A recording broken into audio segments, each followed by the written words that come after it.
waters. Damn, you seen the rock, paper, scissors situation? My man said raw dash and then walk back. Really? Uh-oh, back fist time. Now it's time for the pressure. Back roundhouse. Take the throw. Overhead raw. No, another throw. You know what? I like that. Instead of going for the obvious, go for the guaranteed damage. That was genius. And Problem X is still going for the meaty. He's not worried about the wake-ups at all. He's showing him that my game plan is not changing, and it's actually catching Lex a little off guard. Maybe a little shaken up in the last match. You have to think about it for a second. Oh, nice. Oh, yeah, he was scared he's going to go behind him to make the flash kick go the wrong direction. Oh, he blocked it. There it is. I mean, he had no choice there, to be honest. A little bit, you know, either tech or reversal. Like I said, if he had woken up with a throw, I would have just been like, "You're godlike, Lex. You're godlike." Just wake up, woke up, huh? Yeah. Ooh, he's like, huh. Let's go. I'm in there. Man, Problem X has a lot. I wonder if, because of the range, he's not really scared of somebody just walking up and throwing, right? Nice whip punish on that. Fight! That was a perfect round for Lex, so it's good for Lex to kind of, gather himself up again. Oh, there's that plus frame, and so, yeah, he tried to parry.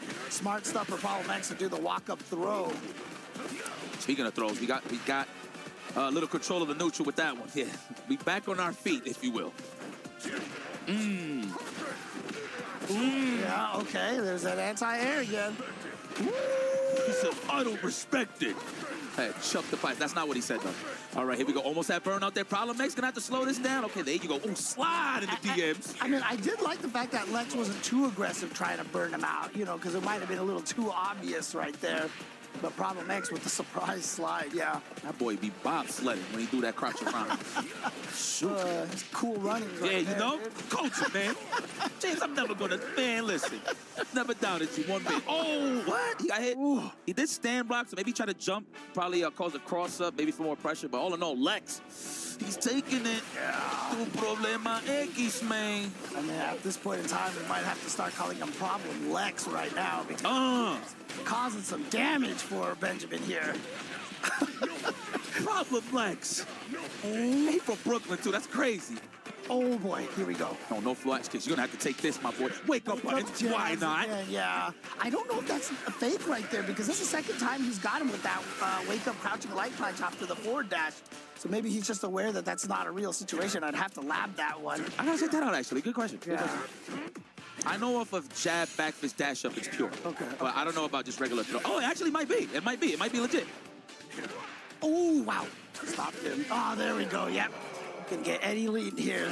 Standing medium kick like that. Yo, he really kicked all of our asses with one button, son. And it was that one. Stand medium. Oh! That man hit it with the Charlie horse standing fierce. The stiff one. This horse should have been named. Should have just been Charlie, dude. Charlie horse. It's like he forgot how to do it. He's like, is this how it works? Oh, that's right. I have to pay attention to that next round. Oh! Oh, yeah, the roll of the dice. I got you. Head stop. Oh, that's an anti-air? Yeah, I know, right? I'm surprised. Oh, no, that was supposed to be a head stomp, but he came out with a jumping light kick. Good, perfect parry. This is huge, yeah. And again, one of the beautiful things about Bison is he doesn't care about the low damage on the perfect parry because it gives him the bomb, right? And that's the key. Stalking the spray right now, Problem X. Oh, no. But it did burn them both out. So 100% I'm sure it's either that was a drive reversal he messed up or he was anticipating like Sonic boom pressure to like a stand roundhouse or something and go for the drive impact. But yo, Lex is on one right now. Yeah, he's been trying to avoid the flash kick with the Devil's Reverse so often, but that flash kick just goes so far. Swinging away with that heavy punch again. You know, sometimes I just forget I'm casting, James. Matchups is that good. Yeah, I know, right? Just watch it, you're just like, oh my God. You get caught up. This is so tense. All right, there you go, Sonic boom pressure. But that, you know that OD Psycho Crusher is on standby. Oh, there it is again. Out the mind. Time to think. Okay, here we go. Yep. Oh, look at the pressure. Throw him. Oh, no. He could have thrown. He could have thrown. He probably thought that explosion was going to happen at the same time, right? So he didn't go for the throw, but man. Good block, Lex. Another chance at life. Why everybody walk into that? I walk into it. I can't believe he did it again. Jab Sonic boom, please. Drivers behind it.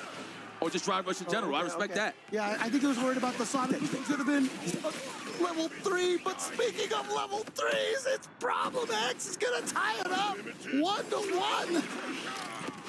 Word. Man. What does he actually say? Worm. Worm, okay. It was a hot minute. I thought he was saying that. Okay. Actually, no. No. It was an another inside Memphis right there, right? So it's just like, what is he actually saying? Yo, Bison, you do bad damage. Word. Oh, my God. Damn, my man blocked the overhead with his kneecaps. This guy's built different. Problem X. Oh, yeah, actually, great trade for Lex. Life lead. Bison doesn't get in. Guys will take that trade any day. Oh, nice. Yeah. Space. Oh, okay, yeah. And you're okay with that. He spends the OD bars, then he blocks a low jab Sonic Boom, and he's back to having to deal with your zoning again. Oh my God, he messed that up. So he did roundhouse scissor kicks. You can punish that from that close to crouch your jabs. Probably just didn't notice maybe. Yeah, he was trying to go for a counter hit. Yeah. Oh, okay. Yeah, I love using the dry parry right there because now you don't have to worry about that left, right. Oh, he went for the slide. Good patience by Lex. Look at his hand. Oh, yeah, you're right. He's trying to remember what he used to do. Right, I mean, his arm hurts. His arm hurts. Yeah, so, you know, he's definitely feeling the pain right there. Wake up flash kick right now. Okay. Damn, he would have died if he did it.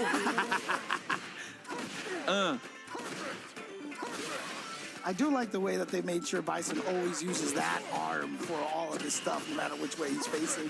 Right. Kind of neat, actually. Oh, yep, in there. Oh, I like the idea from Lex.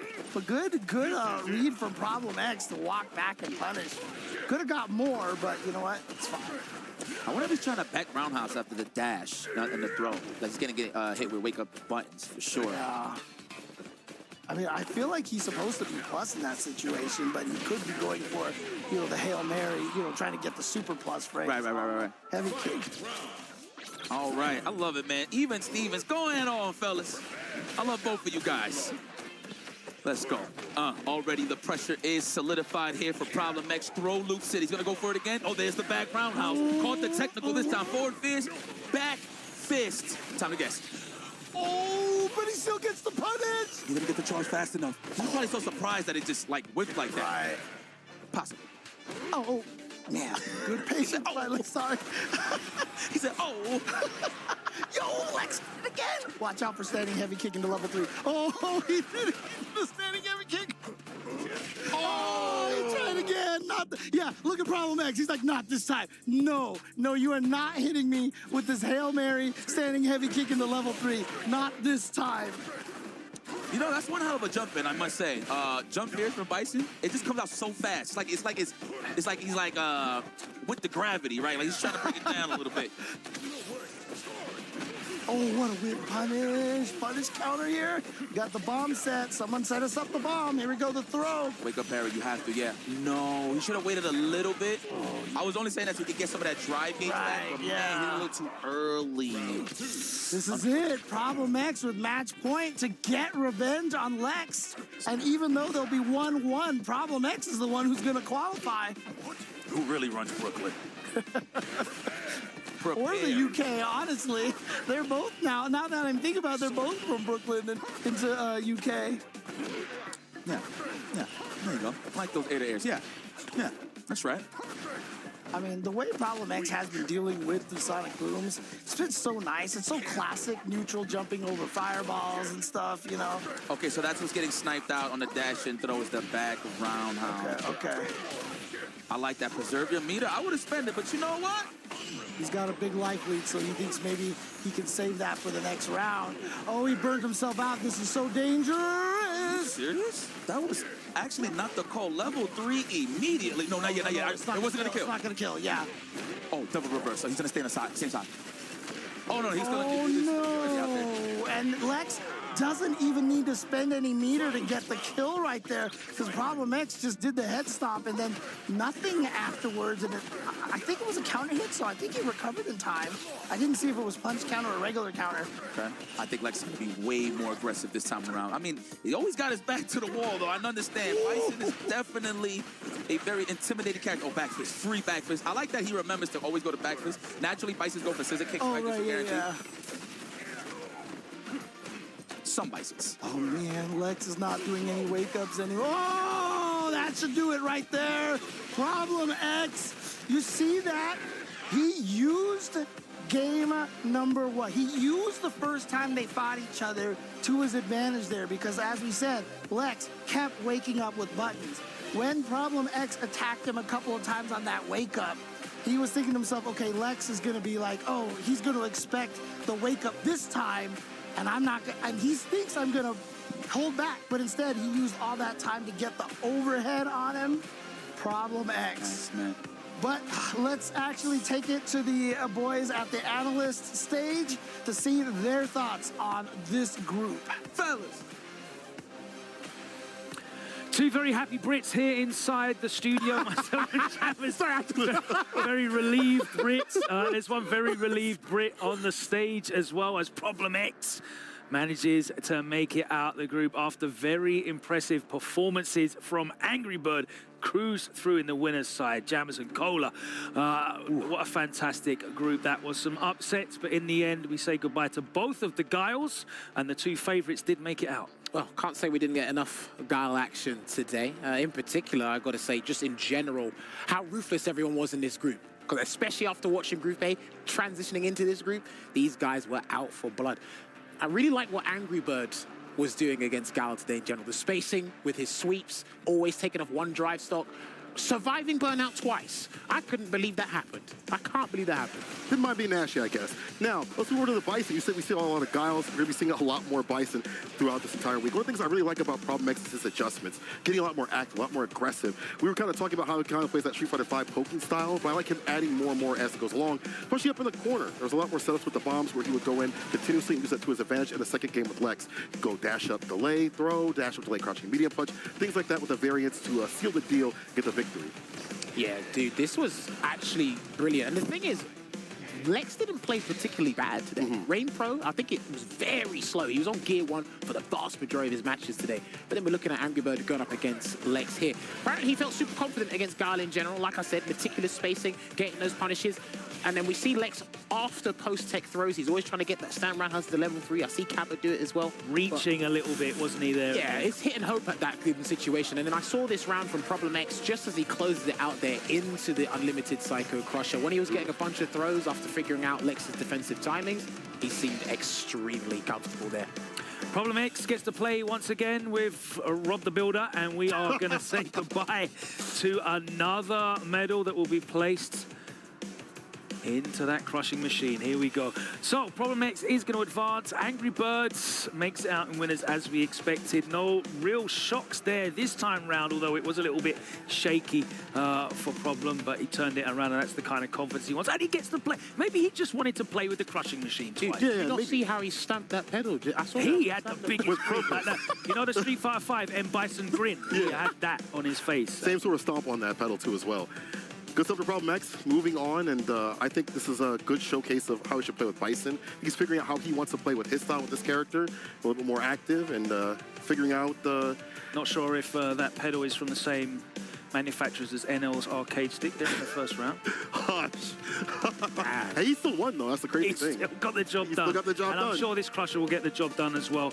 But yeah, Problem X makes it out. And of course, it doesn't matter if you make it out in winners or losers. You are through to phase 2 and it all resets again. So by any means, making it out does not matter, and Problem X is definitely going to be pleased to be in the next phase. We say goodbye, of course, to Royin Pro, and sad to say goodbye to Lex. It was a fantastic early performance from him, and I think, you know, he's one of those young players that we've really enjoyed seeing him travel around the world qualifying for the Esports World Cup, and he's definitely got a lot to look forward to in his future, right? Yeah, dude, the level up from day one Street Fighter 6 until now has been tremendous. Taking in different cultures, taking in different understandings of the game, conversing with us as talent as well as the players. And he even came out flying on all cylinders and said, you know what, I'm confident for today. You can see that there with the results there. Unfortunate, like we said. Like I said, the Gao players, they didn't play too bad. It's just that these guys came out for blood, and it was a good player matchup for Angry Bird. And I still think Bison does pretty well against Gao, despite the odds that happen. I mean, you see the change up in the corner. You see the damage that come off a bad OD flash kick. You see also the utility of OD Psycho Crusher against the Sonic Booms, giving pause to these Gao players. So it just was very unfortunate for them to be in that group. Well, it was a fantastic group, and we got 2 more groups to play. As you can see behind us, a little preview of who to expect in the future. But let's take a look at Group C. And we have got our match of the day locked and loaded. Itabashi Zangief against Noah the Prodigy to look forward to. Phenom and Kakeru, though, that is definitely going to be an absolute barnstormer. Phenom, one of the most exciting players in the world right now. Kakeru, coming off the back of a tremendous victory right here in Riyadh last year. He's got some new characters at his disposal, though. Yes, Bison, Akuma, and JP is still there. A lot of the Japanese players put him away. And then it's like, now the big tournaments are coming out. Whip him out. Surprise everyone again. Your favorites for this group? It's very hard to pick. I'm going to say Kakeru. I'll say that. Kakeru. And also Noah. I mean, if you're Noah and you're talking all that mess, there's a reason, right? We've seen his energy on and off the sticks. I want to see him get that W. I want to see what you guys at home think. It's time for the audience prediction, so get on their stcplay.gg and nominate your 2 players you think are going to make it out of this forthcoming group. It's going to be fantastic action right here, and I cannot wait to get into Group C. You're going to have to wait a short while, though, because we are going to take a pause for the cause. We'll be back with more non-stop action here from the Esports World Cup. Street Fighter 6 continues after this.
I recommend Epiclar Duo Plus for acne-prone skin to reduce pimples and marks and avoid relapses. It's proven on all skin tones. Epiclar Duo Plus from La Roche-Posay.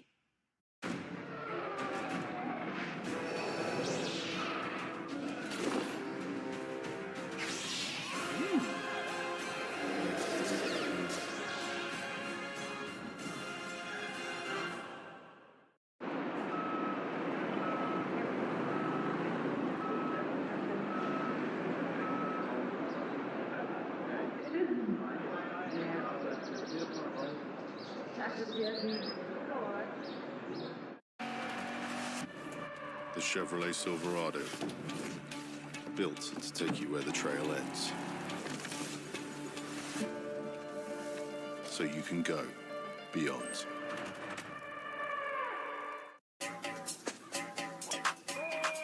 Whoa! Like, I'm working here. Shelter in place. Not cute. This place is... Wow. Thanks. We got some great investment advice. Okay, well, don't hold out on us. Avoid high fees. That's why we switched to Quest Trade. before we were in mutual funds, giving away 2% in high fees every year. Times 30 years, that could have been hundreds of thousands of dollars lost. That's ridiculous. Ridiculous would be knowing that and not switching.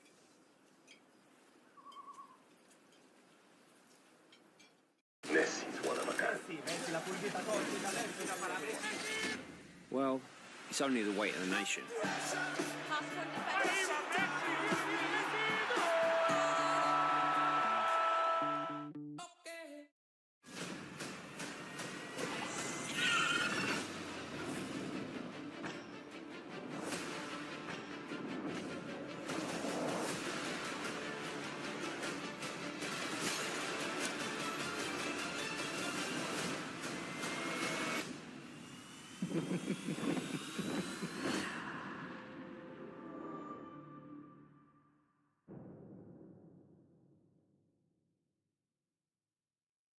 Performance over Rainbow 3-0 was the scoreline. How are you feeling about that matchup? I don't want to celebrate. Right. Like this match doesn't mean anything to me. Until I finish, whether I get knocked out or get passed through, I'll show some emotion. Are you happy with how you're performing right now? Yes, I made a couple of mistakes, which I'll try to correct versus Lex next. So yeah, I was going to say, obviously Lex is who you're going up, who defeated Problem X in that first match. What do you feel about this particular matchup? Obviously a slightly different type of guile. What are your thoughts? Yeah, shoutouts to Knuckle and Higuchi, they trained me for the guile matchup. So I was practicing, because I had two guiles, I'm lucky to have already played against versus a guile. So next match is going to be also a guile. Right. So I'm already warmed up against the character because I played Rainbow. So, but Lex is a very different player, more aggressive. Yes. So I need to pay attention to different things against him. You heard it here from Angry Bird. We're going to see what happens when Angry Bird locks horns versus Lex here, the Esports World Cup. Lex, my bro, heartbreak, of course, commiserations there. Great start, of course, getting the win, 3-2 over Problem X, and then Angry Bird kind of simmered your fire that you had going. Looking back, is there anything you feel you might have been able to do differently versus Angry Bird? Nah, he played very well. I think the nerves got the best of me in this tournament, but I'll definitely be back. And then, of course, that Problem X set at the end there. Did you change anything, or do you feel he changed anything after the first set? I think he played amazing. Going into that set, I feel like we both got the nerves out, but when he got the 2-1 lead, I started feeling like very nervous, and 2-1 lead, he probably felt mad confident, so it's hard to come back from that. 100%, 100%. Great having you on board. Amazing guile performance, man. We look forward to seeing you for your next run. Thanks, guys. Over and out.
Welcome back to the Esports World Cup. I'm gonna keep it a buck with you right now, Teak.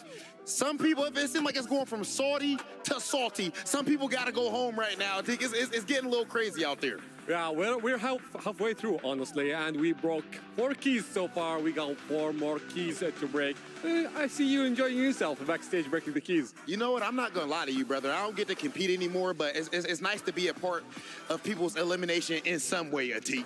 You know what I mean? I'm just that type of guy. But I tell you what, my man's Problem X looked absolutely ridiculous. Fought back through loser side, and Angry Bird is looking absolutely unstoppable. Maybe he'll make it to grand finals again. Regardless, we don't need to speculate too much. We have our next match ready in Group C. It's going to be Phenom going head-to-head with Kakadu. Let's send it over to the casters.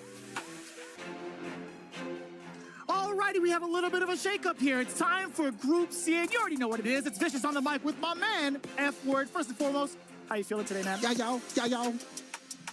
There he is, baby. Woo! I'm feeling great, man. I haven't missed a single game. I've been watching this stuff everywhere, loving it. It's been emotional. It's been dramatic. There've been upsets left, right, and center. There've been incredible performance all over the place. And now we get to call Vicious.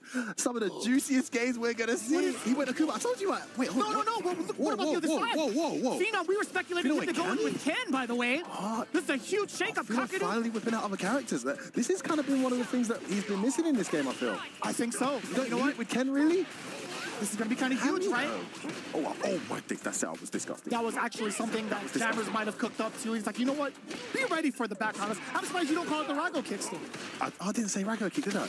Only Daigo uses it. I don't say, you're a little behind right now, man. I'll tell you what, the load doesn't get exposed, but Kakadu, he's in a pretty good position to get rid of the attempt in the air. I love that, being able to perfect parry the dive kick. And now the big counter hit rebuttal from Phenom, backing away is Kakadu. Let the fireballs do the talking. Oh no. Ouch. Oh, and a drop! People drop it, man. Oh, wow. Look at that. But this guy's composure is good. But gets a drop, backdashes the front, just walks up and throws, man. Like, not rattled at all. Talk about not letting your moments phase you, you know? Such really good composure there from Kakadu. But you're seeing the back and forth already, right? Phenom has been pretty much the aggressor, as he kind of should be. Akuma is always going to be taking the back foot, in my opinion, in this type of matchup, right? I mean, I don't see a hard counter pick here with the counter pick. I guess just maybe a personal counter with Kakadu himself. Maybe he's identified some weaknesses in the way Kakadu plays the matchup. Or maybe he's just going to be playing more Kami now. We'll have to talk to him about this after. Whether it works or not, very interesting topic of discussion. Phenom has whipped out Kami up against the defending champion here, arguably, because Game 8 was another iteration of what we're seeing this year in the Esports World Cup. Right now in round 2, I think that's a very fair assessment to make as towards like the Kami pick, right? Level 3 is on deck. A single hit can actually kill from both ends. As you see the big CA from the side of Kakadu, back throw now. He can't take throw. He's got either reversal or, one or the other. One of the best reversal or do nothing, and he hits. By the way, being able to get that side switch he's at the cost of burnout. What do you do about this F word in this particular position, right? He's got level 3, though. Oh, what was that? At the very end, the crouching medium. Was it late? Did he delay a little bit? It was a little bit of a delay. You saw the attempt at the counter poke as well, but that's the thing. With the Kuma, too, it was such a compact normal with crouching medium, but he was well aware that Phenom was going to try to go for the counter poke. Oh, someone's been working on their meaty selves. That was gourmet. Phenom secretly preparing this Kami. He has played Kami a ton of times, but I've not seen... Oh, Rago high kick. I didn't get the juggle. Man, a couple of mishaps from the side of Kakadu. Phenom's opportunity is here, especially with that back throw. Counting him down, you see the crouching medium coming into play. One of the further normals in comparison to the rest of the cast, right? For the crouching medium department. Oh, too far, and he's responding with a response to his own. I'm telling you, his reactions and scrambles is crazy. She's burnt out now. Horrible situation, that +2. DP, but burns himself out to do it. Kami's got a guess. He guesses right again. Phenom with all the right reads on wake up. You know he's going to do it. Eventually, you know, but you're just not ready for the one time that he does. Lands again, delicious. To a degree, if you were ready with maybe blocking, I think that would have been enough to chip him out, no? True, actually. I didn't even think that was for a checkmate. Got a preemptive jump. You would have to commit to the jump. Yeah. Makes a lot of sense that way. I wasn't looking at the health, yeah, good point. That is a huge jump in, by the way. On 900 health, Akuma, the big heavy's coming in. Let's see if he can contain the pressure. Letting those jumps. Ooh, too close against the counter hit. Confirmed. Nice little delayed jab there to stop the pressure. Converts off the counter hit. Has Akuma cornered now. Much better round there from Phenom. Sorry, game here from Phenom. It's already one round up. Perfect parries casually. He gets started kick in. Looking for that perfect parry. Takes his turn though. I didn't think he was going to be that far away. I didn't even think it was going to be turned for Kakadu to press a light. Oh, you saw the start of the throw completely whipped. Can't kill here. He burns himself out. That's not going to kill. a bit risky. That's not going to kill, though. I think he thought it might, looking at Akuma's health, but it's not even going to be close. Executes. Oh my days, shut your mouth, F1. That's why he goes to the floor. Meaty. Oh, Phenom. The measurements, he knew it was a CA, knows about that Akuma health bar, and I was almost told to shut that F word up, right? And I was like, ugh. Phenom, what are you doing? No, good call. I was still right, though. It didn't kill. To a degree, you were correct. God damn. It was pretty much up to Kakuru's defense to hold up afterwards, right? Because you are going to get beaten afterwards. Again, another big start with the heavy coming in for Phenom. With Akuma going through the drive rush, man, get the max damage. He gets enough opening anyway. I think that's totally fine. Already at 50%. Oh, no! It's so difficult to track Akuma in that regard because of his options in the air, being able to change the trajectory. And look what he gets for it. Complete punish. Catches a low, doesn't convert though. That was awkward too. Off of low medium kick, I don't think you're able to get that fierce. Yeah. I think you just got to confirm it. Wasn't expecting it to hit. Uppercut, you already know it. That's the jab uppercut. Oh, too far. Makes his combo whiff. Nice turning point here for Phenom. Gets a throw. One more bet and he's going to get this. Here's one more hit away from dying though. Level 2's dead. Lovely trap there. That move is so deceptive. Only -3, I believe. So it's not your turn. The Kami wheel with the sand roundhouse. Oh, man. I get it. No way. Finally. At the tip, too, the level 2. A ton of damage on top of that because of the punish counter. It's frightening to see how... Oh, no. That was such a raw call from Kakadu. Oh, you know what? They do walk up heavy kick there a lot. That is fair. That is a fair one. Maybe that was what he was looking for. That was meaty. And the perfect parry to convert, though. Switches the momentum over. Can Kakadu get some momentum going of his own? Phenom looking stronger and stronger as the set goes on. This Kami looking very practiced, very ready. Almost burnt out, though. What's the position here for Phenom? He's faced currently with a ton of fireballs. We've seen a significant change up from Kakadu. His wake up is too scary. He just can't read him, Vicious. Don't free in a row. Stubborn Phenom. Go to town here. Kakadu headed to 2-1 down if he doesn't react. Phenom smells blood. He burns himself out to try and close it. Oh, another perfect jump in. I think that's going to kill only 2-hit scaling. No, still alive. Very similar situation prior. Oh, it's the lights, though. The lights scale further, don't they? That's what it feels like. Can you make this count? Phenom just needs to trade. Oh, where you going? Oh, he's guaranteed. He's guaranteed. Yo, he just let it rock. To be fair, Phenom had no choice. He opted for either a button or movement because he had no meter left in him. And guess what, Kakadu gets the cash out appropriately with just one bar. Mad bear damage. It's almost better that he didn't take... Excuse me. I forgot who I'm up with. See the way he looked at me when he said that. Bear damage, fam. Been listening to too much trap music. No, him eating that heavy punch, or sorry, medium punch, made it worse. No, sure. It did more damage, right? So he might have needed a level 2 to kill, but because he ate that heavy medium punch in the middle, he ended up only needed a level 1 to kill him. Is that going to cost him dearly? One round apiece too. He's got away with a few jump-ins. Kakuru's anti-airing him earlier, but now Phenom's starting to get inside his head a bit. Spin knuckle, first one we've seen of the set. There wasn't an attempt earlier, but it did get stuffed out to be fair. Really? Okay, I missed that. Really trying to pick the spots for... Be careful with the guy like Kakuru. He's so good at perfect parrying. Yeah, it's really difficult, right? Spends EX just to... I mean, I'm not sure why he spent EX there, but he did. You know, sometimes it looks good. The damage is great as well. You don't get Oki off of it necessarily. No, you get less Oki off it. That's right. So, yes. Oh, perfectly timed dive kick. Gets the counter hit by this as well. He's looking to burn him out here as much as he can. Big damage taken. Now Kakuru's in real trouble. Can't get burnt out. Nice turn take. Oh my god, that was so fortunate for Kakuru. So optimal with the choice. Phenom burns himself out again. That's like the 3rd time he's done that. Gets caught in here. It's going to be huge. You're actually dead. Especially after Ramos. Ogi out of assist into the level 2. And just in case, you get to follow up with another. Wait a minute. Oh my god. Are you kidding me? Are you kidding? What are these drops, F1? I don't know. There's been a couple of things, you know. I was thinking maybe like a Rago high kick to even finish it off. Hey man, keep it together, all right? That's what it's called, brother. That's what it's called. Keep it together, man. Rago high kick. That's what it is. You said it like that. Is that American bolognese sauce? Rago. I was about to say one thing I don't see Phenom using much is Kami's walk forward stand tap. It's absolutely busted. Finally, you see him apply it. Oh, that could have been significant. Whiffing a heather button in front of Kakuru like that? No hesitation to go back to the Kami here from Phenom. The eruption again, man.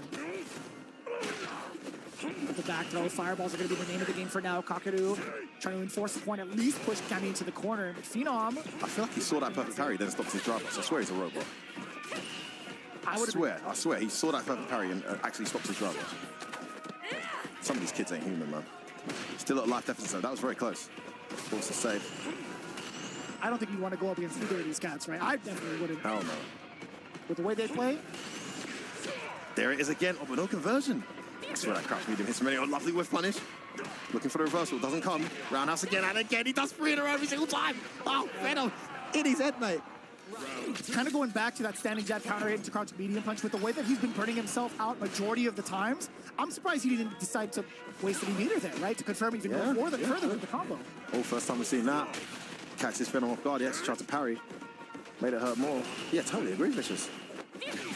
The low forward exposure. Knocking on the door a little bit. Oh, yeah, he was worried the last time that he tried to escape the corner just like that. I know that you know that I know. This time he does nothing. Great adaptation there from Phenom. It's so tempting to do what you've been trained to do there. Burns himself out again, though. Looking for that easy kill. Is it going to cost him? Oh, counter hit. It's going to hurt. Brother. What do you do about that wall and burnout, right? Oh, that's what we punished. Yes, it is.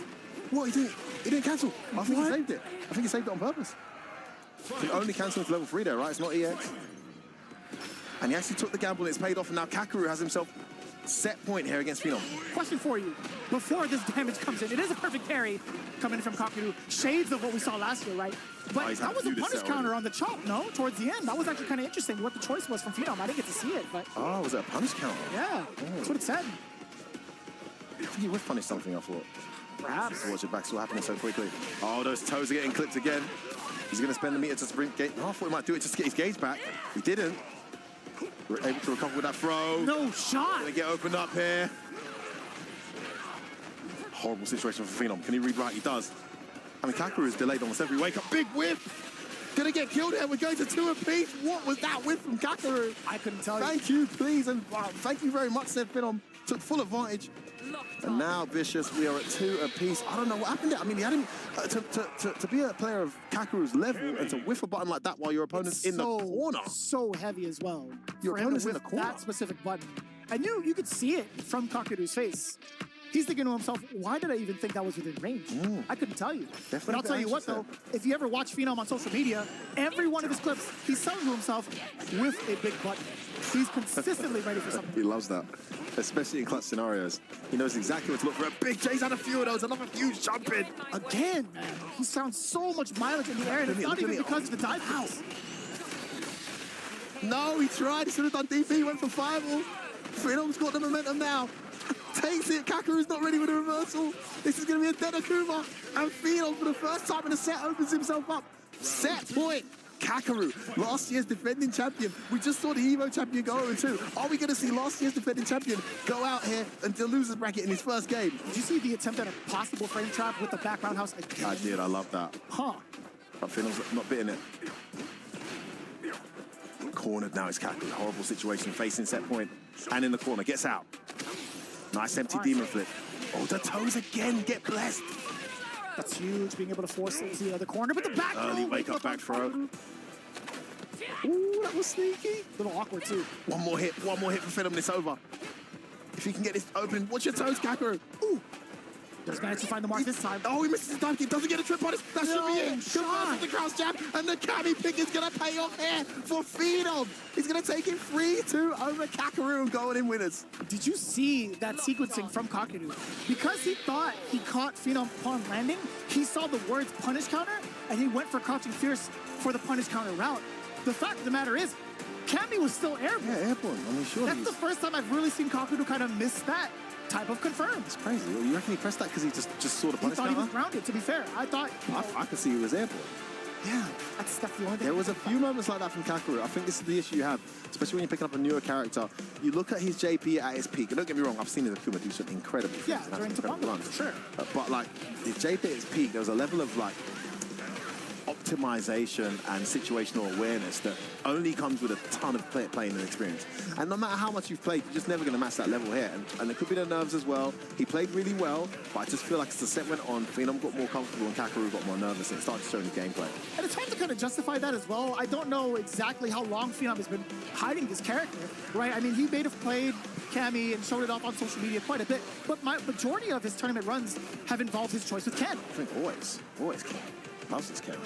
And the character, like I said, the character doesn't really need cover. But this is him maybe now trying to tell us, because, you know, Phenom he's quite outspoken about where, you know, thinks characters are. So maybe this is him trying to say, hey, look, I'm upgrading on the tier list, you know? A lot of people will be like, you're downgrading, but he's like, no, this is an upgrade. I'm upgrading for canon. Could have been like a character-specific thing. It could have been a player-specific thing. Fact of the matter is, it paid off tremendously, as you can see, for the phenomenal man, Phenom. Again, he's been so astute when it comes to facing off against certain players. Once he has somebody on the mark, he definitely hits it majority of the time. And this is the first time that we've really seen Phenom shine, in my opinion, in Street Fighter 6, just starting things off in Group C. What? What do you mean this is the first time you've seen Phenom shine in Street Fighter 6? Really shine like this? Damn, Do you know how many other Kens were out there in the world? Ow, he was number one Ken in the world at one point, bro. At one point, but then he was overlooked by who? Phenom, as well? Richard said that. I didn't say that, bro. He's still my boy, but I'm just saying. Yeah. I'm gonna. You know, look in the eye earlier. So you said this is the first time I've ever shined in any tournament. I disagree. You can disagree all you want, man. That's fine with me, man. No, but to be fair, Phenom has been in and around. Oh my days, we're gonna get this. Phenom has been in and around that area, right? And in Street Fighter 6, he hasn't. I feel like similar to what we saw with Problem X for a while until he won the LCQ. I feel like Phenom hasn't quite peaked necessarily.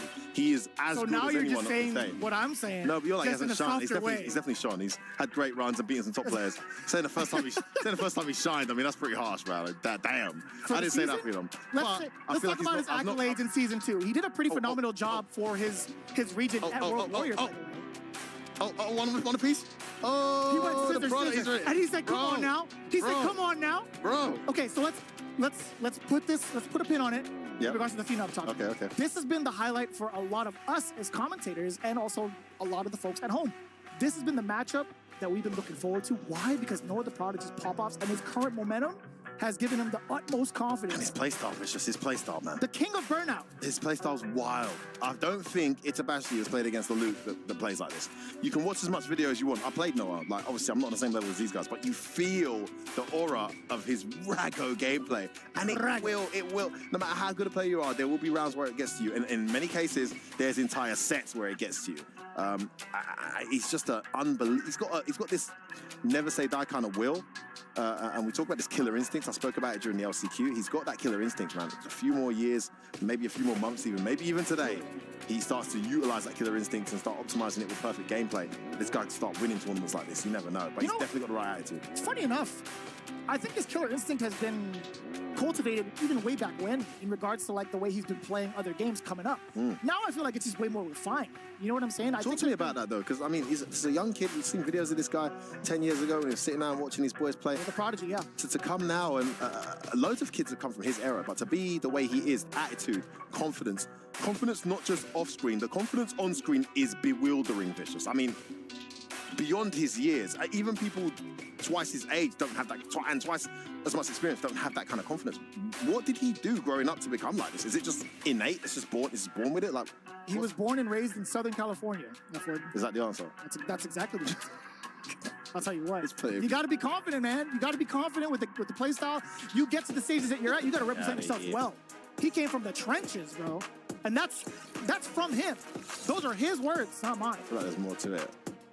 To be fair, he's had a lot of exposure in the tournament circuit, right? But let's talk about Itabashi for a second as well, right? He qualified via DreamHack Singapore with 5th, but he has, in my opinion, had a little bit of a revival with this character, no? Oh yeah, he's loving it. The character definitely was a bit overhyped, in my opinion, when he got the buffs he got. Still has a lot of weaknesses, and definitely is not in the question for a top 5. Oh, he's too ready upward. Bad tech. Uppercut for the damage. Get a nice little setup here. Just walks away from it. Yeah, looking for that shimmy. No way, that was a counter hit. You saw the interruption attempt from Itabashi, and he pays for it with his dear life. First blood, first round. Going to Noah. Oof. Wonder if there could have been a moment possibly to Lariat as the anti-air, but the punish counter is there, but Itabashi not really getting the most out of it. What is that neutral jump for from that range? It looks like Itabashi doesn't really have an answer for it. Or tries to bait out the reversal, doesn't come. Good patience there from Itabashi. Wake up reversal from Noah the Prodigy. Burns himself out like he does always. You know, most people would see this as a deficit towards any character, but this is like a power for No, this is V-trigger. This is V-trigger for Noah the Prodigy. Especially when he's got level 3. But that perfect parry is going to get some great momentum and corner carry here. Oh, he got level 1 though from Noah the Prodigy. We spoke about, can he make Itabashi uncomfortable? It looks like he's doing exactly that right now. Oh, this burnout's already gone. He hasn't suffered it. Oh, commentator's curse. Goes in now. Tuck him in. Yes, sir. So that Shouldn't have said was a hard guess to call, right? Multiple times over, Itabashi had kind of kept Noah on the ground with some of the normals too. While you were in burnout, you were trying to be forced in that position. Ooh-wee. Man, that's gonna hurt. Burst dynamite? No, for this. Oh, yeah, safe from here. Doesn't want to get himself close to burnout. Oh, one jump too many from Noah the Prodigy. He's gonna get a follow-up. That should be dead. Yes, it is. Perfect anti-air with the second part hitting late. And what adaptation from Itabashi. We spoke about him looking a slight bit uncomfortable, but Noah's all or nothing approach suddenly got him killed there. One jump too many. Suddenly it's 1-0 Itabashi Zangief. The immediate check has Noah walk forward. Itabashi throwing a lot of these shorts, but there it is. Yeah, the standing heavy punch. It's going to absorb whatever normal Noah's going to throw out. Looking for that perfect parry. Wow. That's fine. The muscle memory is crazy. This kid must be in training mode, like, to throw the amount of drive impacts he does. I will expose this a little bit. Noah doesn't use training mode. I'm dead serious. There's no chance. No, I'm serious, man. There's no chance he's throwing all those drive impacts. You could ask him yourself after reset. this. Well, we're speaking about how many good things he's doing in rounds. One thing he's not doing, however, is closing out those rounds. It's Itabashi with all the experience, all the guile, and all the domination right now as he gets himself halfway towards a victory here. Do you see Itabashi's stature right now? He is 15 degrees over. He is locked in. He is totally embracing the fact that Noah wants to put himself in the burnout. You realize this? Yeah, I mean... Oh, that works out. Bit of a scramble there. Well, I think Itabashi tried to maybe do like a jump cancel SPD. Stubbornness, he jumps again. He can actually kill here. He chose not to. I thought he was going to save it. Is that going to cost him? No, it's not. He's going to get a kill, gets the overhead. Not going to kill. All right, I guess it would have been throw. Yeah, there was an attempt at like the jump cancel SPD. I want to see that a little bit more from Itabashi in some of these moments just to kind of test it out. But you can't do that. You cannot throw a fireball while this man has meter. The level 2 coming into play. Yes, Hell stab into Borscht Dynamite. We missed that the last attempt.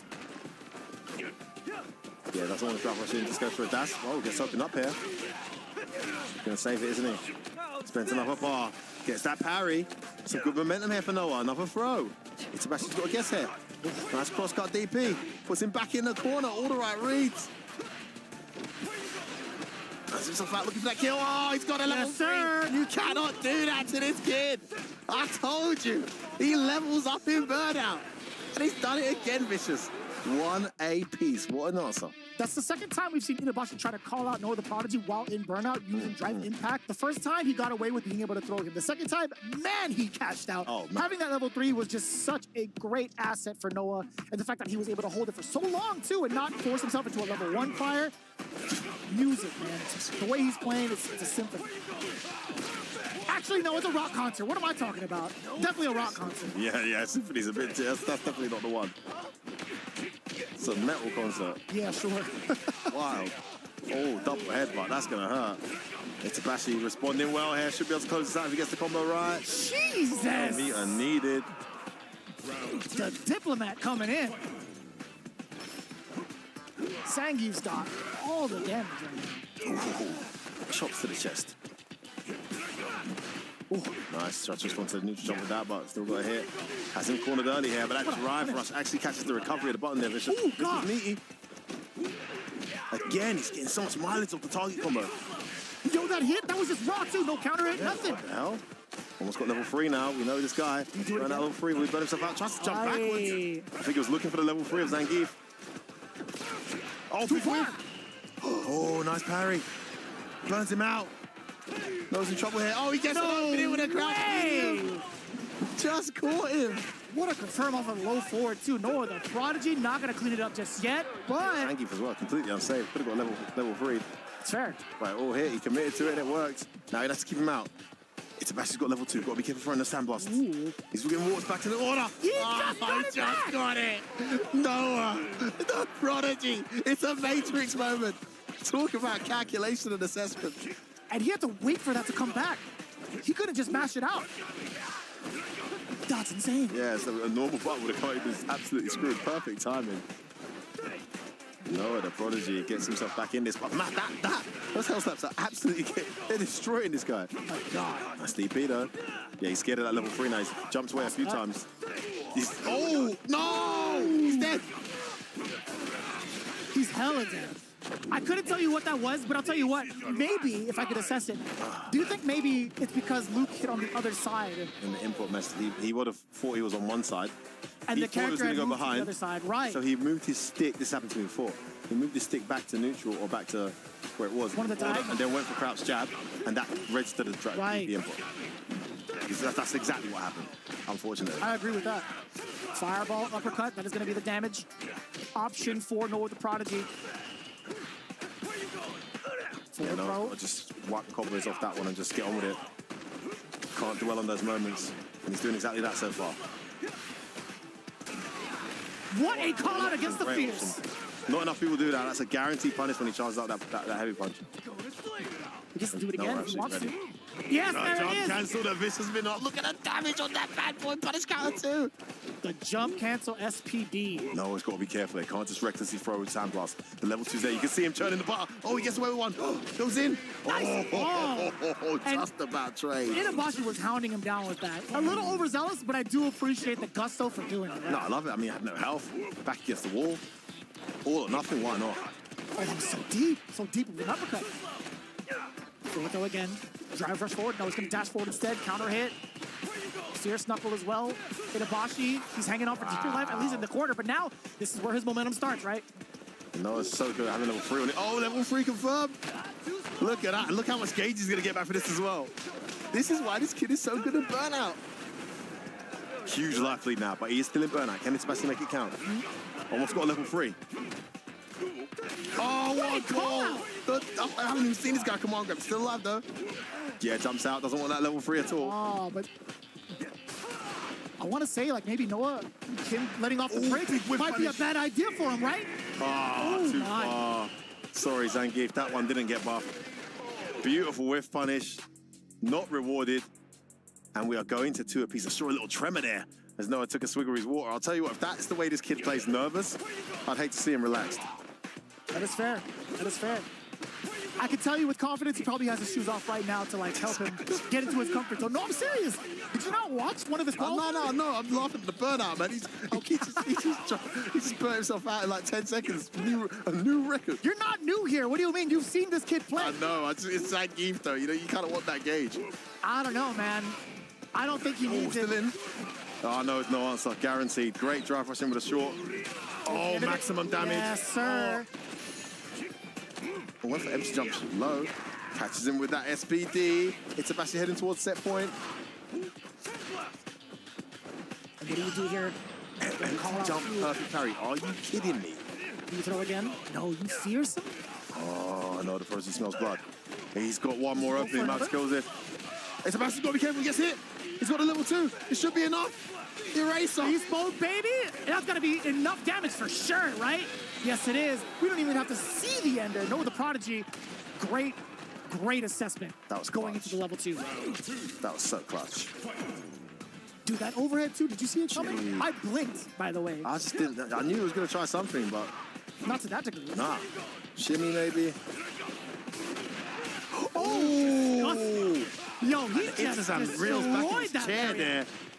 Antier got absolutely clattered. Poor Zangief. This could be the beginning of the end. Nice move to the knee. Word, that was an early knee. Yeah, worked out. And he gets a grab there as well. Gets the driver forward. That jump was huge. Just brought him right back in his round vicious. Back throw important for Noah the Prodigy. Doesn't have level 3 on deck. Oh, wait, call out the forward fierce. Inabashi at least ties it up. This is it. Last game, last round between the two. Man, we're getting some juicy ones. Vicious. Another one going to the wire. Noah the Prodigy. Exposure down below again. What a start out for Noah the Prodigy. Not quite in burnout just yet. Out. Bang. Goes in. Yeah, again, he's trying to bait it. Oh, you should punish counter. Again. Yeah, held the parry too long. Expecting more sequence didn't come. Yeah, he's looking for that. Oh, just missed. Committed. Wait for the oh my God, that was unsafe. Missed his throw again. The scrambles are crazy, Vish. Noah just needs one hit. No, he blocks it this time. The throw after. Wake up short again. Oh, no. He's burnt himself out. It's a horrible situation. What, next DP? Can he make it count? Oh, he's gonna get it! The EX Lariat doesn't work at Noah, the prodigy. We called it. We said his style might be a problem for Itabashi Zangief, but that's exactly what it proved to be. Getting himself that first game, a last-minute qualifier here. Just weeks ago, this kid qualified for this event, and he's turned up and won his first game against an absolute legend, Vicious. Did you see that coming? You know, to a certain degree, there were little doubts. A couple of doubts going up against Itabashi Zangief. I can't lie, man. But sometimes the heart wants what it wants. I want to see them go to the wire, and we got that. I wanted to see it come down to a toss-up. We did it, actually. Noah, the prodigy, scooping it up towards the very end of the set. Very, very impressive. But, man, he is exuding confidence even way before this tournament had happened. Yes, exactly. When we talk about rising to the occasion, it's probably the biggest stage the kid's ever been on. And he turns up and he plays exactly how he plays every day in an online tournament, in an online casual setting, just totally unfazed. It's really rough, too. It's just, wow. He's really picking and choosing his spots. In regards to the air approach that he's had multiple times over, that was brilliant. So brilliant, truly. It was poor calculation from Mitsuzan, but it was fantastic calculation from Noah the Prodigy. But going back into it again, Itabashi not really being able to stop either approach, both on the ground and in the air. Towards the latter end of the set, I feel like even beginning parts of it, it was just like a little bit of a handshake against Noah the Prodigy, throwing a couple of normals. But Noah putting it all together and really finding the perfect assessment to even, one, get this damage calculation out of the way, but two, really figure out when to go all in with these jumpers, right? Jumps. Beautifully done. He was getting anti-aired like 9 out of 10 jumps in the early stages of this set. To have that kind of stubborn resilience and still be taken to the air, he knows it's a slight weakness in the matchup. Truly. For Zangief, if you've got the angles, you've got the surprising timing, you can make Zangief's anti-air suffer. Wow. But most times you won't. To have, I mean, he would be completely forgiven for like just abandoning that strategy, but he didn't do that. He stuck to it, and look how it paid off in the end. And now we're in a very unique position where we have 2 of the 12 qualifying Japanese players going up against each other. And the loser's side, by the way. I know for sure you had picked at least Kakeru to make it out. I picked Kakeru and Itabashi to make it out. So, yeah. Yeah, you guys can't see this, but I'm definitely shaking F4's hand. Did you pick the same? Yeah. Yeah. Wait, hold on, you didn't pick your boy? Noah? That is my boy for sure. But looking at the way the bracket was, I'm like, you know, it's tough to call. No, I actually thought Noah. Honestly, when I saw Noah was avoiding Phenom, I thought he had a good chance. And now he's got to play Phenom. I think Noah's style is actually pretty good against the typical Japanese player. The kind of calm, calculated. Now, Itabashi is the contrary to that. He's a bit more wild, you know? But I still feel like his style could get into them, you know? So Kakeru and Itabashi Zangief, I actually thought, you know what? Noah can win those, in my opinion. I think he could actually win those. I think so. It was Phenom, I thought, because Phenom firstly plays Ken, or maybe he doesn't anymore, I don't know. Firstly, he plays Ken, who is not a character you should be burning yourself out against, and Noah will burn himself out gladly against anyone. Sure. And secondly, Phenom's got a very methodical, slow, kind of old-school style that I just thought would counter Noah. Now, we didn't get to see that. We'll get to see it in a second. Regardless of that, what a result. And now these 2 absolute legends, Kakeru, a young up-and-coming legend, I guess, Itazan, without question, a legend. One of these guys is going out vicious from this group. Wild. It's wild to even see, wild to even say, but it is what it is. It is what it is. Kakeru versus Itabashi Zangief going into the elimination part here of group stage. Let's get it. Game number 1. We saw an intense match between Itabashi Zangief and I think it was Daigo. Another Akuma at Evo. The crowd on absolutely on the edge of their seats for that one. It was to the wire. And now he's got to play against another Akuma for high stakes. This time in the form of Kakeru. He did get the nod of approval coming in from Itabashi Zangief a little bit earlier on. Kakeru really meticulous about his spacing, but overall the change of pace between the normals and the fireball game, or I should say the whiff punish game with normals into the fireball game. That will reach from a while. Did he just wake up with crouch medium? He sure did. Oh yeah, he sure did. What a call. We had to hit that, didn't convert into the Tatsu.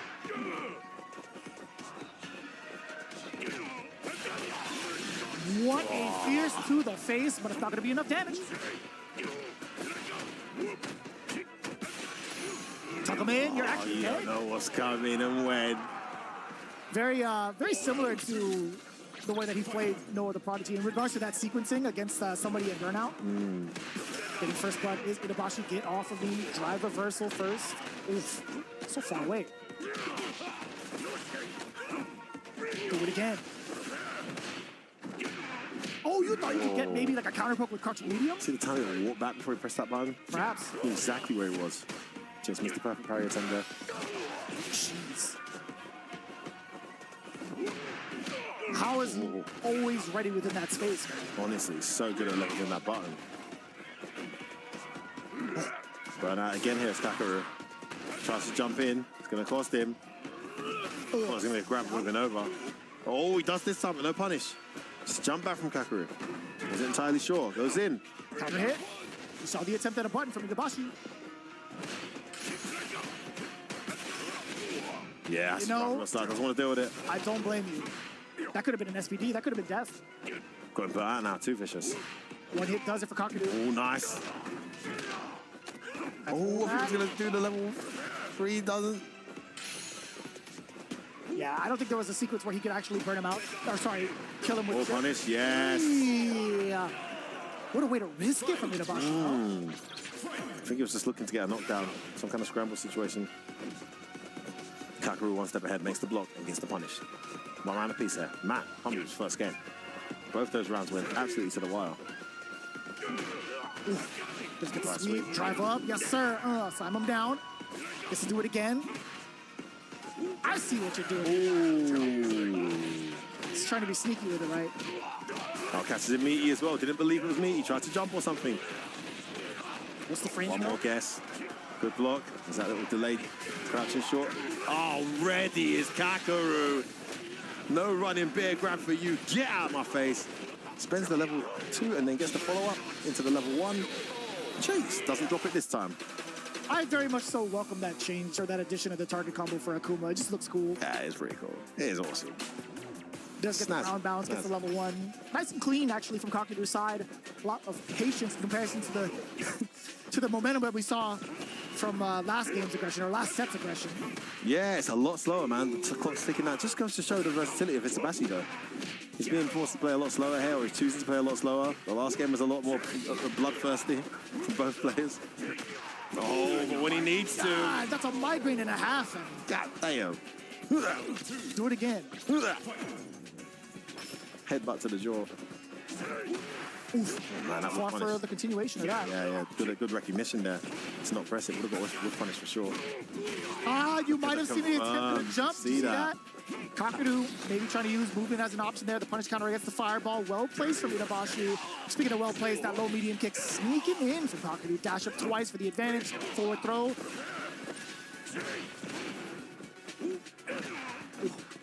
Oh. That should be a dead Akuma regardless of scaling. Damn! That's a lot. that gets me every time, too. I know it's OD, but that's a lot of damage. Yeah, man. I mean, even with the scaling. It's like 33%. I love that teleport setup. Straight into the meat button. He's been trying to throw buttons after heavy punch. He's been doing that a couple of times over now. Yeah, he gets counter hit every time. Ow. Oh, the meaty headbutt connects. It's rock, paper, scissors, man. You thought it was over after you picked the sides of the stage? No, it continues on in the game. Drive reversal, finds the mark. Oh, I was surprised that made him into the SPD, light in your face. The reset when you least expect it, and a smile on your face stand there. You know, I think it's because he saw the mishap from Kakaru in the air-to-air jump medium punch. I think that was maybe like a light fireball or a medium. Perhaps maybe the fierce fireball would have been able to catch to continue the combo. Unfortunate circumstance. Either way, Itabashi is going to take all of that away from Kakaru thus far. Medium checks again. Punish counter, a lot of damage on the table. Man, I've never seen that target combo used so much. He utilizes it the most, in my opinion. Oof. That's your boy. That setup is catching people left, right, center. But jumps out the corner. Oh, big problems. Huge damage incoming here. Jesus. I wonder if he could have killed. If he did a grounded combo on Akuma. Oh, it doesn't matter. He's going to be able to kill now. It's a Vasily Zangief, catches him low and gets himself to a 2-1 lead here. And Kakaru suddenly in serious danger. Are we going to see this, Vicious? Another champion goes 0-2. The Gamers 8 champion, the guy who took out all the favorites last year. He was one of the favorites himself with that deadly JP, 31 parries in grand final, perfect parries in grand final. And all of us, look at that evil smirk on it. He's having way too much fun here. This is the worst Itazan you want to play against, by the way. I've played against this guy. When he's smiling and having fun, you got no chance. You want to get this guy as rattled as you can. That's why he doesn't like fighting Nimmo. Nimmo's very good at getting in his head. But man, I'll tell you, Kakaru is in big trouble. He's going to stick with Akuma. You know what's funny? I said before this tournament started, and I'm no Kakaru, I'm no pro player, but I feel like I could manage a few of these players. Why is there no JP in your entire arsenal? From best JP in the world to no JP in your arsenal, for me, it's wild. Now, it's early days, he can still bring us back, but this is a matchup where he could have brought that JP out, and it would have been a lot more different, and it's not looking like a good start here in what could be the final game here, Vicious. I think it's a very valid statement. I mean, he's utilized other characters as well, even during Sapanga League. May not be JP, but it was a Bison for sure. Yeah, but like, he's got the the choice Bison of him too. sticking with Akuma the whole way through. I don't know nothing about Bison Geef, to be honest, but just definitely know JP Geef isn't bad. That is fair. It's heading towards set point. It's Vasily Zangief, an elimination point. Oh, where you going? The Raggle high kick connects. I love how Zangief Free dashes. just bend midair, by the way, for animation. It's kind of funny. I didn't see it. I'm going to check it out next time. Meaty. One guess, he's brought this all the way back. Can he make the right read? Doesn't want to get his opponent to set point. Oh, trying to test the distance as well. Nice call. Russell. Oh my Dashes God. in. Trying to burn him out here. So scary, so dangerous for both. Oh, what are you doing? No. That was completely Why? He was looking for a fireball? Some. We've seen a lot of people with slight life leads make some very panicky decisions in neutral today. I think that's fair. I don't think Kakaru would have had enough stamina to use like maybe a normal cancel into like drive impact as well. So I think he who knows? Well, it's a Kuma actually. I mean, that bar looked thick enough to me. Yeah, this is of course it's a Zandali and he gets the conversion there. You saw an attempt at a fireball too. That was a startup that got interrupted. Borscht dynamite for the extra damage. What do you do after as a boss? You just dash up and kind of wait a little bit. No, you're throwing out mediums? Yeah. I respect it. Oh, do it again. Trying to give us a tournament point here. Nice wake up. OD fireball. Goes in with the team for kick. Oh, he gets them every time. When you stick it in rarely, they're never ready for it. Oh, he's going to land that. He's going to kill him. What did Vasily Zangief try to do? The level 3 is going to come. Vicious, what was that? Couldn't tell you. He didn't believe. He didn't believe it was going to be neat. He thought it was going to go for a throw, but he just got a counter hit or wake up. I mean, there's two questionable decisions thus far from Itabashi. One was the previous round where he went for the drive impact. The second was this actual moment right here on defense. Great adjustment from Kakaru. Let's give him credit. He's back in this 2 apiece. Can he stay in this tournament? Remember, guys, this guy won Gamers 8 last year here in Riyadh, Saudi Arabia, against Angry Bird. A very salty Angry Bird at the end as well, who made an entire video dedicated on how to beat JP and Kakaru specifically after that event. We all loved that video. I learned so much from that video. It's such a great educational video. Thank you, Amjad. But the chances of a grand final run back are looking very slim right now. Despite this life lead, Kakaru is 1 game away from being eliminated. It's Vasily Zangief is the man that's trying to do it. Kakaru again taking a little bit of a back step against Itabashi as he kind of progresses. But there it is. Yes, sir. The drive impact to counter out the fireball.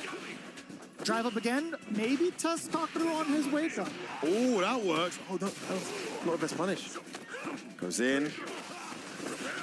Again. Yes. One more. Oh, I thought he was going to jump cancel. Ah, lucky string. Burns himself out and it goes into the last. Clever, isn't it? It really is, yeah. Especially over. an OD fireball. It's really hard to even try to contest. Oh, that's so awkward from both ends. Yeah, I think he was expecting the command grab on his jumps, and he jumps again. I agree. I mean, he's done it before, right? Yeah. All good grapplers do that, man. Oh, this is looking really good. Oh, no. Okay, he does follow through this time. He dropped that chunk combo a few times. Oh, again, he had it. God, so much of that drive did just get chipped and chipped and chipped. Parry. Oh, you're dead. He can kill if he spends level 3. Yes, he does. That is a Delacruma, regardless of perfect parry scaling. Now, it's an expensive close, though. If you are Kakaru, you're thinking, I'm going into this next round with some serious resources. Fair. My opponent has hardly any. Absolutely worth it on the other side, though, if you think about it. Because, again, he was in one-touch territory. Itabashi was, at least, in regards to what Kakaru and the kind of damage he can do with his bar. But, yeah, this is going to be a much more aggressive start so far from Kakaru.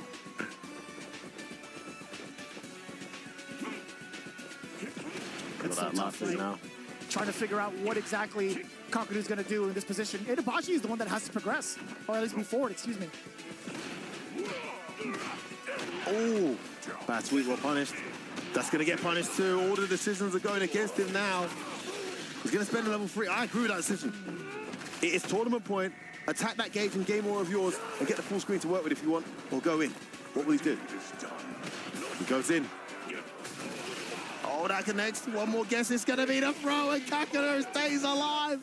He will continue on here at the Esports World Cup and a chance to defend, unofficially defend that title that he won last year as the champion. And unfortunately for everyone's favorite Vicious, Itabashi Zangief, he's out of there. Everyone's favorite? Everyone loves, no, not favorite to win. Okay. Sorry, I should have been more specific. No one's favorite to win. But everyone loves Itabashi Zangief. I truly love being able to see Itabashi and see like the way he's taking the character to the next level majority of the time. But man, Kakaru, him being in this position and staying alive, man, he had all of us sweating, to be fair. Great games, great play. And Kakaru makes the adjustment from 2-1 down. Elimination point down as well. And it's hard to make that kind of adjustment against a very confident Itabashi Zangief, right? Right out the gate, him getting the first game, Itabashi completely unfazed. I think his corner control was some of the scariest that we've seen thus far, but Itabashi also, man, he's made such a great job of forcing Kakaru to play his game. When we talk about Street Fighter 6, not a lot of characters can force you to play a different playstyle. Zangief is definitely one of those characters where it's like, you're no longer playing the game of Street Fighter, you're playing the game of Zangief. And I think Itabashi exudes that really, really well. Yeah, and I play the best. You know, that's what he's saying to you when he's busting your head doing it. Definitely things to consider when up against such a frightening character, but no intimidation here for Kakaru.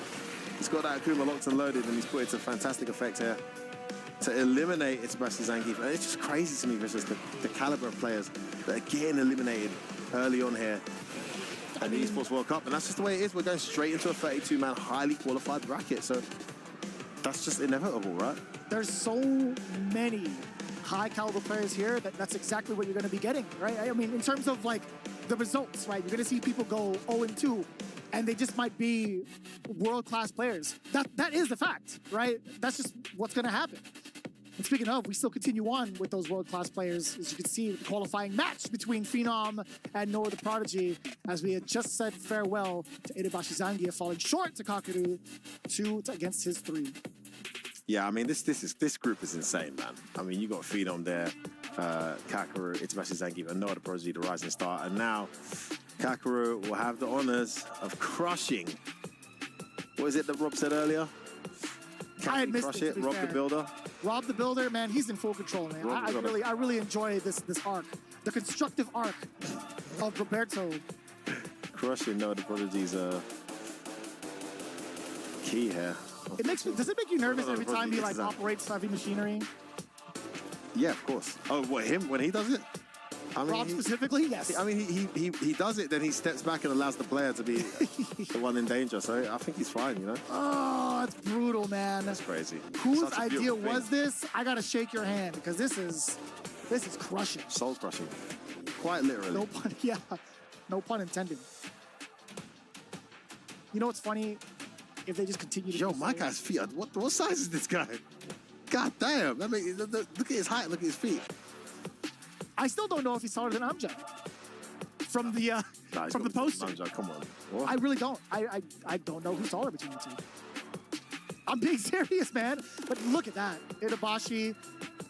Oh, has been crushed. And his hopes and dreams of advancing further has been crushed. But the hopes and dreams of us bystanders still goes on as we see Phenom going up against Noah the Prodigy, checking it out. With face off. Oh. One piece. Oh, he went scissors 3 times? He's done that That's literally Noah the matchup as well. That's literally no the prodigy, isn't it? It's literally his play style. I don't think he minds either way, to be honest with you. It's like, I'll play you on any stage, on any side. Come on. Anytime. And this is something that not a lot of people get to really hear, because we get a lot of the behind-the-scenes type of stuff as commentators, being able to talk to some of these players. You know, I got to talk to Noah a little bit more than Phenom. Phenom is more so like a hi and bye, how are you doing? Hope you're doing great. I don't want to interrupt with what you're doing. But Noah, he comes into us, he's like, I'm feeling great. I'm going to take everybody out, not to dinner. I'm feeling good. I'm going to eliminate everybody. And he's clapping his hands over at the buffet, right? He's doing that. And you know what? Is that what you were saying? You were there last night? No, you guys were on the other side. Or the other, sorry, 2 nights ago. You were on the whole other side of the table. I didn't know that's what he was saying. I heard he was saying some confident stuff, but that's pretty cool. It's not verbatim, but it's pretty close to it. Do you think he believes it? Yeah. He does, doesn't he? Yes, of course. That's crazy. It's not an act, brother. I'm not saying that's crazy as in he's an idiot. Like, it's crazy to have that kind of confidence. Not a lot of players have that, like, no, there are players that are like way more established than him that don't think that about themselves. That is champion caliber mentality. Yes, agreed. I don't want to jinx him, but he's up against champion caliber himself. As much as Vicious doesn't think Phenom has had much time. You're crazy for that one, brother. You're crazy for that one, brother. Phenom is definitely a staple. He's been a staple, absolutely. Top tier Street Fighter 6 player. He doesn't mess around with the tier list either. Always goes straight to the top of the food chain. And he's doing the same here with Cammy, at least in his opinion. Oh, the recovery on that roundhouse. Now, you would think Ken's a good pick here for the reasons I said earlier, but he is fully committed to this Cammy, and it is working. Still alive is not a prodigy. Good reaction to the whiff throw. Phenom starting things off very, very strong manner. Contrary to what Femi usually thinks. Me? I'm totally kidding. Trying to switch over. We got the tape. Yo, run the tape, yo. We got the tape, yo. Great execution thus far from the prodigy. There it is. King of Burnout is activated. It's an entirely different buff when it comes to Go with the Prodigy, because then it forces his opponents to play a different style. Are you going to do it again? I thought he would have. That would have been clever. Oh, side switch. Gonna get his skates back there. Oh, perfect parry. He spends it, he can kill here. I can tell he's not going to spend it all. No, you don't need to. Dash up, beast mode, off the wall bounce. Beast mode, baby. More than enough damage. Being able to save one bar for himself towards the end. But Phenom is looking quite clean, at least with the bar below, right? Just shy of that level 3. One solid hit could give him all the momentum. And that's exactly what Cammy really needs. And look at that. Already to the corner. The backdash call out against the throw, but nothing of it, though. Gotta make those moments count. Such a big read. Against a character that starts a lot of her BMBs with a meaty cross heavy punch. That's a risky backdash. There it is. Oh, this is huge. That was massive. He's out the corner now. Oh, wow. Come to the Scuzz. He's back in the corner. No, he's out the corner now. What's going on? It's back and forth. This is shoulder tackle. Already. What a call out. Got him out with that as well. This is huge for Phenom. This is the biggest opportunity he could ask for, at least in this game. He was very hesitant in Noah's burnout. Just very, very defensive and chill. Yeah, he knows he's not allowed to do anything else. Noah just won't stop jumping. Ooh, Phenom to convert off that. He's going to get a delayed crouch jab. Into the drive rush, into the level 3. It's 1-0 Phenom. How are you liking this Cammy so far? Rich, I know you were once a Cammy main, you know? Like in your Tyrion days. That was a whole different generation, brother. What do you mean? Bro, you know... That was like season 2 of the previous game. And you only played her because she was top tier in that season anyway. But, you know, it's cool. Yes. No judgments here. No, I'm not saying I didn't how you play had fun. In Street Fighter 6, man, I really enjoy how explosive she is. Ooh, like that, for example. That's exactly it. Damn.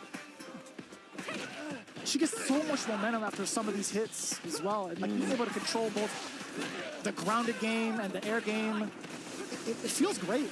I'm not playing her yet, but I think Phenom might maybe a believer into the Cammy army. Man, he's going to town right now, Jesus. Wait, what are you saying about Cammy? Cammy top 5 character? Top 5? Top 5? That neutral jump is not getting him anywhere. He keeps going to it. He's in a weird position right now, to be fair.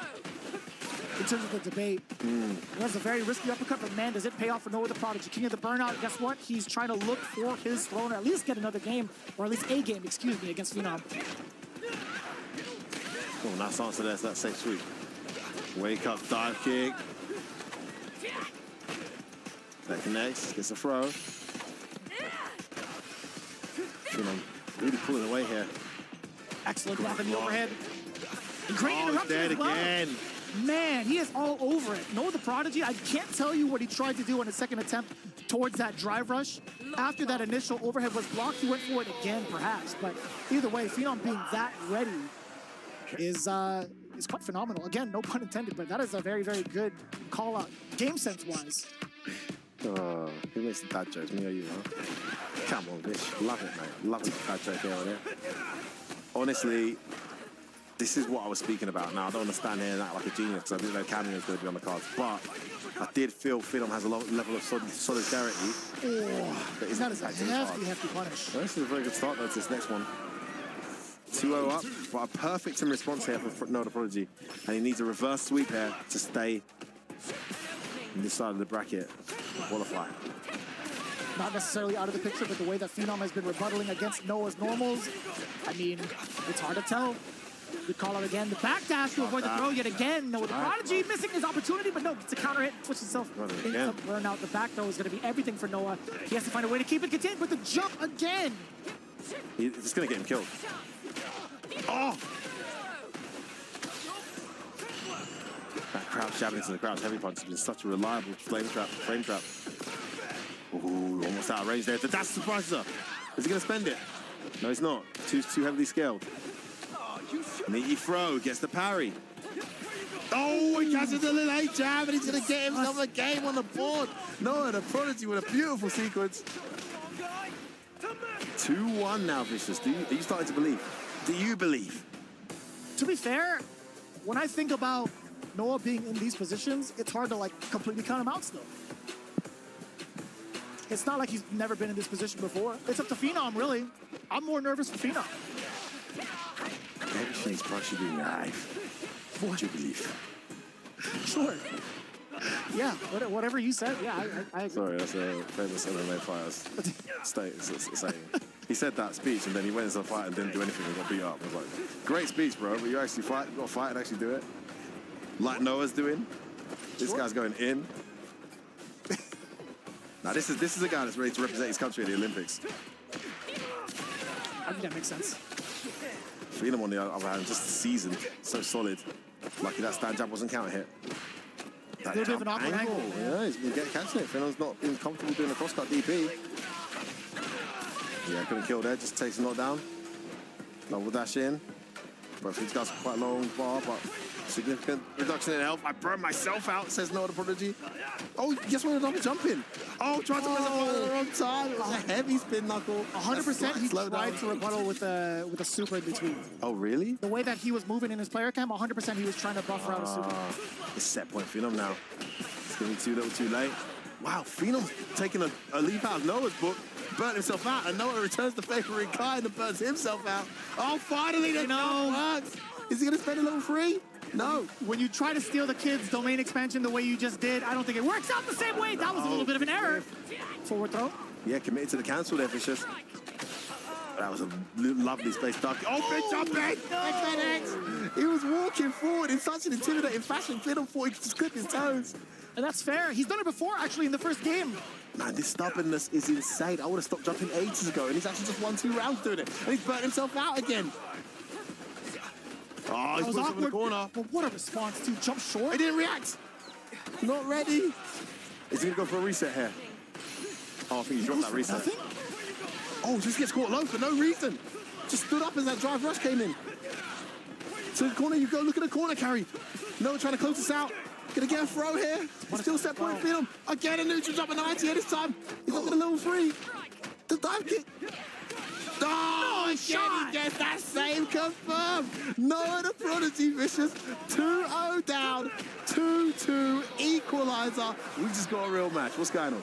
With how much damage that gets you, you think to yourself, like, man, I thought crouching medium punch was dead in terms of this season's changes, right?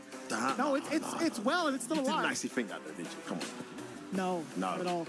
Don't let these Luke players get in your head, bro. No, I 100% thought it's still a good button. Damn. No, actually, it's normalized, right? No, thank you. It's normalized. It's been balanced. It's been normalized. It's still an incredible button. Listen, man, we are on the cusp of seeing Noah the Prodigy, the new school, qualify in the second from last event of the year, and then actually come out winner side of a pool with Phenom, Itabasi Zangief, and Kakaru, the former champion.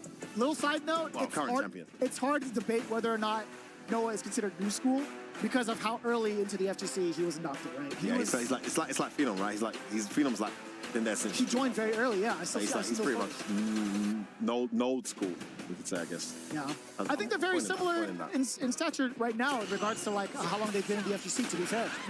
Very equal. No, Noah was around. Was he around when Phenom was around? Phenom was around when he was like 11 years old, bro. Noah's been around since 8. Yeah, but Phenom's way older than Noah. Why are we talking about it? Get out of here. I'm saying it's similar. On me. You're trying to draw me into meaningless arguments. No. I'm not falling for it, bro. Oh, what are you doing, Noah? It's a conversation, bro. It's a conversation. It's a conversation, bro.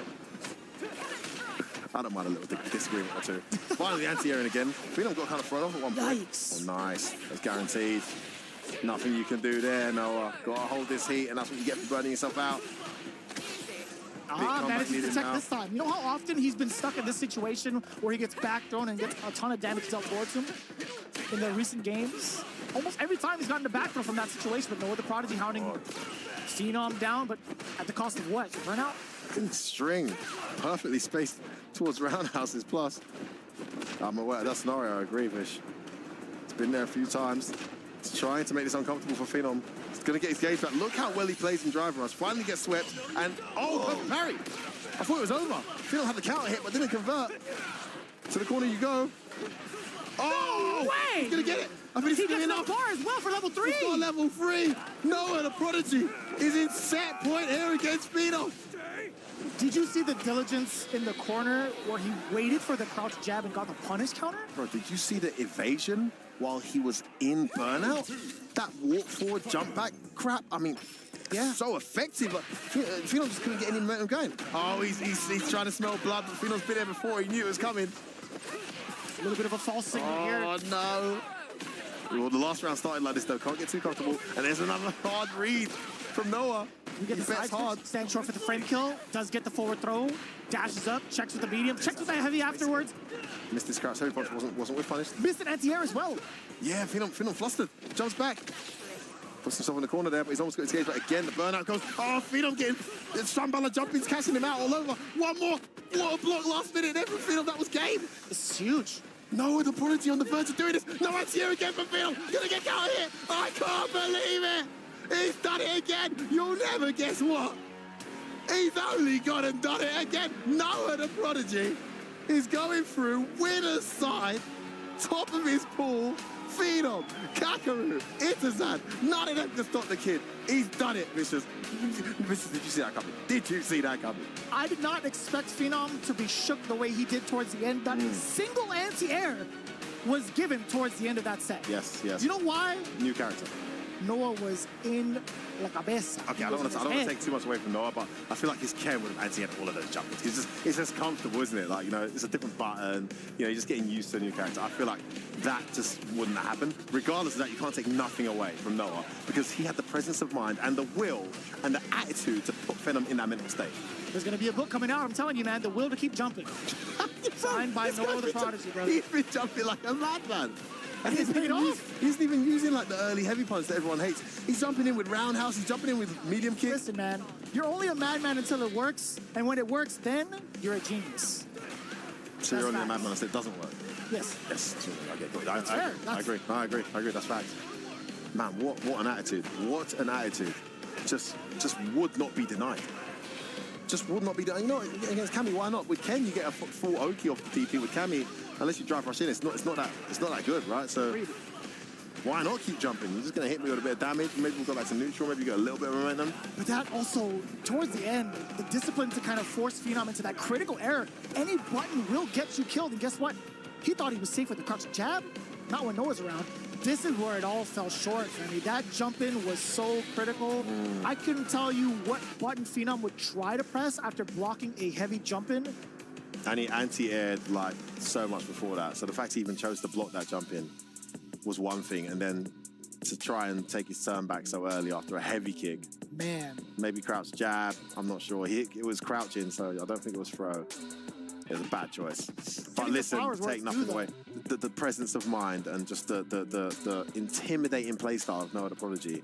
And the thing is, his playstyle actually, I feel like in casuals, he'd probably have a harder time against some of these guys. But to have that kind of playstyle in tournament, that's the thing. I'm going to interrupt you there. I don't think he does have that kind of hard time even in casuals, because even like the day before, he was talking about playing against Men RD, and his Zangief is like, you know what, I did a great job against Men RD. I'm going to continue with that exact attitude. It's no slight on him. It's more to do with his opponents, right? I feel like as an opponent, as a player, as a pro on the big stage, you've been working to get yourself in the right mentality. You've got all this money on the line. It's one of the biggest tournaments of the year. And you've got an absolute madman who's also very good charging at you. You're not going to feel that pressure in casuals. It's like, well, this guy's a bit crazy. He's just going to play your game. But here, I mean, Phenom, listen, all due respect to Phenom, he cracked. Noah actually cracked him there. He wasn't doing anything like, that was like particularly out of this world, like creative. He was jumping when you least expected it. He was putting the heat on you. He was evading you when he was in burnout. He was slippery and then only engaging on his terms. And you just, slowly as the set went on, it became more and more uncomfortable for Phenom. Would you say that to a degree, the way that Noah the Prodigy played defense while in burnout would technically be creative because it's something that's so unorthodox? To be fair, that part of Noah the Prodigy's game is extremely creative because no one does it.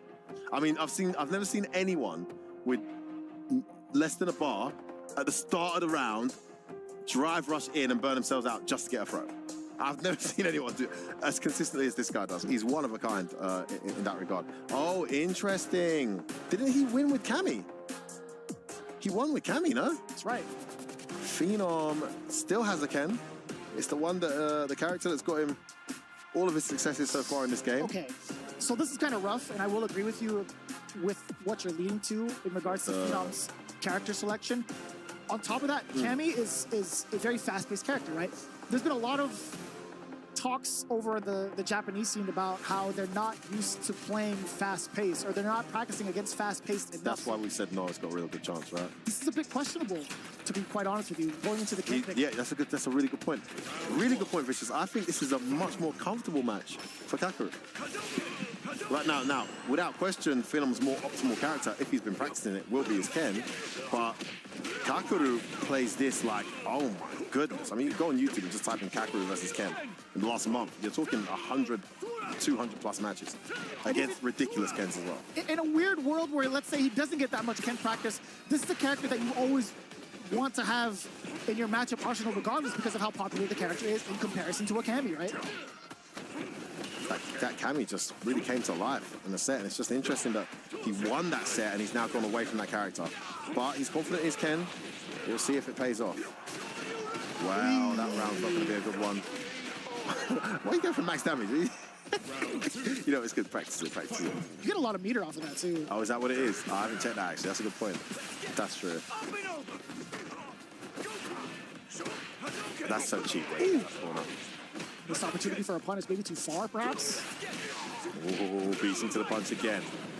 Almost burnt out, but has half the bar. Gone.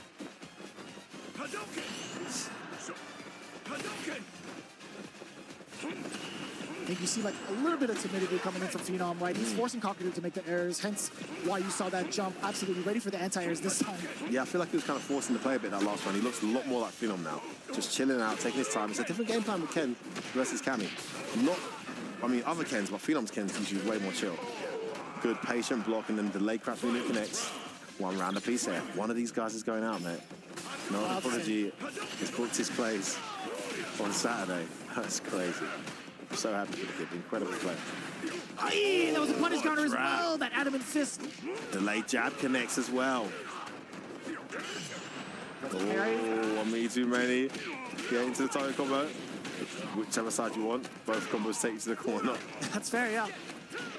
Forward throw yet again. Possibly doing it again. No, it's going to be the Fears and backs away. He wants to... committed. Why did he do that? He's going to die for that. That's wild. What was that? That's actually wild, Femi. Committing to the target combo is something I didn't see coming in my bingo card. I think he misconfirmed the second kick, and he thought, I'm dead. Let me just press the other one in case he stands up. That's got to be it. You're thinking to yourself also with the distance, you could perhaps get punish countered as well? And maybe try to go for like a delayed medium kick for the rest of the target combo to possibly frame trap Kakaru. Yeah. It's hard. It's a really hard call out. That was for playing so clutch and so tight. Not clutch isn't the word, but earning his way back into that set where Kakaru was kind of running away and then he got that round back and then the last round was quite anyone's to win. That's a sucky way to lose, man. It felt really tentative, I think, from the side of Phenom, right? He's just looking for a way for Kakaru to displace himself, whether it's airborne, on the ground. He's in a dilemma now, momentum off of that. Okay. Yeah, gonna go back to Cammy. I think he should. I mean, to be fair, picking the Ken for the first game, actually, if you're gonna pick the Ken, that's the time to do it. So you know what? Respect for that. Understandable. But you've already won this with Cammy. I think Kakaru looked less comfortable. He looked good against Cammy, but he looked less comfortable against Cammy than he did against your Ken just now. You got the data you need. You're one game down. Let's whip the Cammy out. I like the strategy. Let's see if it pays off though, because you got to remember, even though he won that game, there was a lot of data collected for Kakaru in losing against his Cammy earlier. Looking like a pretty good start for Phenom. Just get the counter hit against the parry from Kakaru. Love that delayed jab. Saucy. Ooh, back dash into parry. What are you saying? What are you saying indeed, right? Wagwan, fam. Can't say that. It's not bad. What you can't say? I just can't say it the way you can't do. Say it. That's what I'm saying. I don't have the accent down pat, bro. Yeah, well, you heard my, you know, actually, let's not talk about that. I like working here. Getting cornered here, but it's Phenom with a life. Oh, Kakaru ready. The one spin knuckle we saw. Safe jump, backs away. Oh, big whiff doesn't get punished, and the driver rush straight away. Very smart indeed. Actually burnt him out. Super clinical. Phenom wasn't even thinking about it yet, but Kakaru. Jeez, more than enough damage in the tank. And the side of Kakaru as well. Just waiting for his moment to force the burnout against Phenom. That was really, really well played. Really clever calculation, and just immediately, like, you know, capitalizing on it. Before your opponent even realizes he's in danger. And even not even ready to, like, use a super to bust yourself out of that situation. It's so hard to call. With punish, then absorbs the jab and goes straight into a crouch medium into drive rush. Kakaru looking good, head target combo connects off that overhead plus frames. Nice walk back in the corner. Oh, Phenom makes another combo drop though. Ooh, nice here from Kakaru. He's so good at just landing throw after blocking the negative die kicks. Oh, a little tricky. Man, it really feels like a battle of the drive gauge, I feel like, for Phenom's side. Let's get the back throw successfully against Kakaru, but still somewhat of a hill to climb. Yeah, this is a really huge game for Phenom. Don't want to go too down here. Oh, the Rago high kick well blocked. Oh, back parry. Gets caught low, gonna spend it. A little bit awkward too. Kakaru actually has some bar to his name to make it really, really hurt. Does get the drive gauge back as well. Burnout, right? Oh, sorry, burnout. Burnout. My mistake. Yeah. I thought you were on about Super One. You're right. That's what you're talking about. No, you should have bluffed it. That was actually my mistake. Oh, and he landed a bunch of those earlier. He's landed another one now. Phenom picking up where he left off the meaty crouch. Heavy punch connects. Huge damage. One more guess. It's that Akuma life, baby. Oh, he missed his anti-air though. Kakaru lands it. He's back in this round. Throw. Are you one touch away? I think he is. You're absolutely right. It's just horrible situation for Phenom this round. Oh, it was going so well for him. He's suddenly going to run away from him there as Kakaru executes to perfection and gets himself a 2-0 lead. You could never doubt him. Oh, God. You can't count Akuma out just because of his sheer damage output, right? He's such a sick character. Design-wise, so I think he's design-wise, he's incredible. It's one of the best Akumas ever. But yeah, he's never out. I mean, he got blown up twice. And then just jumped out the corner, managed to land the cross up, and then suddenly it was game on. Phenom 2 down now, goes straight to rematch, no time wasted. Love did it nice and early this time. Take away the ambiguity. Man, this guy knows his answers. Might have gone training mode between sets for all we know. You know, Phenom's that dedicated. I wouldn't be surprised, genuinely. What a way to weave through the fireball. A beautifully spaced dark kick, and another round is going to go to Phenom here. It almost feels like that loss has galvanized him into being a bit more aggressive. That is an excellent call out, actually. Right. I'm feeling the way that he's been playing right now, a little bit more aggressive and not change willing to take strategy. some of the fireballs. He's like, I'm close, but it's not working. I need to change strategy here. I need to blow this guy up, and it's working. Is it going to be a sustainable strategy for 3 rounds straight? I don't know, but right now, it looks like it's absolutely working. As Kakaru, he didn't go to the, he thought he was going to level 3, didn't get it. Do you think the uppercut would have probably granted him enough bar? I think so. Oh, is that going to cost him? Like we're going to get first game. Wake up jab, gets another jump in. Great tech from Kakaru, stays in this round. Oh, hits the button, goes in. Oh my days, he can kill. 1 bar. Rago high He kick. can No, kill. yeah, he's dead. He will kill. 100%. God damn. So much damage. Didn't even need any drive rushes, just straight EX. CA and Phenom a fraction away from getting his first game in this set, suddenly staring at a 3-0 expulsion from this tournament. Strategy was working. Okay, wasn't ready to enter yet, but goes for the perfect parry, and it works. Plaza.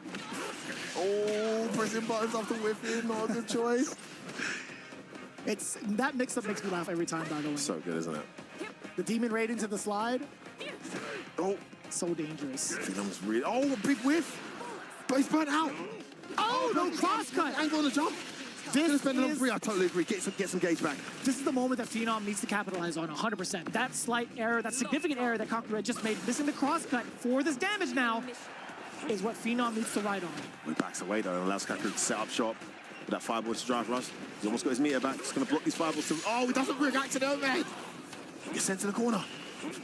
Set point, elimination point here for Kakaru. Oh, Phenom presses the button at the wrong time. That's going to be it.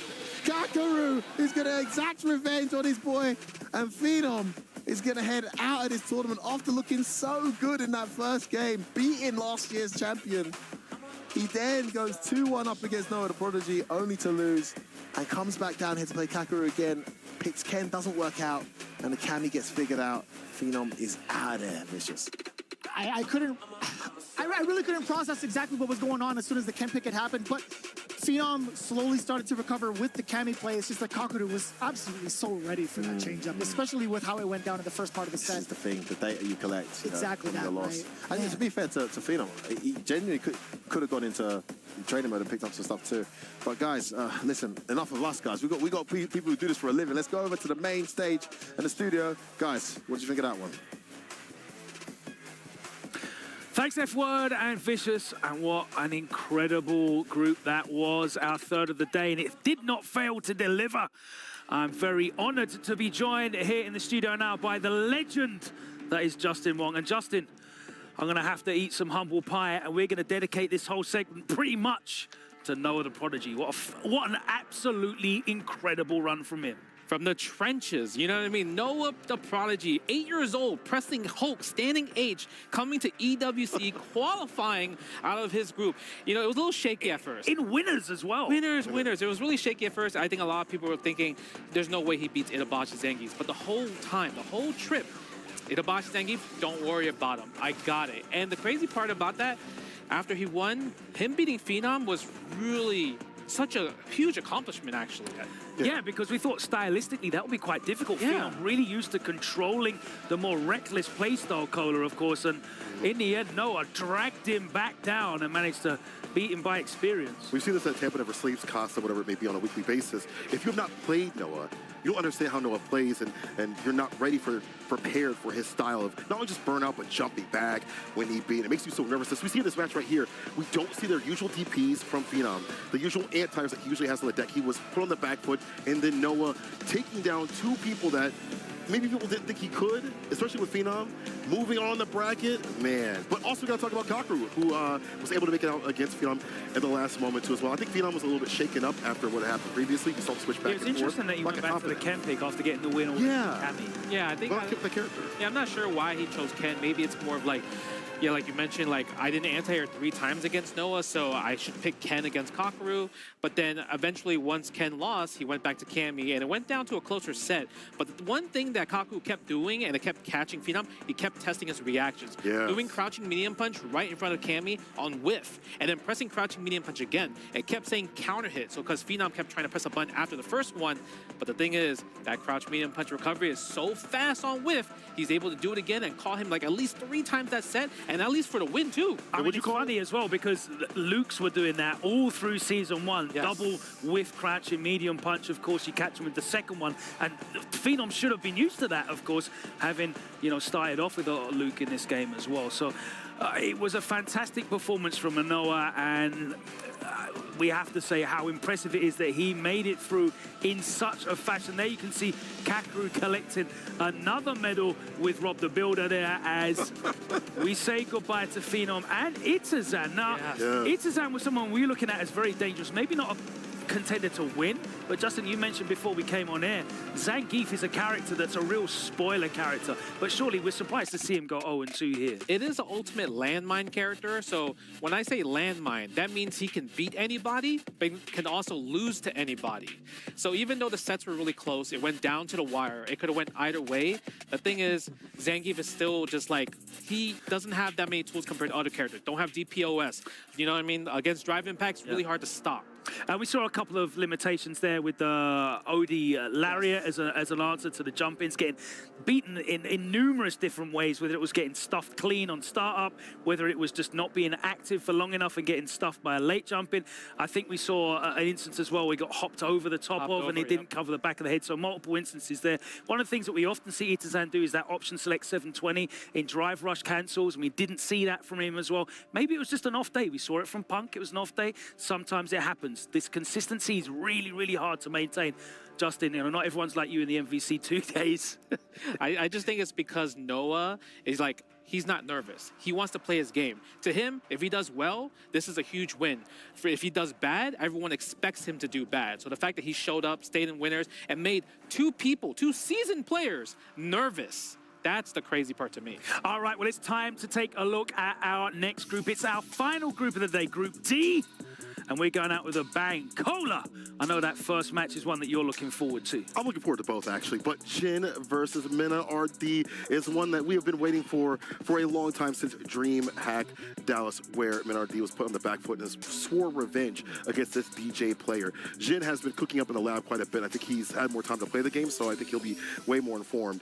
And I gotta jump over and talk about my boy, Dual Kevin. Mid-best? Yes, mid-best. That's right, mid-best, coming through from the LCQ. So you mentioned previously earlier in the show, he was so close to taking a long break after not getting any sort of qualification, but now solidified to be at Absolutely, the top it was a spot. fantastic run for him, seeing him qualify. I want to see what you at home believe. It's a really open group. Get onto the STC Play audience predictions, stcplay.gg, and make your predictions for the 2 players you think will be making out of this, our final group of the day. It's time to get into a short break. On the other side, we'll see these next 4 players competing for a place in Phase 2 here at the Esports World Cup.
that and more with DoorDash. What is that? Welcome to the Romulus Space Station. We hope you enjoy your time with us. Alien Romulus. Within every one of us, a battle rages between light and dark, peace and power, cookies and cream. Your fate will find you, and when it does, one question remains. The light side or the dark side?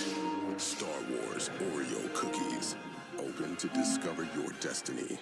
Ooh, Jolly Rancher? A world of unhinged flavor in every bite. Something dark is coming.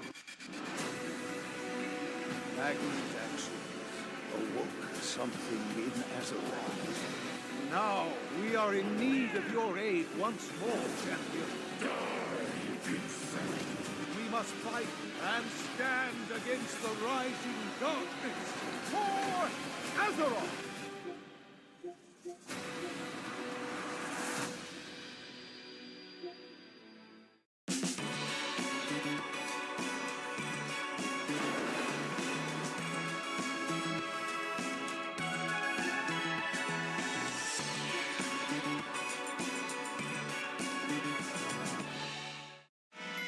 The all-new Shark Detect Pro Auto Empty System. Shark's most intelligent.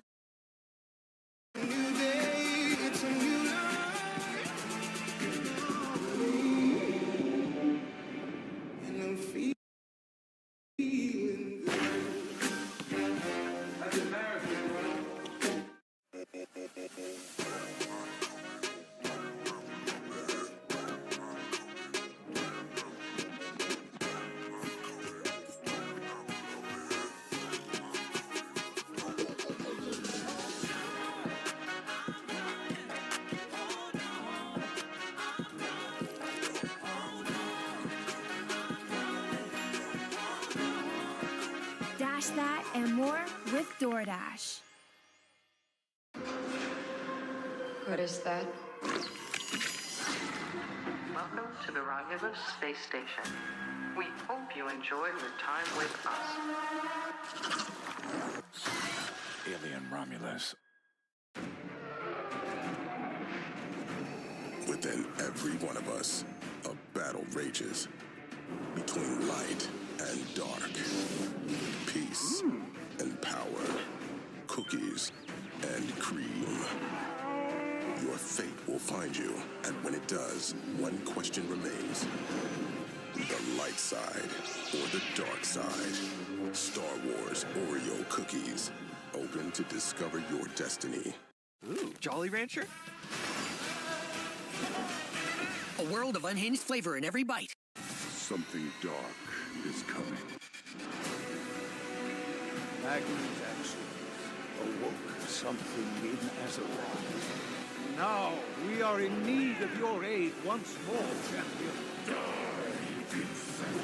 We must fight and stand against the rising darkness for Azeroth!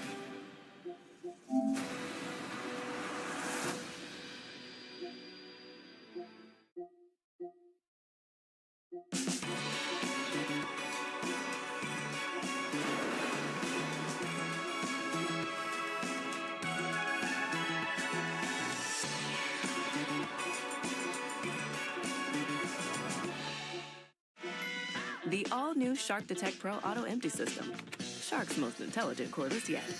Detects hidden dirt and boosts power. And empties automatically. Shark Detect Pro. Clean smarter. McValue meals at McDonald's are only $5.79 each plus tax.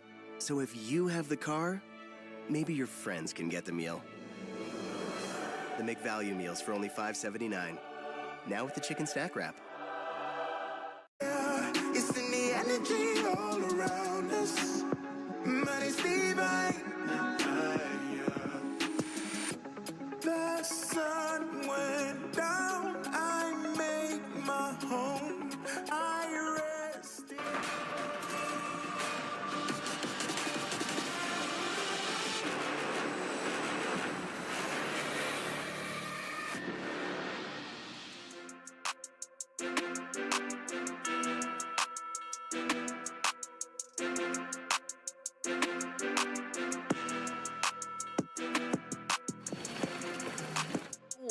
that you thought things couldn't get any more dramatic after you saw Noah the Prodigy popping off on all sides of the stage. But just like that, when you thought there couldn't be more, we have the most exciting set so far with Zen versus Mena RD. Mena, I'm gonna keep things simple. Is this personal and why? I think it is because, you know, he's the only player that beaten me twice in the same tournament in my career in Street Fighter 6. So, you know, I'm just gonna go crazy. Oh, wow. Oh, my God. Zen. Well, there's a lot of pressure right here. So what do you say about that? I mean, the Capcom Cup Grand Final match worth 20 of these. Okay, hold on. Watch out for a second. Back up. Can we get the face off real quick for the people? Can we get the face off real quick? Yeah, make some noise, y'all. Make some noise. Yeah, it's getting real serious. Take your seats, gentlemen. That's enough. That's enough. Okay, let's go. I want a nice, clean fight. Ladies and gentlemen, Mena RD versus Jin is going down right now at the Esports World Cup. Let's send things over to our casters. Did you hear what he said? Oh, I love it. I want all the smoke. I want 20 of these. Dude. Insane. Oh, okay. The amount of tension. That clap back from Zen also, that's a lot of tension, brother. But, I mean, like, when you see them here on this screen as they get ready to play, you already know, like, they are friends, right? But when it comes to the world of Street Fighter, as soon as you settle down into the seats and you're ready to play, there are no friends. That's what I like about Mena, though. And that's what I didn't like about the Evo final. As much as it's cute to see, I don't want to be smiling and laughing with you and like, everything's on the line and playing a tournament. Like, I used to train with people like Andreas. Shout out Andreas. We used to train almost every day together. When we play in tournaments, I don't say a word to the guy, bro. I'm trying to take your head off, bro. You know what I mean? Like, and if I lose, I'm fuming. Like, that's just me. Now, guys who don't have to be like that and can still win are incredible. There's one guy that's very good at that. It's Mena. Even when he plays Kappa, bro, he goes full cold mode and just goes killer mode. And that's the way I think it should be. We'll see how this goes. This is one that's been in the making. He's picking at Kuma, and he's going to go crazy, as he said. And for a very fair reason, again, Zen has his number thus far from that DreamHack Dallas qualifier. 5 games straight against Mena RD. Can he continue the streak? DJ definitely kills here. Oh, he's been nerfed. Oh, he dropped it. All right, he's still in there, but he's sent to the corner now. Would you expect the level 1? Yes. But he could have killed with that. He had one more. Oh, this is going to hurt max damage. Max damage as well. You're going to build up level 2. No, he's going to go for the damage with the Tatsu instead. Oh, don't try. He just got the level 2. This is DJ we're talking about. I also think it's really cool that if you get the punish counter with the level 2, you can still go off into like another normal. That's actually sick. And he did that on purpose. That was a bit of a show. You get the meter off of that as well. I think it's really, really smart from Zen. Man, also the range that he's playing at with the fireballs to force that error and to get clipped with the jackknife, beautifully done. The walk back ever just so slight in RD. Surprisingly, it's a character you don't see much of. Honestly, I think Street Fighter 6 done one of the best version updates in terms of character changes. I think the characters are all still very relevant. No one got nerfed to irrelevance, but people have made very rash decisions in dropping a bunch of characters, and DJ's another example of that, in my opinion. Level 2 will do it. I feel like that's a tactic that Mena RD was going to be waiting for regardless, like the empty jump low. I feel like a lot of the players, even in Japan, actually utilize that exact tactic. A little side note, Mena RD, he's coming back from his pilgrimage in Japan. He had a whole training arc right before this event. Ooh, there's still DJs in Japan, I'm told, so that's going to be useful for this matchup. Oh, that's so cool to see it that way. I've never seen that. Airborne sends you flying like that? I've never seen that. Yeah, sure does. Very awkward indeed. Back, that's in the corner, gets away with it. Ooh, whiff, not punished. Fighting from the corner well there. Oh, tried to pick him up, didn't get it. Get a juggle. Maybe should have done jab there, made him a bit too slow. Oh man, he's playing so clean, looking for everything, but he's been knocked down now. And multiple times over a lot of these fierces, you would think Mena RD is overextending, but Zen hasn't really found a way to punish it consistently. Level 3, bang. What? That wasn't meaty enough? No, it definitely wasn't. He's dead. Sakuma, he's out of there. What? Oh no, I'm done. I'm leaving. Where's my? I swear he's gonna win as well, isn't he? He's going to build enough for a level 3. Yeah, I'm gone. All right, see you later. Either way, he had level 2 just in case. You do get the wall bounce, but yeah, even the damage output is going to be significant enough to take it down. Mena has broken the streak, ladies and gentlemen. We're live. That's the W he was looking for ever since DreamHack Dallas. It's funny, though. He said he was going to go crazy. He actually had to calm down a bit because the crazy was getting killed. And he's actually slowed it down a little bit. Still a bit of crazy in there. He definitely tried to do it at the start. But Zen's is too ready for it. 1-0 Mena. Early days, though. And already the aggression coming out from Zen. Oh, just above the head. Still manages to get the jackknife. I like that. Oh, trying to anti-air. That's a nice creativity, but angle wasn't in his favor. Gonna lose a ton of damage for this. He's gonna burn himself out. He's gonna throw for game. He's gonna land it. Oh, he tried the drive reversal. Doesn't work. Awkward. A little bit awkward from the side of Zen. I mean, he does have like the wake-up options to possibly get Akuma off of his back, right? At least with the OD jackknife, perhaps. Didn't have the super to do anything, really. He just built that level 2. Oh, boy. He wants to convert him out. Yep, he's going to try and do exactly that. Good enough. Yes, it is. Kicks for the damage and the drive gauge depletion. Burnout City. Oh, good tech. Very important tech for Mena. Oh, he missed his meaty. Is he going to choke again? Oh. Disgusting, by the way. Drive thrust, jab into the jack into the sway. Nasty. It feels kind of gross. Don't see it anymore. Don't see it, bro. It's crazy. These incredibly strong characters. We don't see them represented anymore. Yeah, you don't see it as often, or at least that tactic as often, right? But Zen, I mean, making it work. Oh, that trap was nasty. There we go, the bust up that he was looking for. Doesn't want to let Mena get to 2 because he's already playing quite wild at 1-0 up. This is 2-0 up. Oh, that was it. Didn't cancel.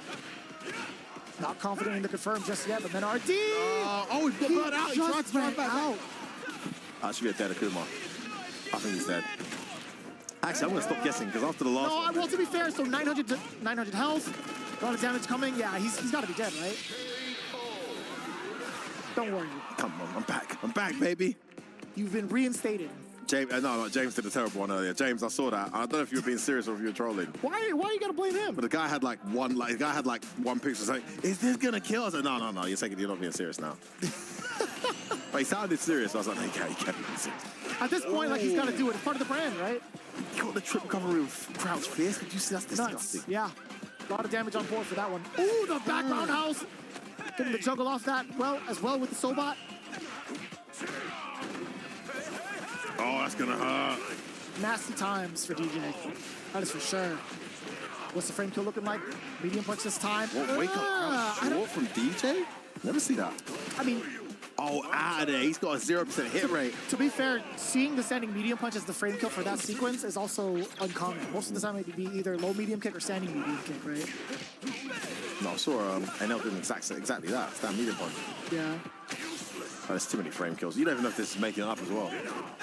Well, I mean, for the medium kick, I definitely used to do that. I used to make up some frame kills and be like, oh my god, it's a setup. No, it's not. And that's what ended you up here in the comments. Me too. Only one I forgot. I had real ones as well, you know. Get the forward throw now. What's the pressure looking like for Mena? Uppercut. Yeah, he likes playing in this pocket. I mean, most players would love to play in this pocket. The amount of control that you get, but Zen gonna be busting out with the drive gauge.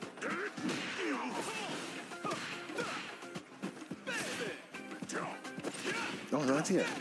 Oh, that's gonna hurt big time. Okay, doesn't spend the bar. Does this time, goes back in and throws. Even after the OD sway, does get the side switch. Man, they're kind of frozen right now. Just waiting for his turn, but it might not come if he's not careful. Oh, what? What? That was and you could see a little bit of an exasperation from Mena RD. He kind of shook his head. He's like, why did I get hit by that?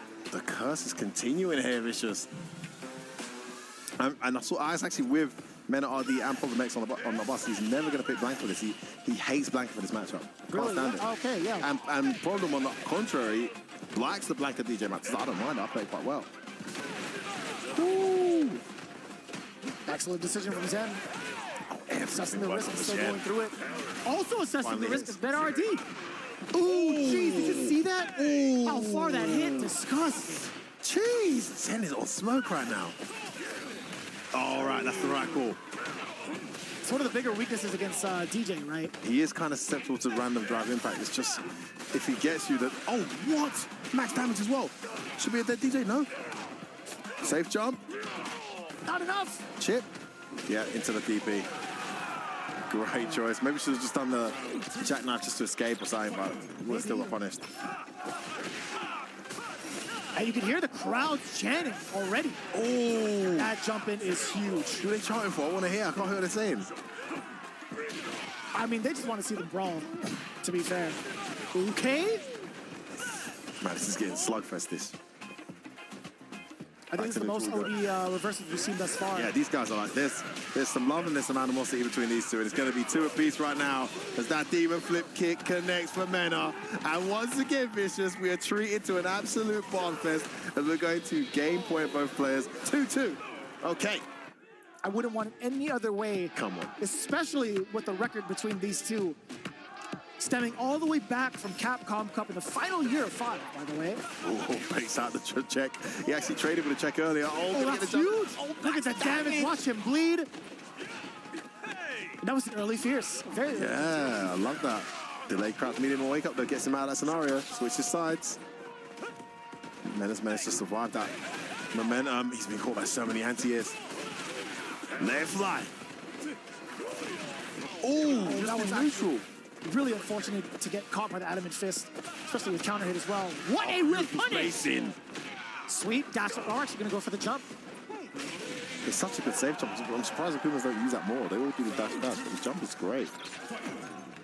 Set point Mena, and the crowd is behind him. Again, he fakes it again. He doesn't care.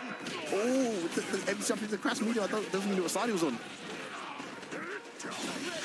Ready for the ride, level 2. Gotta go for the side switch, the punch ender. To the corner you go. Still one of my favorite supers. He's keeping himself in this. He's still set point Mena. He's got level 3 as well. Too far for the counter hit to Link. Oh, the delayed crouch jab into the drive rush. He should be able to close this out. He doesn't drop this combo. He gets it. We're going to the wire, Vicious. The only advantage I could see here, very blatant one, 3 bars to the side of Mena RD. You think that... Oh. Call out against straight overhead attempt from Mena RD. Are we going to see more Adamant Fist and neutral, Femi? This is easily the most reversals we've seen in any set, right? Oh, big drop. Word. Not the biggest punish, though. Maybe too far. Took what he could get. Anti-head jab connect. Zen. Oh, another wake up. Level 3. We saw it earlier from NL. Now we're going to see it from Mena. And it connects. You know, it could have been far worse, right? It could have been a combo into it, but man, the Sip of Calamities. Oh, look at that relief. Oh, my days. What just... Oh, he drops it. And he's pulling it out now. Deck as well. Random DI. Random DI. No conversion. Oh, he's putting something in the corner. And he's throwing him out of the corner. Oh, no way! He's ready with the medium kick. You're kidding me. What a call out against... This guy's ridiculous. What a call out against that tactic. Yo, Mena RD took to the skies? What? Did you see that, bro? Nah, this kid, listen. We got to stop sleeping on Zen. Who had Zen as their dark horse? Please tell me someone said Zen. Because the way he just played, dark horse material? I'm getting shades of LCQ, Capcom Cup, followed by unbeaten run all the way to the finals until he met this very man. And since he lost to that man, he's been putting a beating on that man. And he's just done it again. I cannot believe. Wow. That was the sequence that ended the set between Zen and Mena RD. Let's take a look at the replays, man. Such a beautiful closeout. Because he'd been doing that. He'd been getting on the corner for free all set. It's like he saved it to the last moment when it mattered the most to do that. Neutral jump medium kick into the level 2. Oh, beautiful set. Both of these guys. That was so unfortunate. He tried to drive him DI back and he just ran out of gauge. And it happens so often, too, whether it's in ranked play, whether it's in competitive play, at your locals. We've seen that so many times over. It's just really unfortunate that he didn't have enough of the resources. But this is the thing we were talking about as we got into the matches. Like, how often have we seen this many OD reversals from him? Yeah, these guys, it's a proper slugfest, man. I mean, these guys are just busting out reversals left, right, and center. Yeah, it was really much like a hard read type of gameplay between the two. Level 3 as well. This combo was good. That was about to, no, there was another one he did. When he just did the wake up like upper, like no anti-air neutral. That was disgusting. That right here, man. That was rough, right? Drive rush forward into the demon flip or the demon raid. Wow, and you see the The frustration on Mena's face. And that was a hard read, man. Coming. Yeah, great. That was majority of the game. It was upon hard reads. But Zen clearly glad to take that away from him. Man, the Rai smiled too. He gave him the side eye. He's like, hey, you like that? It's pretty cool, huh? Shout out his team, GK Games. I mean, they're literally from Dubai. It's a really well-known video game store in Dubai, picking up players now. And here they are with their player in Street Fighter 6 representing winner's side, taking out one of the world's very best, if not the best, in Mena RD. I love Scout. It's 2-1 for Kevin. You notice it was just rock and scissors between the two. Paper. And it was just back and forth.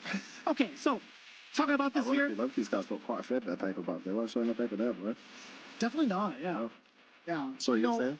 We've seen that kind of expense from the side of Dual Kevin. He's been traveling all around the world. Oh, and he spends. To make it into the qualifier, to make it into the big stage. Yes. With how many different qualifiers that he's attended. He's been attending since DreamHack Dallas and finally made his way at the very last chance qualifier. And kudos to him, man. At the cost of the beast, the greatest of all time, taking out Daigo in a very thrilling set, I must say, as well, to qualify. And look, just to reiterate what you're saying there, what a journey from Dual Kevin. Yeah. To get so close so many times, to go the places he went. I think he told me he wasn't even going to the LCQ at one point. He was like, I'm done, it's just not happening. He decided to go. Massive shout out to his team as well, putting him on the map, getting him everywhere. So I'm glad he kept the will to, at least was convinced to go on. I can't say he had the will because, again, what you mentioned was true. But I'm so glad it paid off for him. On the other hand, Shanghai making it through the Singapore qualifiers. Talk to me about that one, right? I mean, this is what we've seen from Shanghai a million times over. And we saw phenomenal performance from him, not only there, but also in DreamHack as well. And the variety of characters he plays, on his day, honestly, he can win a tournament like this. Not with ease, but he can win a tournament like this. He's very, very capable. I think Shanghai's biggest challenge in Street Fighter 6, I guess, is a bit of consistency, and sometimes I feel like he picks the wrong characters for certain matchups. That's just my personal critique of him. And when you play a variety of characters, it can be a blessing and a curse. Because suddenly you find yourself in a situation like Phil earlier. Maybe you should have gone Cammy from the get-go, because the set with Cammy earlier got better as it went on for Phenom. So maybe start with Cammy, you might get that momentum back. But starting with Ken, lost a bit of momentum, lost the game down. Sometimes being able to play multiple characters can work against you. Look, it's easy for me to say for someone who sucks at it, but that's one of Shanghai's only tiny weaknesses, if anything. But it's funny that some would say a weakness. I think in Street Fighter 6 it definitely is. But in terms of how Shanghai is as a player, considering his degree in regards to other fighting games, I think he's always going to be a type of multi-character player. Yeah, but his level of expression and intellectual depth within a fighting game scenario is too deep to be limited to one character. He's just way too talented. So I agree. He must get bored so fast, He really does, I think. And I don't know how often he gets to really practice, right? Majority of the time, kind of just hops into ranks. But here we go. Not a ranked game. This is the real deal. Game 1, Dual Kevin, Shanghai, Rashid versus Bison. And already a lot of pressure coming in from Dual Kevin and commentator skirts the classic. Shanghai finding a way to bust out, and great defense thus far from Dual Kevin. The bomb, not going to hurt him as much, but that roundhouse will, excuse me, the back roundhouse, jeez. A perfect parry to the bomb, only to get clattered in the jaw by the back heavy kick. And now he's going to get, no, I said pump. Just going to take knockdown and bomb him up again. Oh, I don't know yet. What a whiff punish on the stand medium kick. Beautiful space from Shanghai. And that's a big button to whiff. Right? You would kind of consider that almost nearly just as bad as whiffing, maybe like a heavy normal, but yeah, that medium kick stays out there for a while. He's really good at using it though.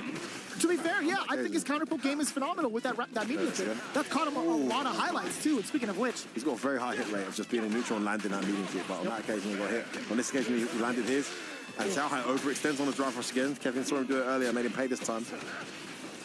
I'm loving this thus far from Dual Kevin. By the way, if he manages to get another knockdown, it's going to be killed. As we just mentioned, as soon as he gets that hit, level 1. And you know what? It sets him up so nicely to score maybe an SR if he gets the correct sequence. Exactly. Level 1 finish. SR ready to go. Shanghai's got to be careful. That's what usually happens. That's how he usually uses it. So good at sticking it out. And here it comes. Preemptive parry. Gets thrown. No punish counter. Tries to jump in. He's not having any of it. Tried to take the throw at the wrong time. This is going to hurt. Okay, safe jump, empty jump low. What's it going to be? It's the safe jump. Well blocked by Shanghai. Fighting out the corner well. Whiffs a few buttons though. Got to be careful. Oh, wow. Overhead from out of nowhere. Yeah, just do it. Surprise drive rush. Burns 4 bars just to get something going. Shades of Noah didn't really get to replicate the same results, though. Oh, Noah definitely don't get results when he does it all the time. But he'll just do it. That's what makes him sick, regardless of the outcome. Now we're starting to see the scissor kicks really come into play for Xiaohai. Not necessarily getting any sort of hits, but at least giving Dual Kevin something to think about. That Trey, don't press buttons. So much better for Xiaohai, sitting on a level 3. Not going to spend it just yet. Waiting for the bomb punish counter as well. And again, he was scared of the bomb. Had to take the throw. Overhead blocks. He's going to level 2. He's letting him do it. He's actually backing up. Bison's got an answer for that, right? He just does the EX Cycle Crusher, maybe? Perhaps. Nice. Gets a knockdown. Goes for a throw. Now we're going to see it. Great. Level 2 activated. Horrible situation for Xiaohai. Oh, just when you least expected it. I'm holding down back. I'm holding down back. No, I'm not. Get over here. That was a literal moment when Dual Kevin decided to step forward. I couldn't tell you whether it was like intuition from the side of Xiaohai or the split-second reaction towards Dual Kevin's view. Such a good answer. Bison, one of the few characters with a relatively consistent answer to that activation that Rashid's got to be respectful of. Can't just drive reversal just to get him back into it, but he lost a lot of the SAR and losing a bit of momentum too. 1-0 to Xiaohai. There it is again. So much mileage out of these medium kicks. He's so good at that, man. I was watching him play all weekend. It's like, just knows when to press it. Woo, let it fly. Oh, jeez, you know, if anybody else teched, you could be honest here. We also teched. I 100% teched. Definitely teched. Being able to dance like that in front of someone like Xiaohai. Sweet chin music, Jesus. Said it stays out, baby. It definitely stays out. Roundhouse the ting. Damn. Oh boy. Hey, that's not too bad for Dual Kevin. Yeah, actually, it was in air mode, so evaded the explosion. The C4.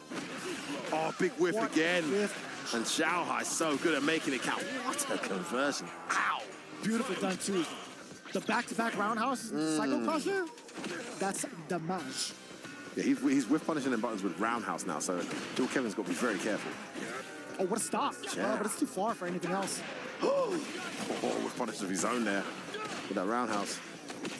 Speaking of roundhouses, throws in the corner, he's going to be level 2. Yep. Just go straight away into the whirlwind. What's the plus frames? Yep, can I kick it? Yes, you can. What a tech from Xiaohai as well. Excellent defense thus far, but he's still stuck in the corner. Yes, sir, still very active. Delayed cancellation into C4 with that. Oh, again, the whiff punish. Nice check. Gonna get bombed up. Plants the C4. He's not done drive rush roundhouse once. It's drive rush overhead or drive rush throw every time, or drive rush nothing. It's gonna land that one more guess will be it. Drive reversal connects. And Bison's burnt out the walk back into the crowd medium. One button confirmed. Vicious. How clean was that? Pretty clean, pretty expensive. Xiaohai, man, that was actually a very, very sick conversion for him. Damn, his walk speed isn't that crazy. I mean, yeah, I wouldn't call it crazy. Nah, I mean, by historic Bison standard, obviously it's nowhere near as bad as 5, but still, what a call out too. What a call out. And what execution as well. I always feel a bit more, as a player, like, I always feel that it's a bit more of a message when the guy just does one button level 3 to me. It's like, oh. That's how you feel today? He was so... It wasn't like it was normal. that bait. It's like the buffer was coming. It's not... He didn't see and then start buffering. No, he's buffered preemptively because he's like, you're about to get hit and I'm just going to cancel it to level 3. It almost sends a message. So yeah, obviously someone like Dual Kev's got the will to move on, but I'll probably get off the seat and be like, yeah, I'm done. 2-0 up now. Oh, we tried that. I think that was supposed to be a stand roundhouse. That would have connected. He actually got back roundhouse instead. Dual Kev's really got to be careful with those normals. Nice check. Wow. Rashid's are getting away with that way too often. Dash up scissor kick. I still get sick when I see that. Oh, the whip punish. Oh, perfect timing as well. Gets to apply the bomb as again, forward throw. Xiaohai looking so solid with this Bison. Just the harassment of normals coming in from Xiaohai. Oh, again, he whiffs the stand medium kick. We were complimenting him for it earlier. Now he's making me eat my words as he whiffs it again and again. And Xiaohai makes him pay. Set point Xiaohai. I wasn't expecting this to be so lopsided. I mean, he's had great moments, but overall Genuinely, domination. I agree. Sorry, say that again? Genuinely, I agree. I didn't expect it to be the way it is right now. And the bomb is still on him, too. Oh, the worst time. It's going to be huge damage. It's applying. Look at the amount of damage he just dealt out. Oh, no. One more sequence and he might be dead. He's going to be in really big trouble after this throw, though. Oh, it just isn't your day when it isn't your day. And Xiaohai, 1, 2, 3, 4 steps ahead in every situation there against Jewel Kevin. Jewel Kevin looked absolutely emphatic qualifying for this, but unfortunately just wasn't really on the playing field here against Xiaohai. Maybe a lack of familiarity with Bison. I mean, he played really well against... He played Pugera, didn't he? He played really well against Pugera. I'm not sure what it is. Not too sure either. But I mean, he picked Luke against Pugera, didn't he? He kind of threw that one away. Do you think maybe it would have been a change-up or a significant change-up had Dual Kevin switched over to Luke? No, his Luke didn't look practiced at all. I think he's just playing... I don't know, but I think he's just playing purely... Either he wasn't caring because he's qualified, or he was just playing... He's only playing Rashid now. Yeah, but that button whiffing cost him a lot this set. He needs to go and watch this back. I think multiple times. And to be fair, I think after that sequence, after the Asar, I think it was a very fortunate circumstance for Xiaohai to really initiate his game plan and pressure against Dual Kevin. Because you could see the demeanor, you could see the change-up in terms of the pacing. It all went downhill downhill for Dual Kevin after that sequence, or after that moment. Again, it's like we're watching the same match. No, it's a different clip, guys. Xiaohai's just so good at exposing the ground game of Dual Kevin from this set. And that was the end there, baited out into trying to do that anti-air. And Xiaohai with the Bison pick to tremendous effect. Takes out Dual Kevin 3-0. There's been a lot of 3-2s. It was about time we got a 3-0, to be fair, Vicious. We cannot complain. And I think Dual Kevin, unfortunately, this is the period where you just sit down and stay sitting down, right? I think. I would imagine so, but taking a look at it right now, Zen versus Xiaohai for the qualifying match down below. Mena RD versus Dual Kevin. That's crazy. We cannot have another Evo champion go 0-2. It just can't happen, surely. Surely not. But Dual Kevin, the form he's been in, Xiaohai performance aside, he's been in incredible form. And could very well turn up against just about anybody and cause a massive upset. So, looks like Blanca's coming back. Doesn't like Blanca for DJ. Doesn't mind Blanca, however, for Rashid. And that's who he's going to go with here. Truly, yeah. I mean, as talented as Dual Kevin is, I think whether you're a big fan of his, you're a big fan of Street Fighter, emotionally and statistically, it is a very tall order to play off against someone like Mena RD. I think there's no doubt about that, right? I think Mena, since the Street Fighter League final, the one before he won Capcom Cup, when they didn't make it, Team NASA. Since then, I feel like he's tapped into, even though he's won big tournaments before that, I feel like he's tapped into a different level of energy, like where he's not going to beat himself anymore. Like there's times when he got nervous, didn't play his best. That doesn't really happen to him anymore. His mentality is insane. It's more a case now of if you're going to beat him, you got to earn it. And this is where we see, can Dual Kevin earn it? A very interesting decision right out the gate. A drive rush coming in from Dual Kevin initially, but man, they're both going at each other's throats at the moment. Speaking of which, Blanca more so than Rashid in the forward throw. Wow. That works. It's the first time we've seen both of them settle since the start of the round. I know, it was a wild start. Nice anti-F from Dual Kevin. Goes in and lands the throw. One more sequence and he'll be in a position to boss out that level 2. Ooh, missed his throw attempt. Oh, that's going to hurt. Think he should be able to kill here. Yes, he will. Hurt is one thing, killing is another. That is for sure. Mena RD getting the better of these matches, at least in the first round. Being able to just only spend one bar of super. Man, that's tricky. That gets everybody at least once, right? Oh, nice, perfect parry. Get that plushie out of the screen as well. Here comes level 2. Overhead connects. Oh. Neat charged up overhead. Goes for the reset. Good blocks. Oh, what a punch choice from that angle. The containment is pretty much so real with Dual Kevin thus far. MenRD has been stuck in this corner majority of this round. It might even end in this round, except for this moment, the big punish counter, big perfect parry, I should say. Oof. Oh, that was nasty. What a choice of button from that range. Ah, ready. Great choice. Didn't kill though, and he's burnt out now. If you can get level 2 activated in burnout, no, he's not going to get it. Awkward. Also, do you want to spend it in that scenario when you got another round ahead? Probably not. Just getting hit with the projectile for that round as well. That's exactly why you don't. Vicious is going to spend it now. It's fair. So it's a plushie. Just coming in. Oh, nice choice. You're not expecting that. Catches the parry. Oh, tries to be out of throw. Doesn't come. Nice timing on that jump. He wasn't ready to enter yet. Gets out of the corner. Too close. Dual Kevin. Oh, defense is looking crazy right now. Optimal punish too. I love it. But to no avail. It's back to neutral we go in a life lead from NRD. Oh, great spacing on that crouch heavy punch. 2 bars to his name as well. But we're not going to really see that activation just yet. At least it's going to be closer to a checkmate scenario. Yeah, that's why he faked it out, right? Okay. After the OD fireball, this is going to be a great momentum shift for Dual Kevin, depending on what MenRD's defense is looking like. That's one throw. Oh, nice. No Yeah. option select. Empty jump. No, back dash. Like a buttons from NRD. Tries to go in, doesn't get it. What a check there in the middle. A hit's done. Gets the check. And then Beast. There comes the plushie. What? He pressed the button. Oh, no way. Oh, my days, what a choice from Dual Kevin. Goes in. It's, level 2's gone now. Such a tense first game. Vicious, who's going to take it? And again, charges up. Fake jumps it. Oh, tries to get a ball beyond. He didn't get it. Menace in big trouble. Goes in. Gets the throw bait. And Dual Kevin gets the first game. I see Vicious giving me the eyes right now. What are you saying? What's going through your head, bro?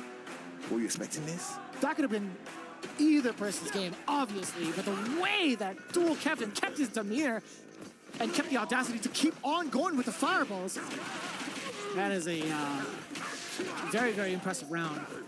He's carrying that momentum thus far. What a check, too. MenRD checking the walk back against Dual Kevin. Back medium kick as well to get the establishment for this corner pressure. Overhead, Jesus.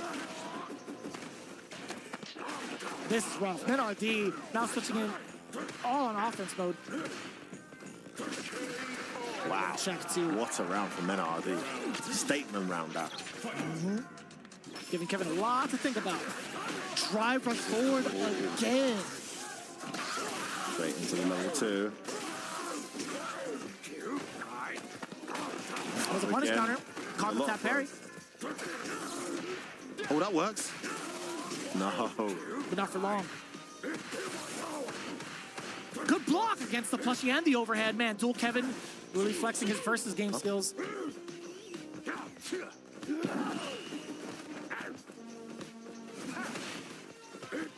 What do you do about this, Femi?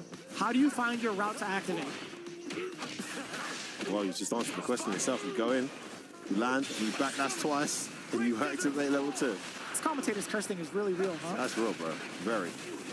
Empty jump, low. Doesn't get much damage or mileage off that, but man, it's out the corner. That's massive. Oh, that didn't punish, but didn't drive. Cancel. What was that? Awkward from both sides. What the hell is going on? I think that was an excuse now. And then Go for it again. More guess. Oh, there you have it. Again, try it another time. Try it a third time. What a response from MenRD. Very convincing second game there. It's got a lot of crowd favorites here. MenRD, of course, playing for Team Falcons as well. The dominant team so far here in the Middle East. Saudi Arabia at the Esports World Cup. We saw how often Dual Kevin was showing off that medium kick. In fact, that's the way he started off the round. He got a counter hit against MenRD. It doesn't keep him in the corner for too long. Oh, that didn't work out. Tried Nancy, got crossed up by that jump medium kick there. Harnish, yeah. Missed his button into cancel there. Wakes up with a reversal. Almost burnt it out here, but gets an opening. To the corner you go. Perfect parry. Love that punish. Counter hit again. MenRD wasn't ready. Stayed on top of him the whole time. Couldn't tell you what button MenRD decided to press upon wake up. Counter hit, right? It was counter hit, yeah. Oh, that's the one I'm looking out for. We haven't seen that option too much either, by the way, thus far.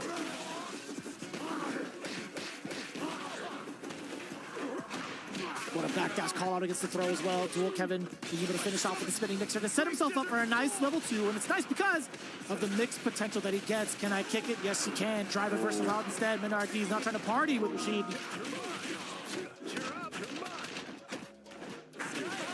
Oh, great anti-air. Horrible situation for Mena. Gets caught low. Baited out. The stand throw. One more drive. Rush will be able to kill here if he gets to level 1. Doesn't even need it. Dual Kevin. 2-1 up against Mena's Blanca. And Mena's got a lot of thinking to do. You know this guy did not come all the way here to go 0-2, but it's already happened to Punk. It almost happened to Kakaru. A lot to consider. One of the biggest things is what do you do against Dual Kevin, and are you going to do it with the same character? A lot of local fans here behind me. They really want to see him do well. He's 2-1 down here. Who's the other character you think you'll pick? He's got so many. He's got JP, he's got Zangief. It's going to be the Blanca pick again. Let it fly. Oh yeah, he saw that trick earlier. I'm ready for it this time. A little awkward too. A little bit early. Maybe not within range for that throw, perhaps? Yeah, he didn't drive us far enough. Ooh, wee. Punish, love that. Oh, overhead connects. Dual Kevin just picking up where he left off. Watch out for this throw. Perfect parry, at least for the side switch. Yeah, had to go for it. Oof. What a whiff punish. Dual Kevin getting better as the set goes on. Catches him with that low.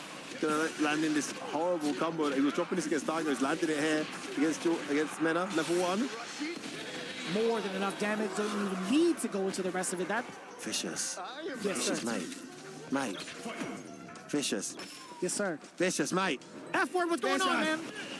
Vicious, man. What's going on? I couldn't tell you, man. All I could do was commentate it right now. Menardi is trying to make a run back for his life, at least in this stage of the game. Dual Kevin sitting on match point. He needs to get some mileage out of this, and he needs it now. Oh, what a choice.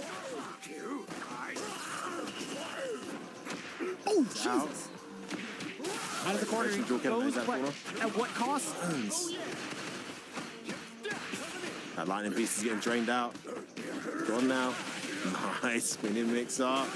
Oh, wake up. Oh, the meaty connect is gonna get around back. Not bad. Hey, not too bad for Menardi, but looking at it right now, Dual Kevin, he's got a shot at an Isar setup if he could find the opening. Yes. That's the single opening he needs. Does he go into it right now? Yes, he does. This momentum shift is going to be everything for Dual Kevin. Menardi, what do you do on defense? Hurricane of your life right now, Menardi. Can you block this out? Almost burnt out here. He's burnt out. Great situation for Dual Kevin. Abusing the pressure, tries to hop in. Dual Kevin's reaction is too good for that. It's set point, and Menardi's in big trouble here. Heading out of the tournament in burnout. Oh my goodness, Dual Kevin just peppering away. Wait, He is in get back in the control. corner. Oh my god, level 1's gonna connect. Is it gonna be enough to get some momentum though? No, he's not. Oh, he eats it. He's still in. Overhead. Menardi has been eliminated from the tournament. And that man who took out one legend in Daigo just a couple of days ago, he's only gone and done it again by taking Mena out of the Esports World Cup, the Team Falcons' favorite for Street Fighter, favorite period in a lot of people's opinions. He's out there, Vicious. What is going on today? All I What's can going say, on, son? There's something in the water today, man. Hey, shout outs to Rob the Builder for making these call outs, by the way. Oh my goodness. Rob the Builder is actually, he's got to be feeling great, but not as great as Dual Kevin. This is quite the accomplishment, but Menardi, what a rough shot. Couldn't tell you anything else, really. Dual Kevin, an emphatic statement made against one of the most prestigious players we could ask for in our generation of Street Fighter. I mean, he's just been so incredible since the game came out. And big tournaments like this, he's had some disappointing runs, but I know it's straight into a bloodbath of the top 32, but you don't see Mena going 0-2 here. Also, even when you talk to me in his interviews, he's like, you know what, my group isn't bad, they're players I meant to beat, and he sounded pretty confident, but here we are. I mean, Dual Kevin, to be fair, playing in so many different layers, presenting so many different options. And it all really coming together to shake up everybody's defense, particularly many RGs. This has been so hard to contest against, right? So many different looks, but that's Rashid. That's the perfect character for someone like Dual Kevin. Yeah, it just wasn't to be. The meat Yo had to close it out.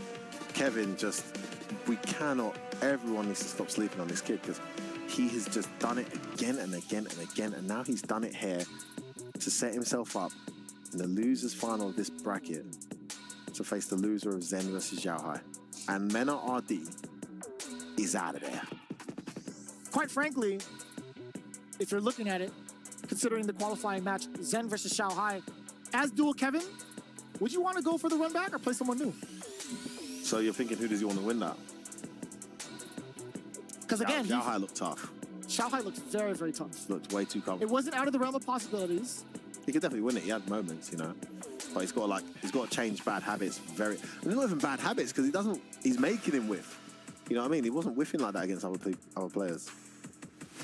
There's Mena RD's key. Talisman, whatever you want to call it. It is going to get crushed. And out of there, vicious. Physically crushing, dream crushing as well. Rob the Builder setting it up.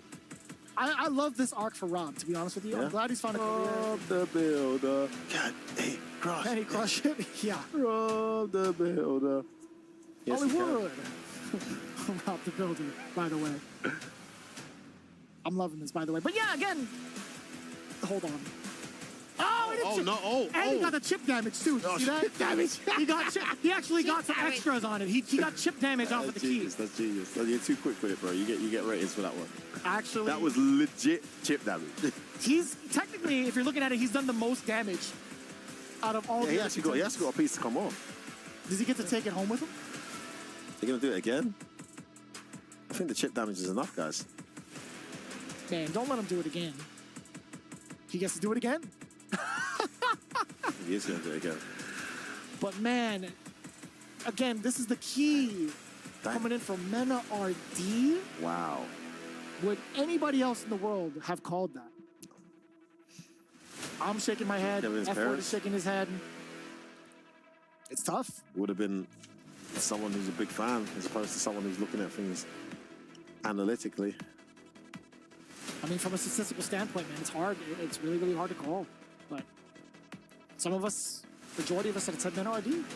Look, this is one thing we've realized there at this event. Like, you don't qualify for this event unless you are absolutely sick at this game. And we got Ryukichi. We got Dual Kevin. He's not through yet, but doing damage. We've got tons of other examples of players who aren't necessarily as well established as others, maybe aren't as well traveled. This is a beating it. It sounds like that Eminem song in his new album, actually, to be honest. Toby McGuire got bit by a spider with me. It was a coat.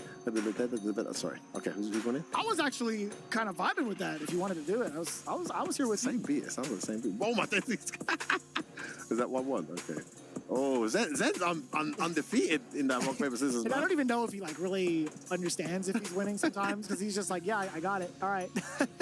Even Xiaohai had to remind him. I was like, oh yeah, it's 2 out of 3. 2-1-2. Yeah, you win. But this is for the qualifying match, ladies and gentlemen. Would you have called it? I would have called you. Do you know what I wouldn't have called? Bison gets released, and Xiaohai is playing Jen at the Esports World Cup 2024. Mm-hmm. Okay. And Jen is not the one playing Bison. That is a fair statement, yeah. But you look at that DJ and the way he flows with the character, and you understand why. Also, some people just can't play a game without a get off me. And to be fair, Jen has made it a public statement. It's like, you know what, I just don't like the way that Bison feels this time. Man, what a call out. A little bit awkward, a little bit too early on the throw. Yeah, way too far. Okay, no, fine. That's why he never does. No, that's why he never does drive us back in back hard kick. So I can still hear Shoryu Sengan in my head every time I do that. Oh, man. Yeah, man. Shout out to him. Shout out to Shoryu Sengan, man. What a moment. Plus 2 scenario. Trying to check the walk back, and man, an immediate interruption from Xiaohai. C4. Oh, that's not safe. The dash up scissors doesn't work. Got punished. Oh, look at those active frames. Meaty throw connects as well. Ooh, with the tap parry, gets absolutely demolished. Out of his parry. Wake up drive impact, so clever. I looked at his health, went straight into that, and Xiaohai wasn't anticipating it. Yeah, I think that was fair. I mean, him just going for the drive impact regardless because of the life. Yeah, I think that was smart. It's just that being prepared and being aware of your meter and your opponent's meter and surroundings. Easier said than done. He's so fast with this character. Not at all, man. I went ahead of level 3. That's the best making an attempt in esports history. He's not getting red hot. Oh, he's burnt out. This is bad for Xiaohai. Safe jump. Oh, you thought you could get out of dead, it? Baby. What are you doing? Not while you're in burnout. Not like that. Sway with a low extension. Not your time, baby. Not going to be to the same effects. That's that comfort I'm talking about, man. It's not just that he's winning. It's the level of comfort he demonstrates as he wins. We saw moments like that earlier in his first match against Mena. And now we're seeing moments like that against Xiaohai. But it's one game. Xiaohai still does play up the 4 characters, but he's very much in love with Bison at the moment. That's what he's going to go with. Yeah, he's got Ken, he's got a Jury as well, if need be. He still rocks a pretty deadly JP. Oh yeah, that's right. No. Yes, medium there connects, gets the parry. Does parry a lot though with Shen. Oh, I like that little string. That was kind of delayed, isn't it? Yeah, innit? Oh, that's gonna hurt. It's only around you, all right? Oh, and jammers and Logan. But anyways. It's only one British, isn't it? Yes. Don't shake your head at me, man. I'm shaking my head. Oh. Okay, Xiaohai's arrived. What a jump into. That button is so deadly, man. Hitbox-wise, it's so weird, though. Right, it's not as extensive as you think it would be. Because he's got such a high jump, but the button's like brings him down 10 frames earlier. Would an exchange be like that? I wonder if he would have been able to trade off with like maybe Psycho Crusher, jab Psycho Crusher perhaps, but no way you went for that still. I don't know why. He wasn't looking at the bar. C4 planted. Wake up reversal. Oh, not close enough. Wake up. That second dash was 3, gonna be one apiece here. Yeah, nice and easy for Xiaohai as well. A lot of big mistakes, I feel like, from Zhen. Yeah, agreed. Great adjustment from Xiao. Oh, he's still alive. He's still alive. No way you press the button, right? Didn't give it a chance. Not at all, man. If he had pressed the button, I would have been thoroughly shocked. I would have been thoroughly shocked. Especially from that range, I don't think you're exactly. really... He didn't even go into a position where he, even threatens a button. No. But I think if you've made the decision to wake up, reversal, you shouldn't let your opponent's movement or put you off that decision. Do it. It's a guess. How long has it been since we've seen a drive rush forward stand jab from DJ actually connect? At least in this tournament. Yeah. I mean, there's not really a lot of doesn't really use it, does he? but He does drive rush crouching light punch. oh, still within range too to get the crouch medium follow-up. Sorry, crouch medium punish into the follow-up. Not at all, man. Trying to burn him out. Takes a little bit of gauge, still has some remaining. What's the goal here now, Femi? Do you try to force the burnout? Ooh. Well, I know it's gone now. One parry too many. Oh, one throw too many. I like the idea of having the parry. That was a substantial amount of meter, by the way. But getting hit afterwards, not ideal, brother. Not ideal. I understand that, Mix. That's totally fair that you would go for that, but Xiaohai ready with the button. Wait. Oh, big bait. It's going to hurt a lot. Golly. Burnout is there also? I should have thrown that here. Yes, he does. Great calculated decision there from Xiaohai. With punches with stand medium kick. The scissors now. The pressure continues. Stand medium again and again.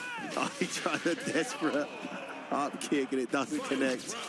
One round apiece here. Back and forth with going vicious. Would have done it the same, you know? With the amount of life you had left, you couldn't drive impact back. You couldn't really do anything. You were in burnout regardless. Would you have spent level 2? Probably not. Totally understandable from Zen. Ooh, that hurts. That actually hurts visually to look at. The crouching heavy punch against the stand roundhouse? It's kind of nuts, huh? Does get the back throw as well. Gets the stand jab. The amount of control, too, that came from Zhen earlier. All dissipates when Xiaohai gets the reset That's cheeky. You see a little empty jump into the trap. Oh, good check. C4 planted. Oh, it's a nothing. Wake up buttons in, predicted it. That was back-to-back targets. That wasn't like a true combo, right? Yeah, I know. It's just this reset. Oh, he didn't get it. He baited him. He baits him again. Xiaohai is going to go to a 2-1 lead here against Zen. And after losing that first game pretty convincingly, he's made a very slick adjustment here. And he's taken both of those games very quickly there, Vicious. Now it's up to Zen to make the adapt to the man, as we say back where I'm from. Adaptamantation? Adaptamantation. I still remember, man. I'll keep up with it. Shout out RMZ. Actually, there's a long debate in the UK about who started that. I don't even know. I'm not going to get it started. Shout out everyone. Eventually, I will ask you for that history lesson.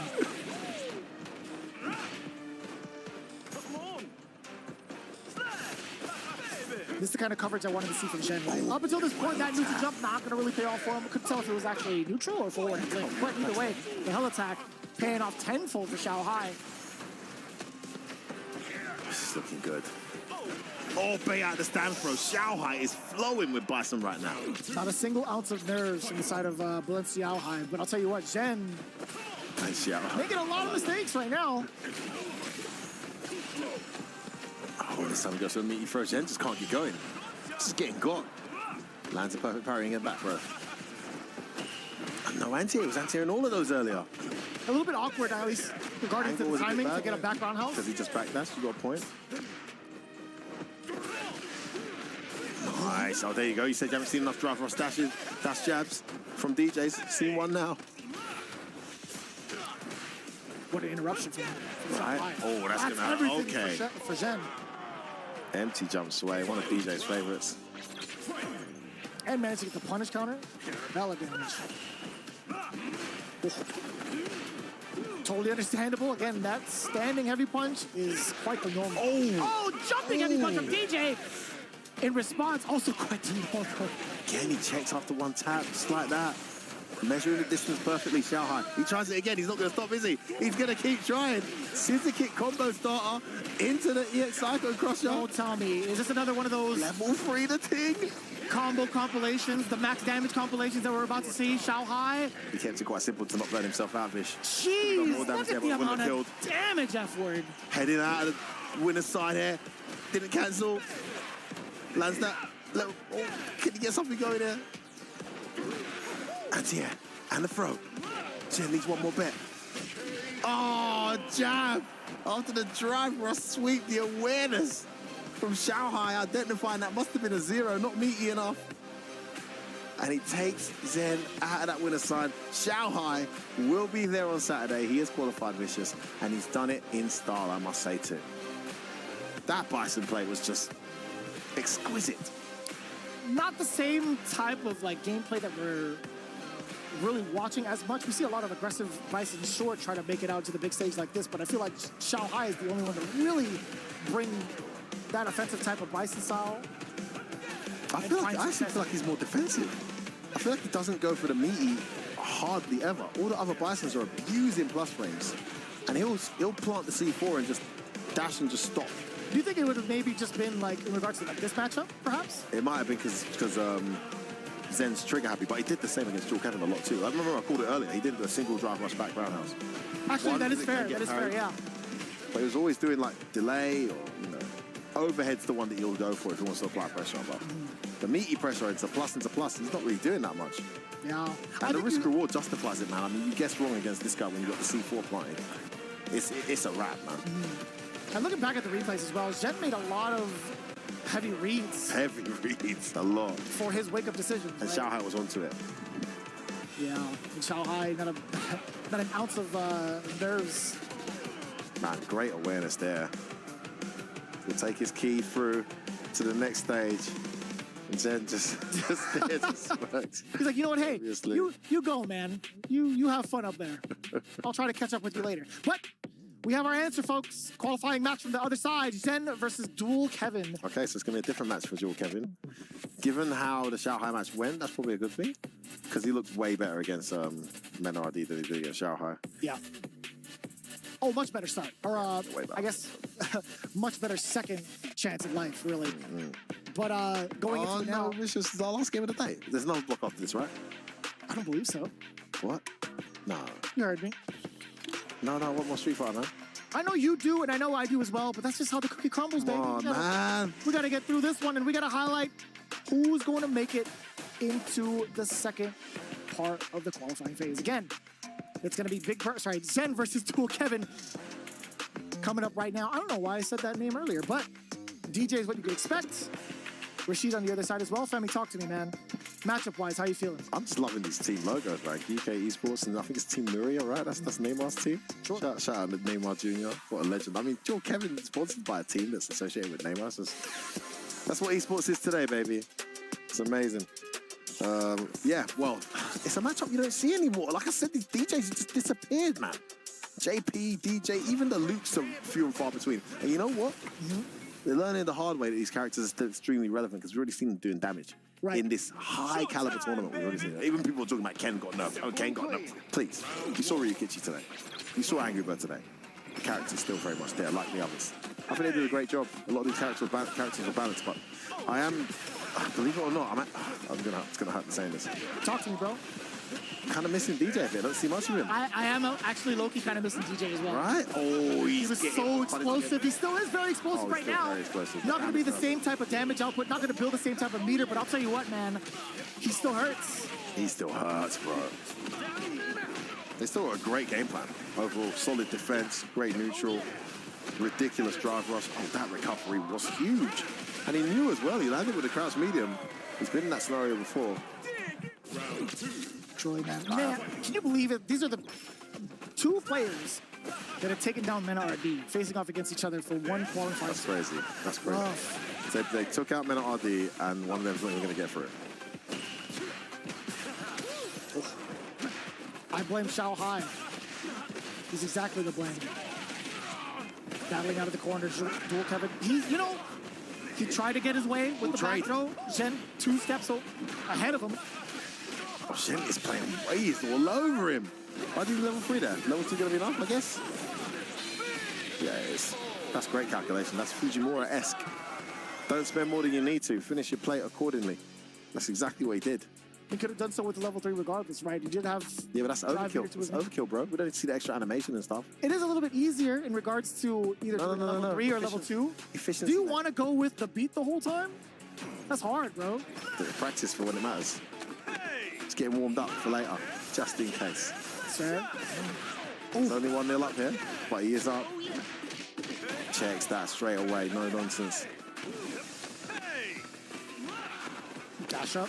Oh, medium kick as well. You get everything out of that. Hey, oh my goodness. You gotta do it.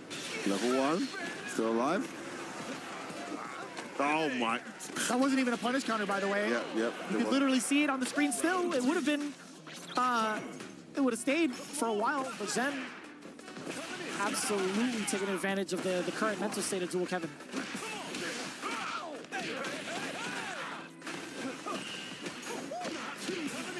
Finally a chance. Knockdown, a back, that's how we go. This is what he needs. Can he get some momentum here at last? Oh, towards medium punch connects. Goes back in. Empty jump throw, well blocked out. Where you jump into EX. Here it comes, big damage incoming. That is a dead DJ. And the combo wasn't even over. Oh, there's so much damage. There was so much damage. She's level 2 is What were the two choices? Man. Zen tried to contest the Isara with a standing medium punch first. Then the second time around, he tried to jump. Yeah, don't jump, bro. That's hard. Don't play, bro. No checks on the walk back because Dual Kevin is staying in place, right? He's been crouching and blocking. It's the forward throw, the big punish counter as well. Oh, gets counter hit. Dual Kevin coming back into this. Wake up catching short though, connects for Zen. Good block on him to jump low. Drive rushes underneath the jump in one jump too many though from Zen. Gets anti-head. Meaty connects. Oh, we're going to one. No, drops it. Oh, this is actually super. Okay, never mind. I was going to say it wasn't going to be too bad for Zen. Maybe like a sequence and a half because he had critical art, level 3, what have you, and having a Rashid in burnout. Dual Kevin clutches it out towards the end with level 2. I think that was going to be checkmate regardless, right? Not too much drive gauge left on the side of Zen. I think I'm guessing he needed to parry before that heavy punch came out. Because Dual Kevin was committed to that. Would have burnt him out and then the following sequence would have chipped him out. Eating so much damage beforehand. I don't blame him going for the OD jackknife. But What's changed? still making it hurt. Zen was looking almost invincible at one point. Vicious. It's a big sway in regards to the demeanor right now. In terms of offense, Dual Kevin, man, the medium kick placement is so good with this cat. Gotta hold all of it.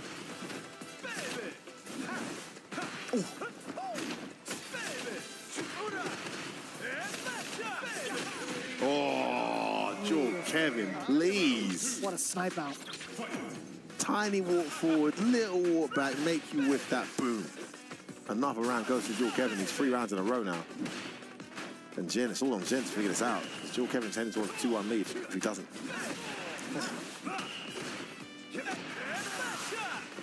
Pretty decent punish counter. Didn't really lead to as much as he would like. Dual Kevin gets to set himself up nicely with the SR, especially after that mixer. Drive rush forward for a medium punch as well. There was a punish counter, a flash parry, tap parry, excuse me. Cannot kick it. What are you going to do about this? It's guaranteed if he wants it. Has to level 3 out. Oh, Awkward. well, that works. Gonna spend it.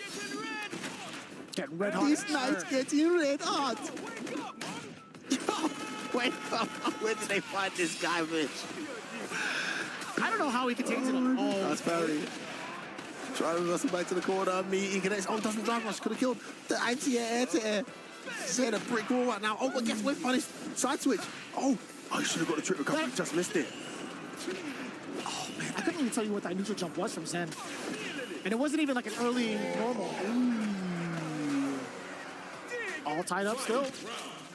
Yeah, one game apiece, one round apiece. Saves himself that very important point there. Oh, that was mad awkward. What a block too from Dual Kevin. Oh, that's so hard to track down to keep someone in place and also even be ready for a jump escape like that. Oh, big whiff. Dual Kevin's whiff punish game in this matchup has been brilliant. Jen's got to be careful. He's getting burnt out now. Oh, he tries to press a button. That's going to be a dead DJ. Nothing you can do. He's level 1's got no invincibility. That's game over. And 2-1 to Dual Kevin. Dual Kevin just on fire right now, Vicious. And now after qualifying very recently, looking to qualify into the next section of the tournament. And Zen. It's tournament game down. And it's so unfortunate, too, because of the amount of bar that Zen had towards the end of it. Dual Kevin already starting off pretty aggressively already. Forward throw. Gets to do it again. In position to do it one more time, just in case Zen's going to be sitting still against those lights. Finally finds a bust-out option.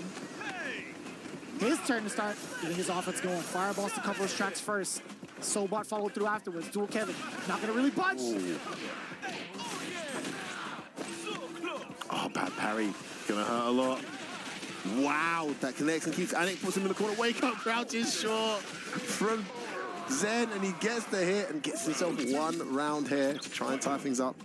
1 away. Dual Kevin still game point though.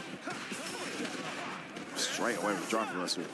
So expensive thus far from Zen in regards to the drive gauge. He just wants momentum, doesn't he? That's the type of combo you never see. Oh, let's get the Sobot. 2 bars to both their names. This is going to be a great startup for Dual Kevin. Do we get the SR? We sure do. What's the play? No mix just yet. There's the spinning mixer. Burnout again. Overhead Overhead well. connects. Counter hits. Let's follow up. What did he press? Safe jump, I'm guessing. No, goes for a throw. Mistimed it. And the frustration setting in for Dual Kevin as well. Side switch. Yeah, he does. Wake up drive rush connects. Mita's coming back here. Wake up crouch short again. Oh, punish.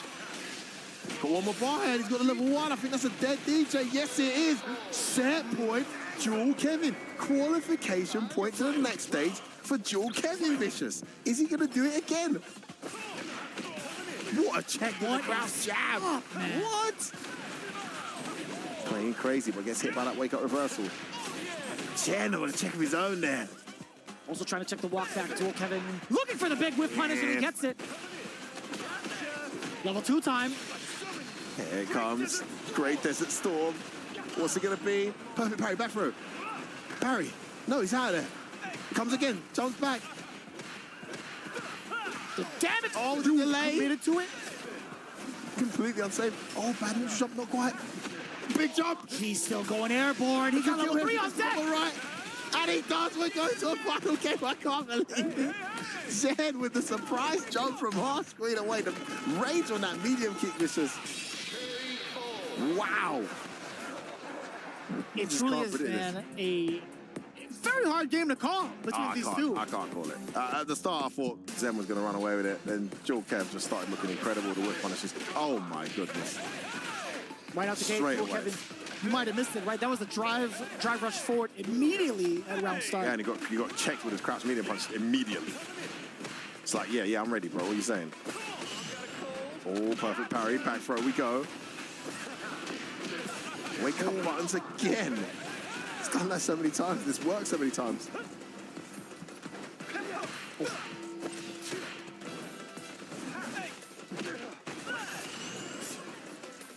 And it's so tense, too. Within this range, nobody wants to whiff a damn thing. We call out to on the approach. And it's always going to be that option that really, really gets blown up and really hurts Zen, not only for the damage output. No, that's not the right answer. Big damage here. Can't kill, doesn't have the meter. It's a terrible situation, though. Let's go out the corner. No, that's it. Joe Kevin gets himself into set point here. Huge advantage now. A lot of self-inflicted wounds coming in from Zen, right? Yeah, he's live by the sword, die by the sword kind of style. It's crazy to think he played Bryson in 5, where he didn't really have a reversal. That's fair. Yeah, that is a really valid point, actually. And the way that he's going out right now, it hurts to see. But Jewel Kevin, better for him. He gets level 2 off of his throw. Oh, another one. Great Desert Storm in your face. Jumps behind him. Parries it out. He walked right up. He evaded that whole thing. Pressing buttons in the middle of it as well. Oh, there was a movement option from Jewel Kevin, perhaps. Zen caught him with a really clean meaty. Oh, where you going? It's just good putting himself out. It's Noah-esque, but I don't think he's got the same anti-DRS. What's a choice? What? Oh my God. That sway was disgusting. Whip punish with the sway? What? Wait a second. He was just doing that anyway, right? You think he saw the ting and then swayed? I'm not sure, fam. No. F1, I really couldn't tell you, man. That caught the overhead, by the way, that throw. It always is deceptive because you think he'd be airborne, right?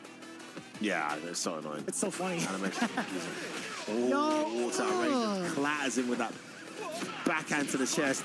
Jewel Kevin getting a huge life lead now. One more, he's going to have level 2. He's going to get it here. Oh, here comes the activation. No, just goes in. Now he's going to do it. Horrible situation. This could be checkmate.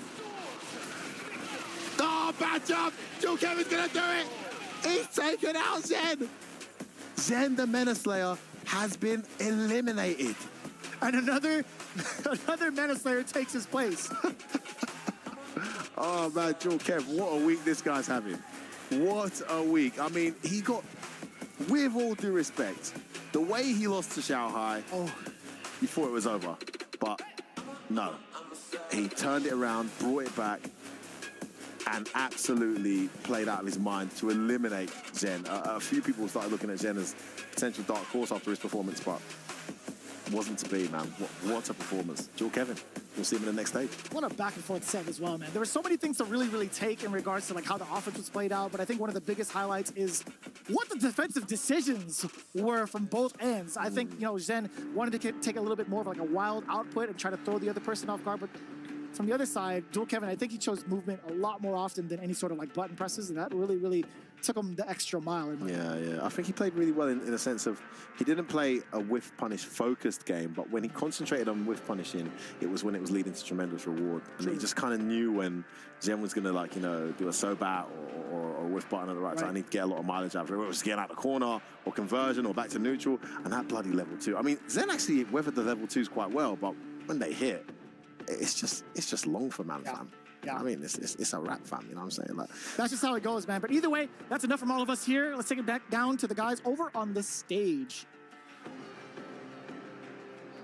Thank you so much, Vicious and F-Word. That was a hype block. Some of the finest commentators in the world right here at Esports World Cup. Fitting for some of the finest competition, and we enjoyed that. I know Cola especially enjoyed that, but it was a little bit tense at the end, right? It's a tad bit, but being able to weather the storm on these wake-ups from Jin, who is just so obstinate. ODDP, wake-up jabs, wake-up level 2s and things like that. You wouldn't expect, right? We've seen a lot of that all of today, though. Are they like taking advantage of this first to 3 double elimination? Don't matter if I get out in winners and losers, I'm just getting out by any means.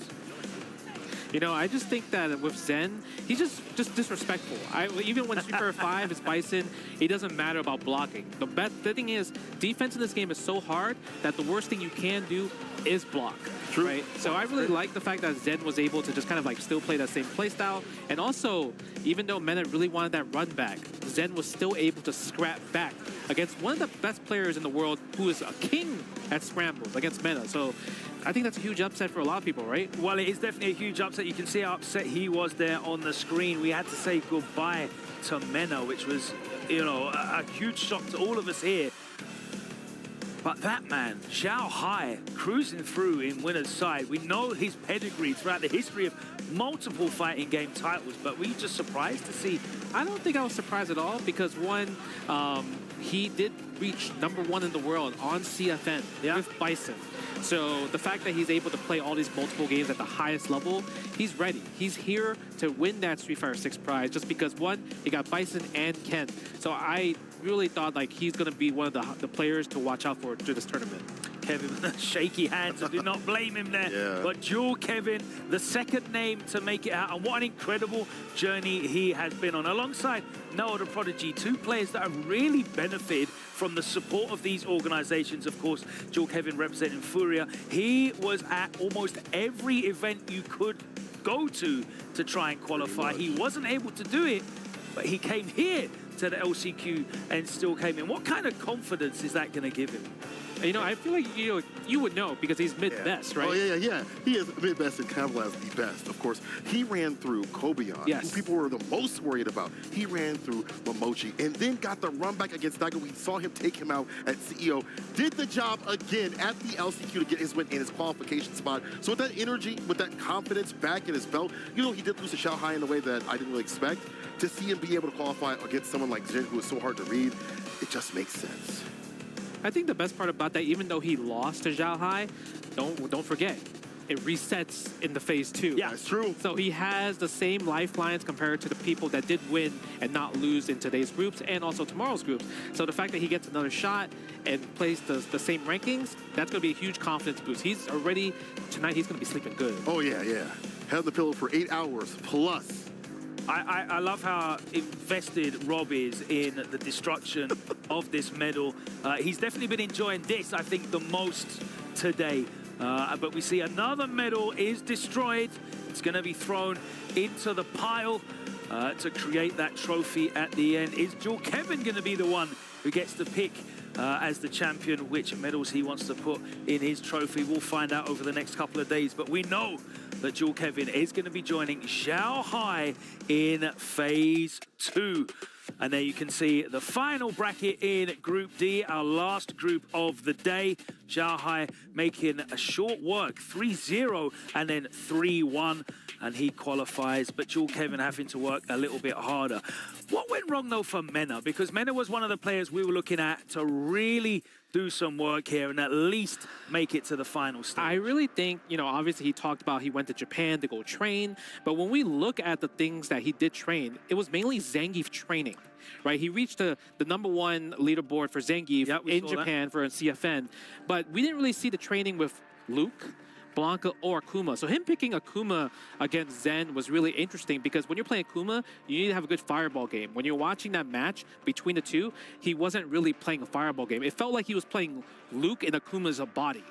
right? Instead of using just the power of him throwing fireballs, it's an instant fireball burst. Like the pushback is crazy. Like he wasn't no hurt really... box at all. So Yeah, it's such exactly. a good up-close, like mid-range poke almost. Yeah. Right? Yeah. So he wasn't really abusing that. I think that really hurt his chances. And then, but Zen able to keep his like composure with the crazy conversions in the end. Like it really showcased that like I know my character better than you know your character. So do you think it's a case of Mena maybe spreading himself a bit too thin across too many characters? Usually I think, and I talked to Ryan Hart about it, 2 characters is kind of like what you normally want to have at the highest level.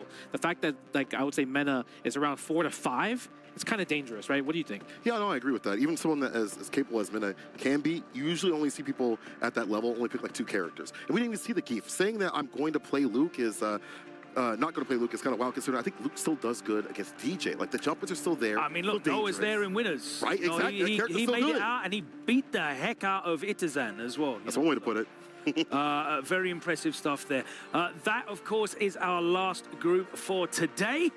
But we're back again tomorrow with more Phase 1 action. And let's take a look at what we can enjoy. First up, it's going to be Chris Wong, a man who's looking to recapture some of his Season 1 form, of course, with that Luke in his pocket as well, going up against VX Bao. And we have Hikaru, I believe, officially the youngest player here, only 19 years old, up against DCQ. How do we feel about these 2 matches? Man, you know, I really would say for Chris Wong, you mentioned how, like, you know, Season 1, he really killed it, second place, kind of everywhere. But one in France. Exactly, yeah, right? So the fact that in Season 2, he hasn't really got too much momentum yet. So I'm really curious to see how far his Luke and Akuma combo is really going to take him. But the thing is, you got to worry about VX Bao, because when I was doing like research on him, he has a Blanca, he got a JP, he got a Bison. Those are some dangerous characters to go up against, right? What about the second match, though? Bro, Hikaru versus DCQ. Now, Hikaru is one of the best, if not the best, Akis in the business. When that character was weaker in Season 1, still believe she was high mid, and now she's definitely high up there. I like his style. He's very aggressive, always having bar because he's always aggressive and always pushing forward. Has to go up against DCQ, though, who is, I think, dropping the JP for most matchups. When I talked to him at CEO, he was like, I just want to go with the Bison flow. That's going to be tough because the thing is, I feel like with Bison, no wake up, and then Aki's going to take advantage, especially with just like going fireball, drive rush behind, forward heavy kick +2, a lot of plus frame situations. It's definitely a matchup where having no real reversal option outside of supers is a big hindrance, of course. Let's take a look at our next group tomorrow. Oil King, Tachikawa, Kawano, and Nephew. Now, Justin, I know that you are real high on Nephew. Tell us a little bit about that. You know, I just love how Nephew plays, you know, his jury, and also the way he plays is also because of he used to be roommates with Punk.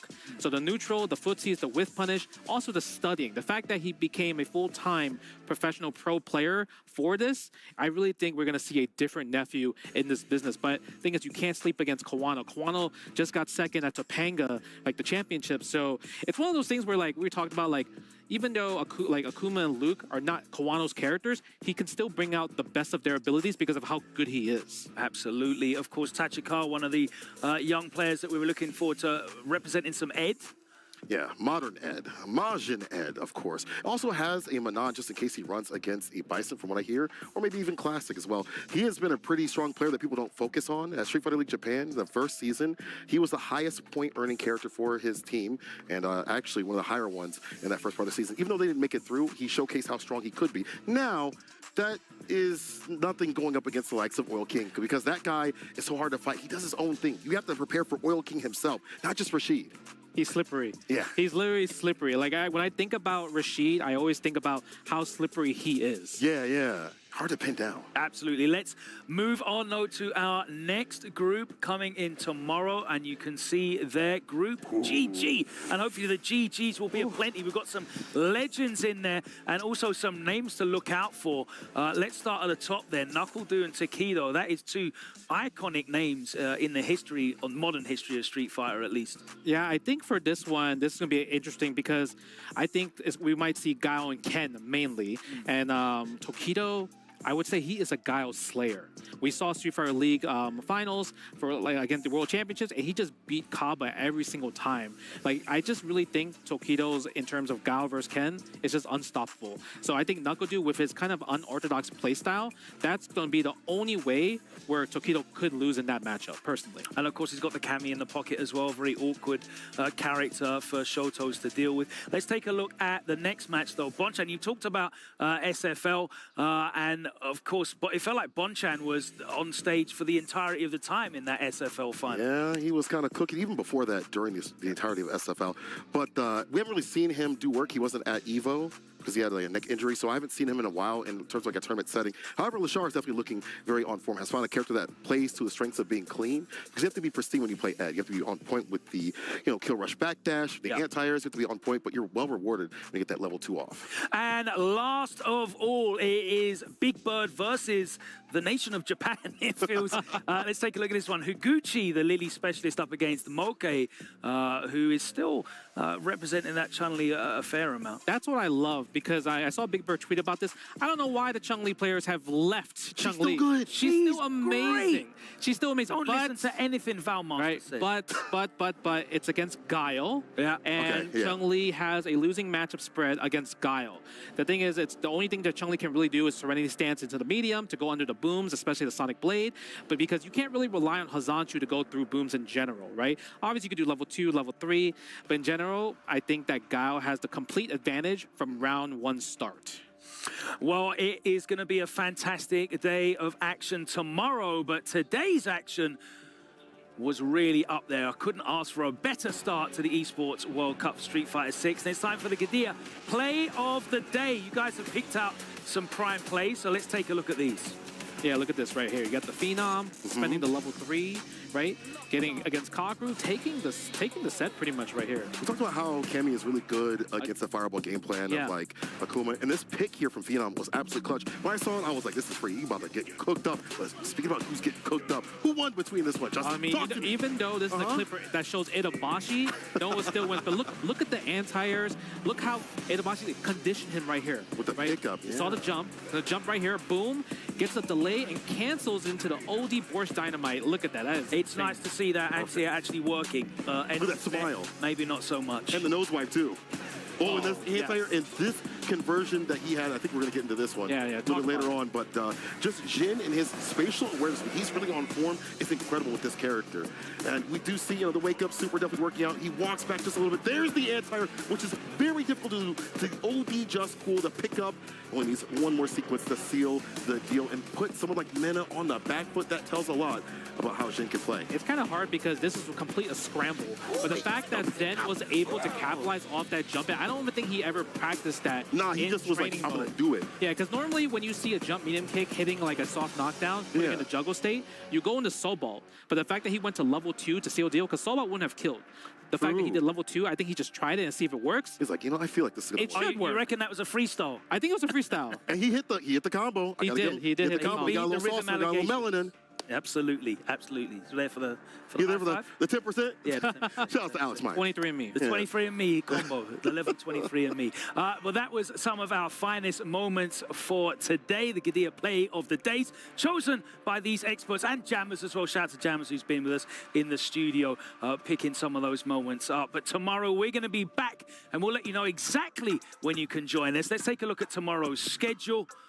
And there you can see 5 p.m. local time. We're going to be kicking it off with Group E, Chris Wong versus VX Bao. Of course, join us for the pre-show.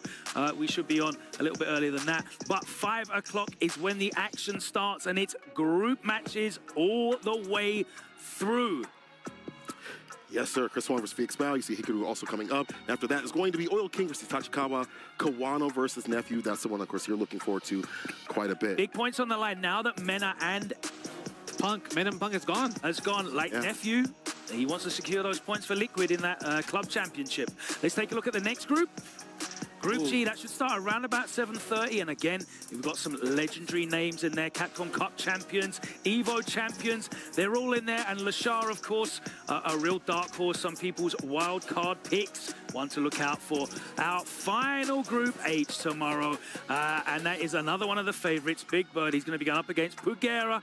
And we're going to have Higuchi and Moke. It is nothing but bangers all the way through here. There is no filler matches for you.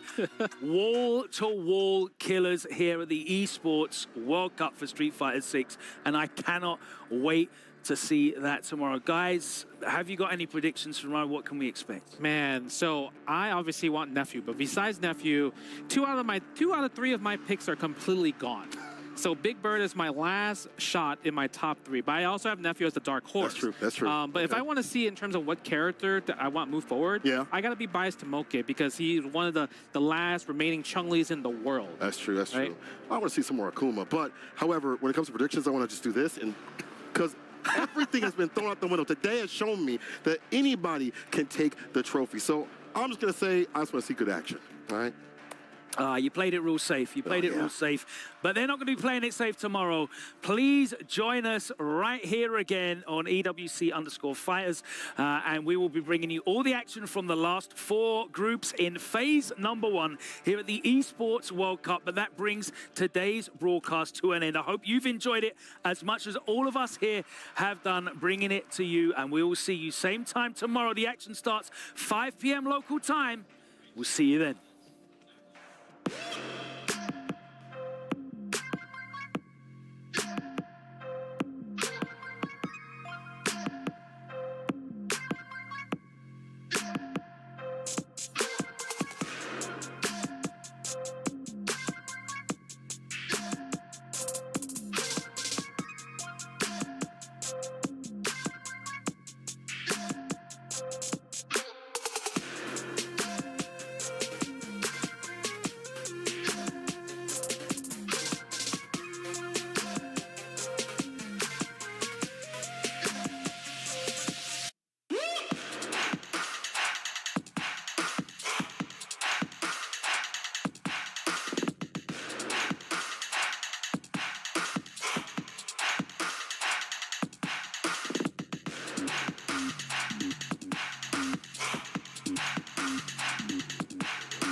Street Fighter 6.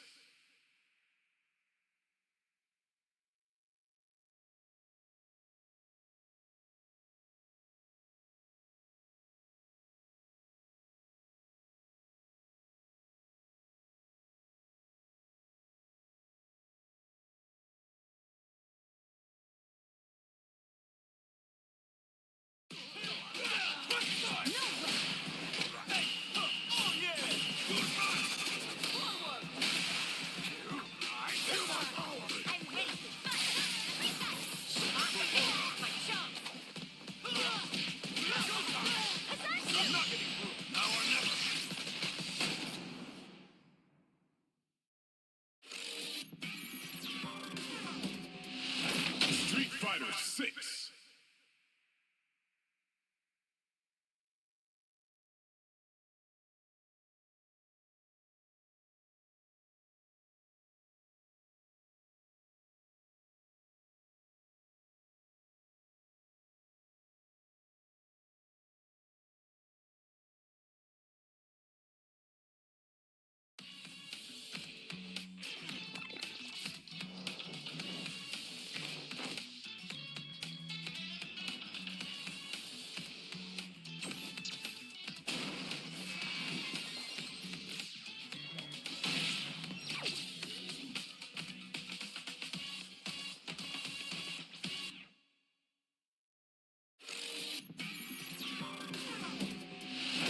Street Fighter 6.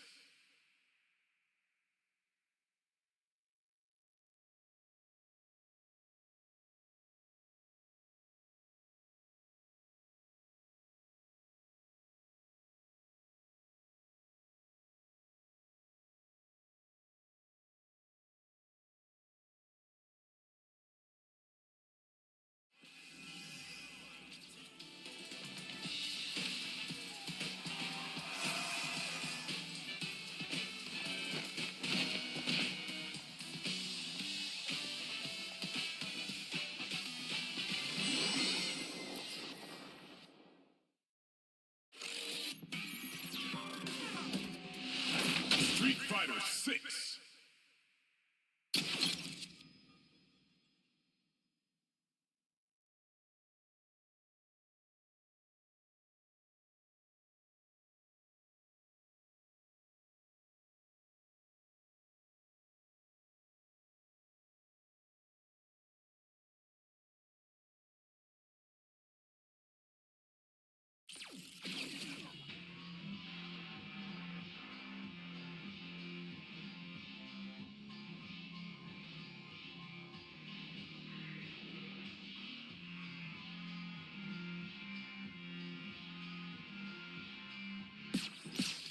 Fighting ground.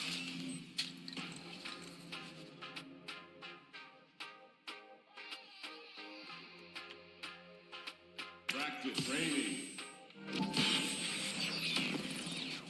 Formerly Steelworks. Manon. Walk, Gino, as I command the stage. Manon.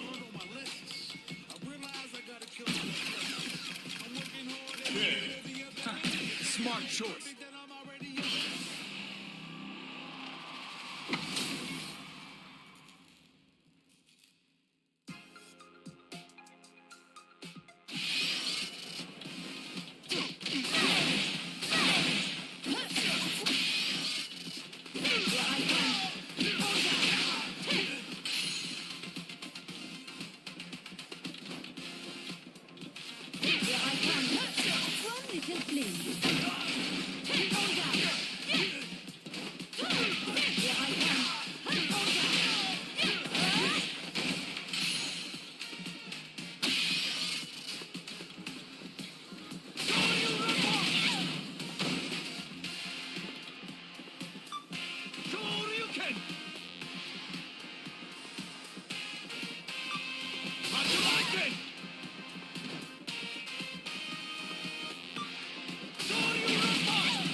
Hadouken!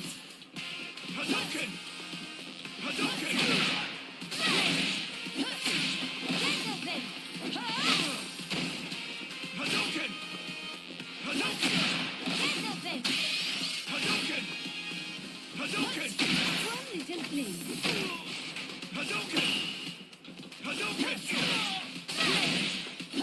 Let me take the lead. Hadouken! Dance for me. Here I come.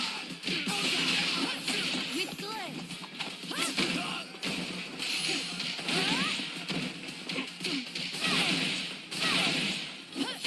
Hadouken!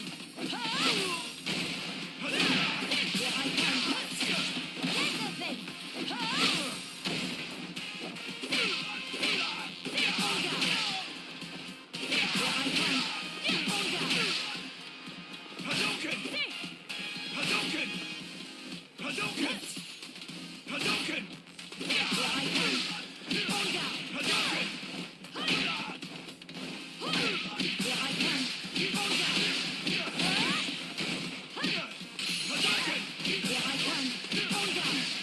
Hadouken!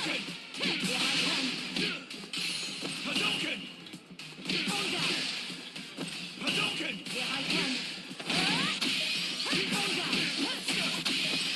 Hadouken! One little flame. Hadouken! Let me take the lead. Hadouken! Hadouken! Hadouken! Hadouken!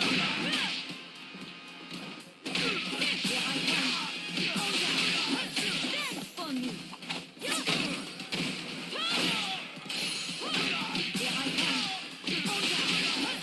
With grace. Hadouken! Hadouken! Hadouken! Hadouken!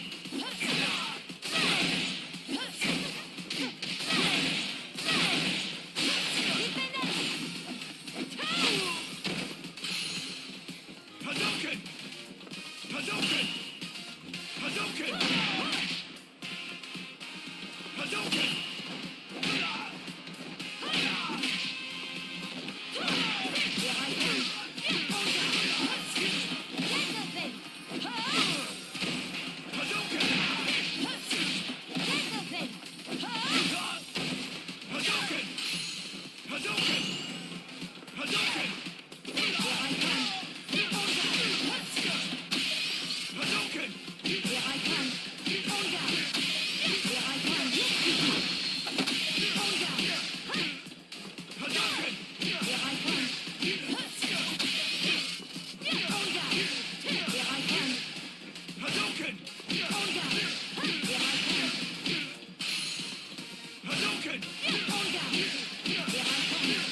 challenger.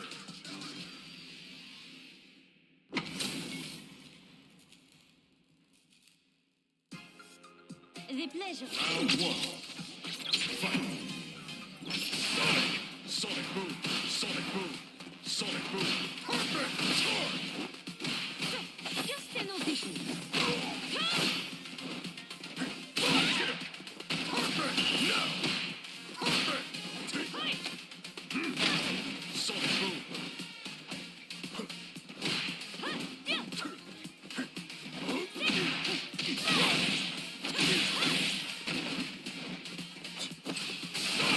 Sonic boom. Sonic boom. Sonic boom.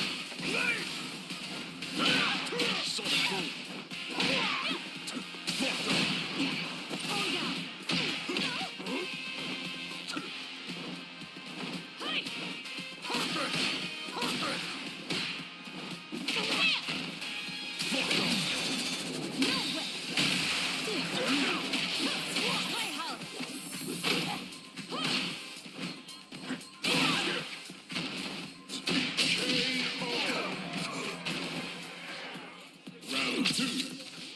Fight. Sonic boom. Sonic boom. Perfect. Sonic boom. Sonic boom. Perfect. Perfect. Sonic boom.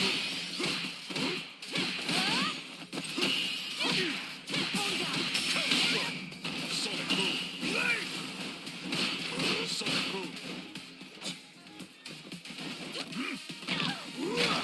Sonic boom.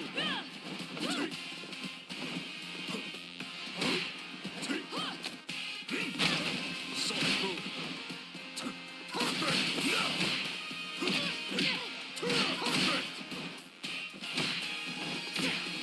Locked on. Perfect.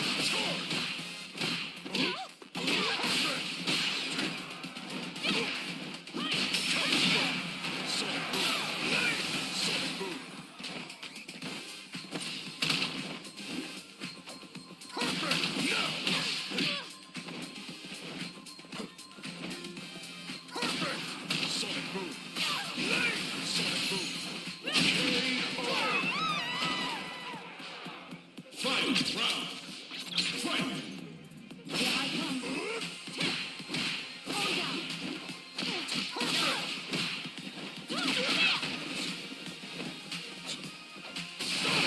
Sonic boom. Dance for me.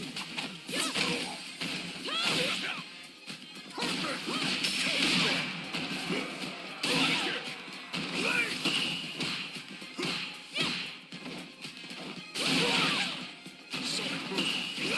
Perfect. Score. Sonic boom.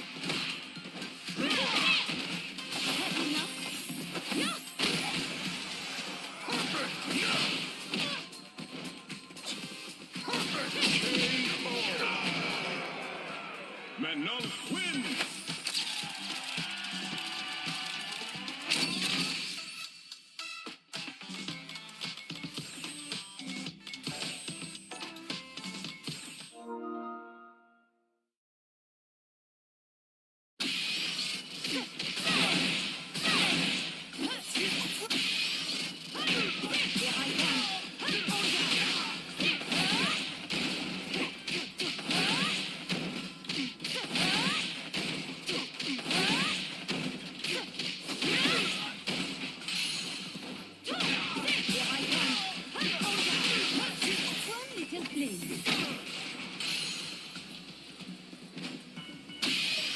Hadouken! Hadouken! One little flame. Hadouken! Hadouken! Hadouken! Hadouken! Hadouken! Hadouken! Here comes a new challenger.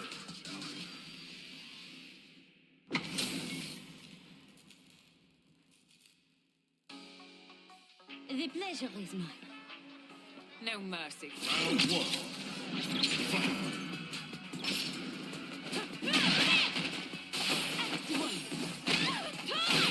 Here I come.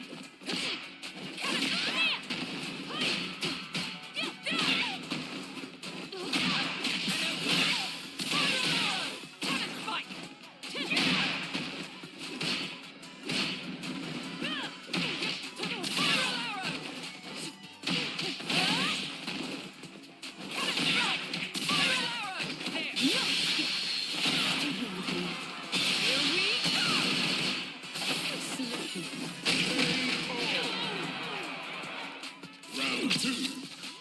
Fight.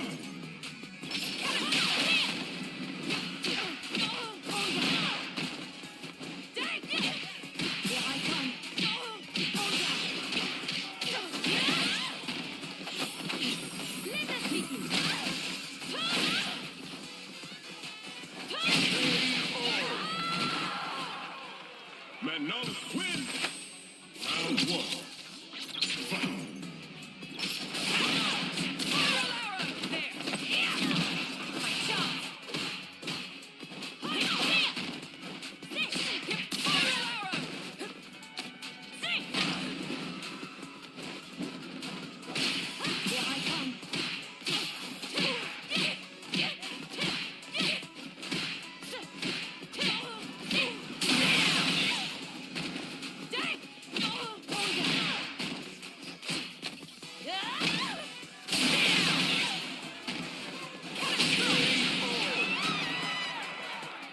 Round two. Fight.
one.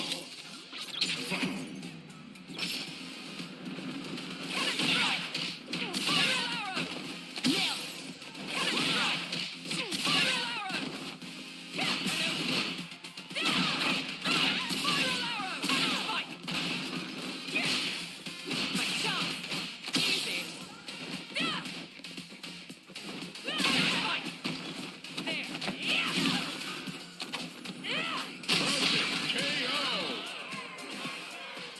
Round two.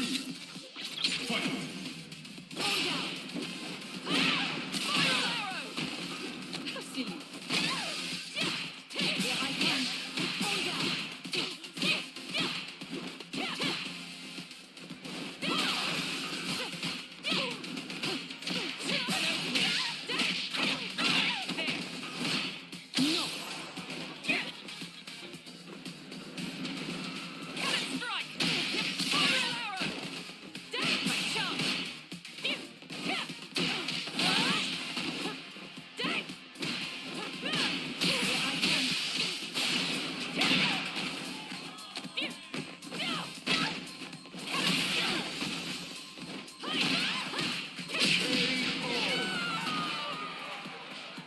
Final round. Fight.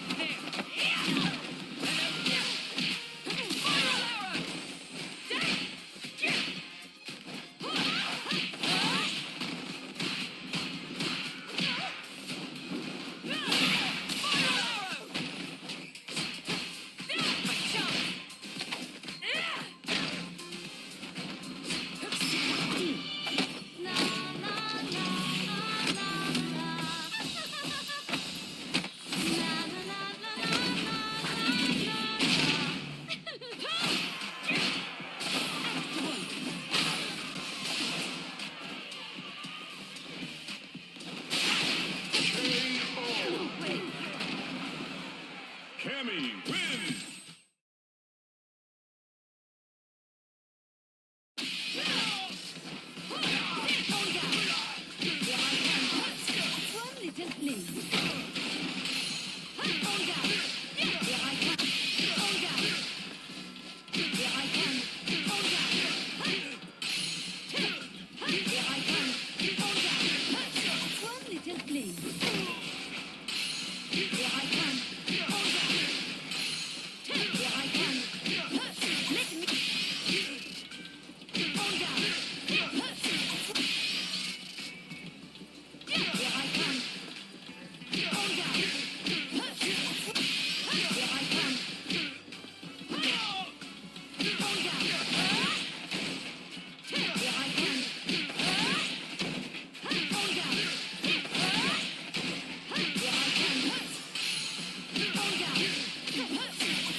Now, find a new rival.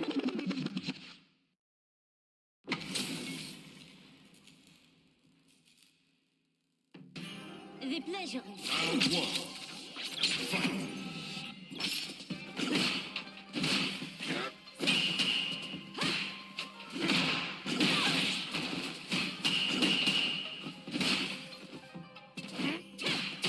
Just an audition. Quite slow.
And no win. Round one. Fight. Yeah.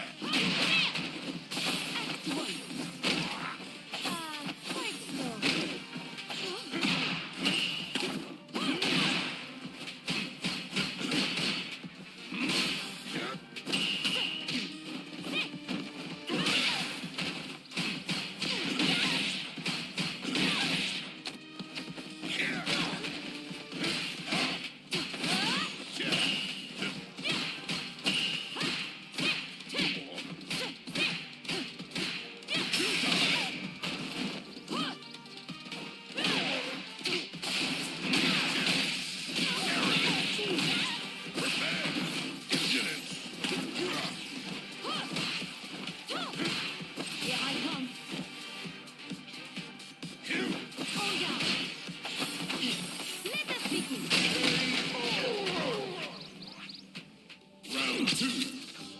Fight.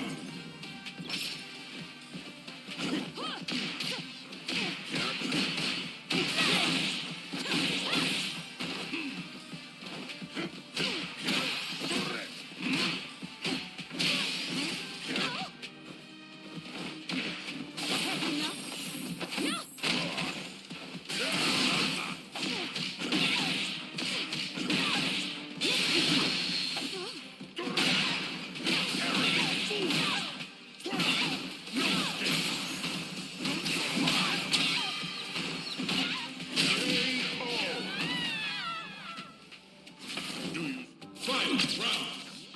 Fight. Yeah.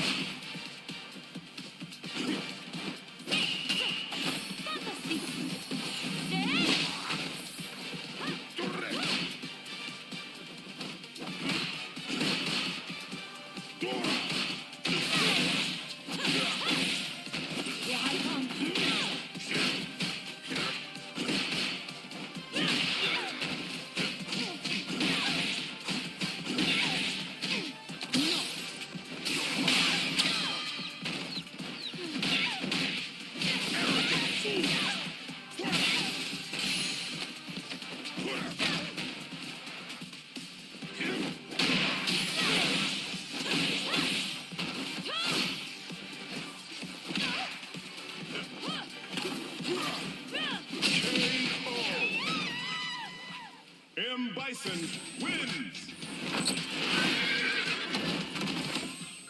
Round one. Fight.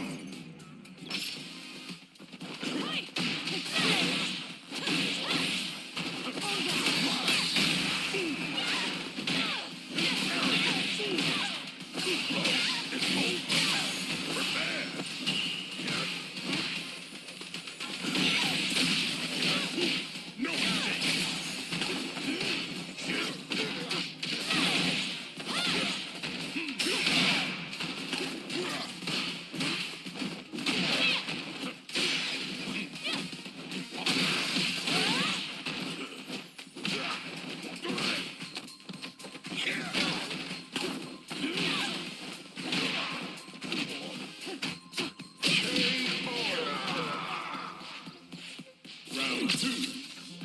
Fight.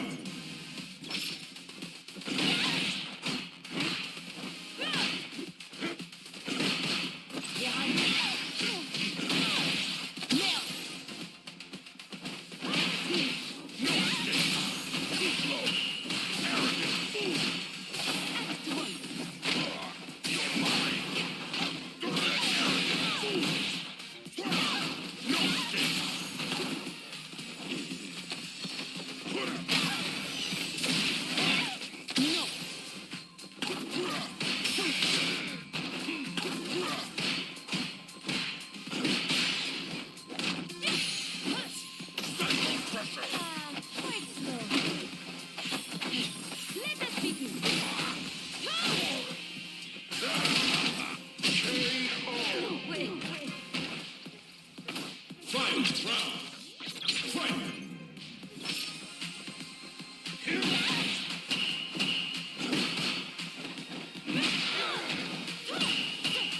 Yeah.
Flee.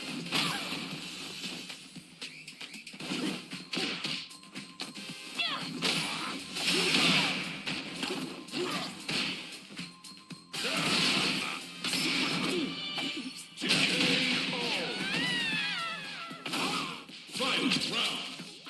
Fight.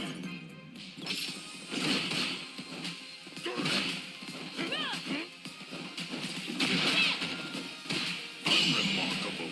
Begin again. Too slow.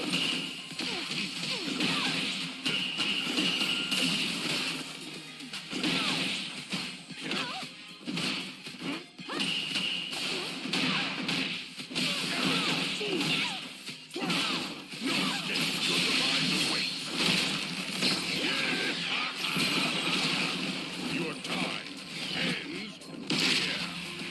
Be gone.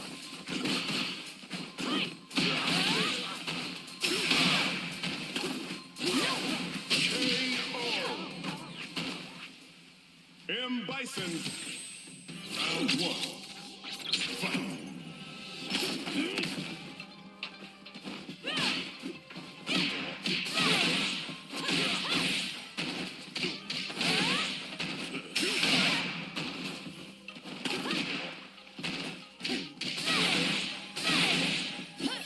One little fling.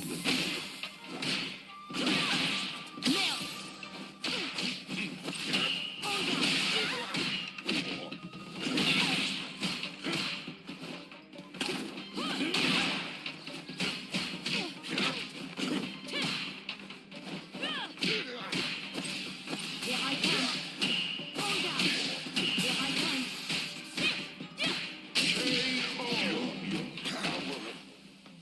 Round two. Fight.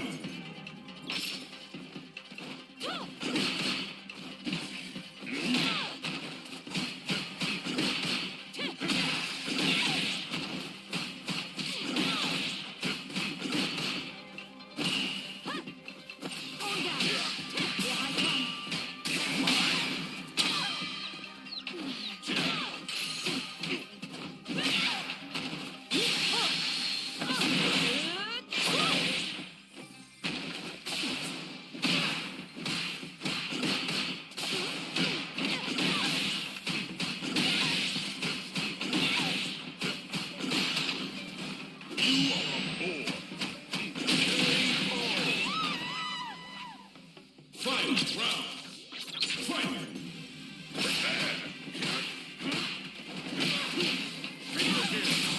Too slow.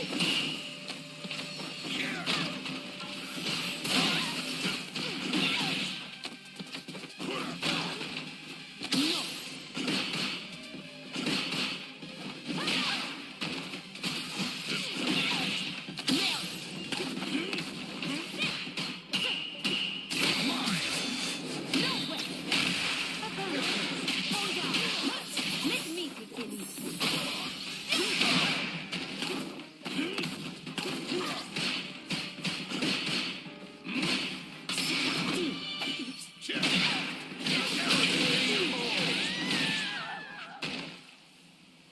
M. Bison. Round one. Fight. Here I come. Hold on. Just an audition. Quite slow.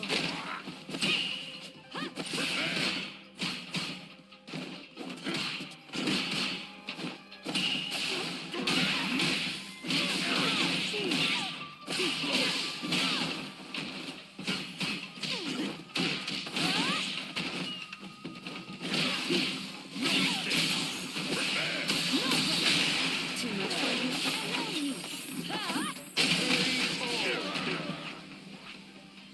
Round two. Fight.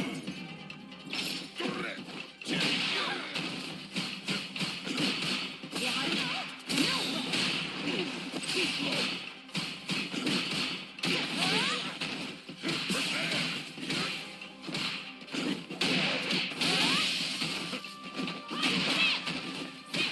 Catching up. No. Fantasy.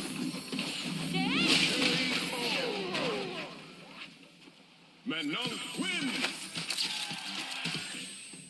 Round one. Fight.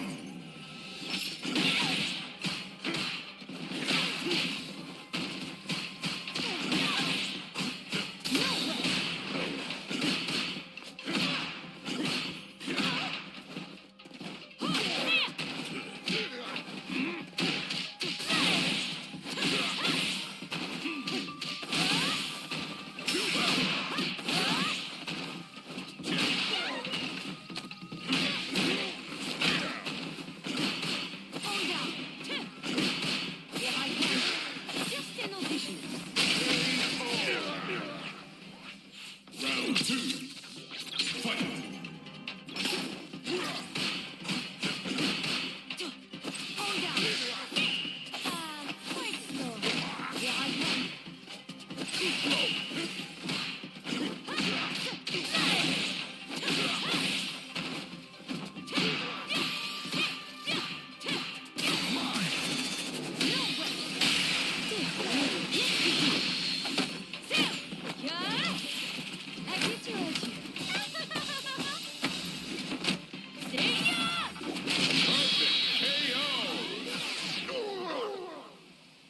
Manon win.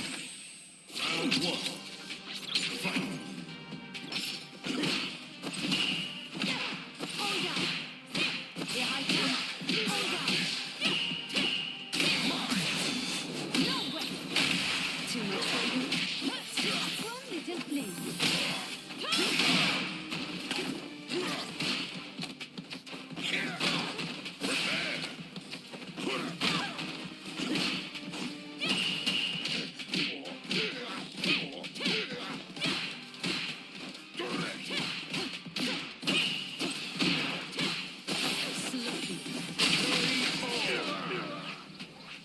Round two. Fight.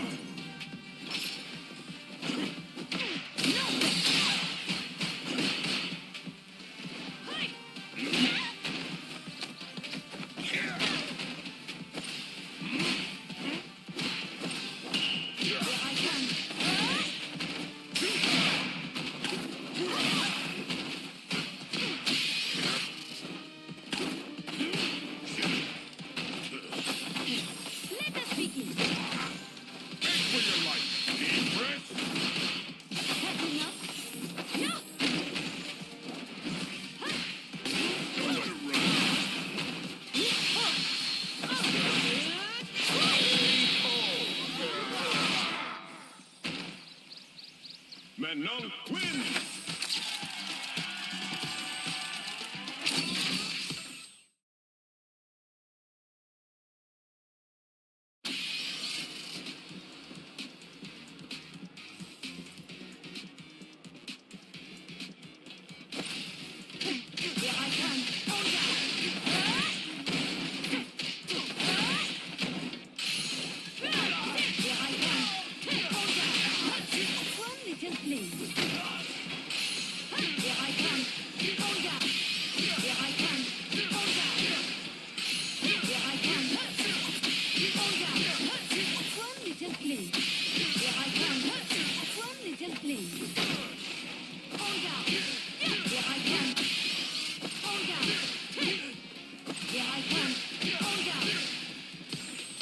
Here comes a new challenger.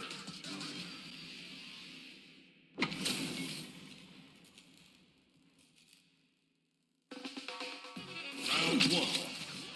Fight.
one.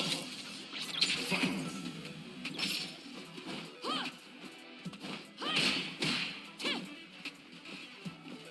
Here I come.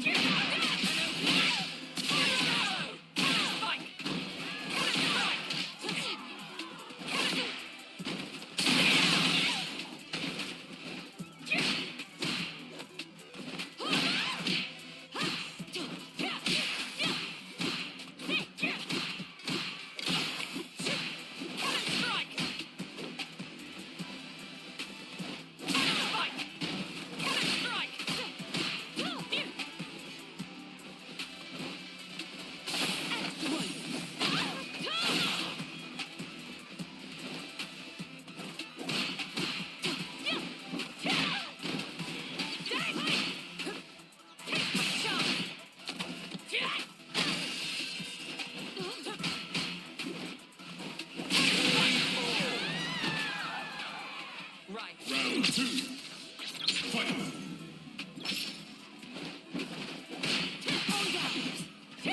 Here I come.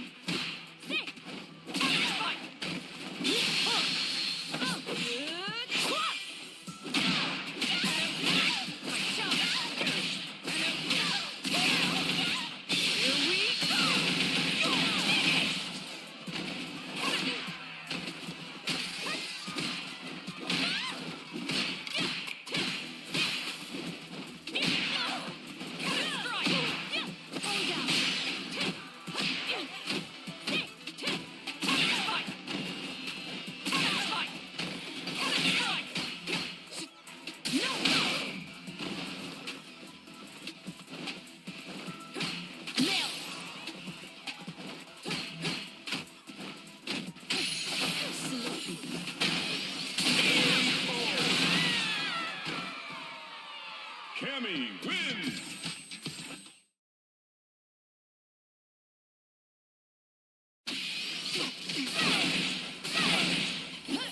One little.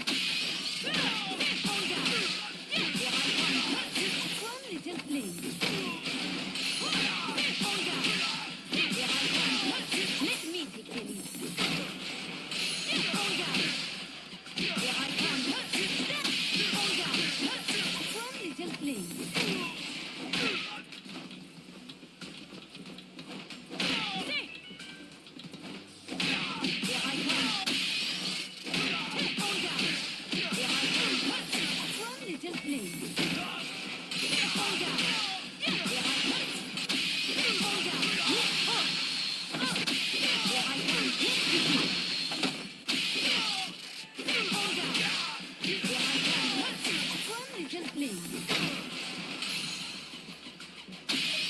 Hadouken! Hadouken! Hadouken!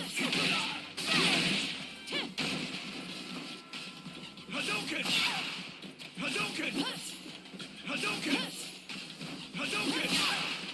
Hadouken! Here comes a new challenger.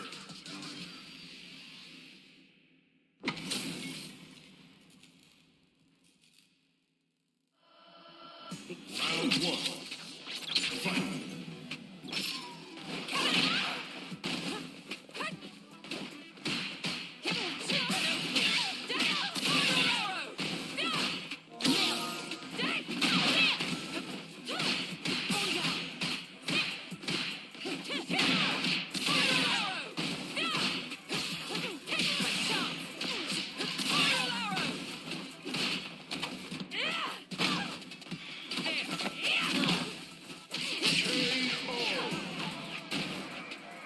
Right. Round two.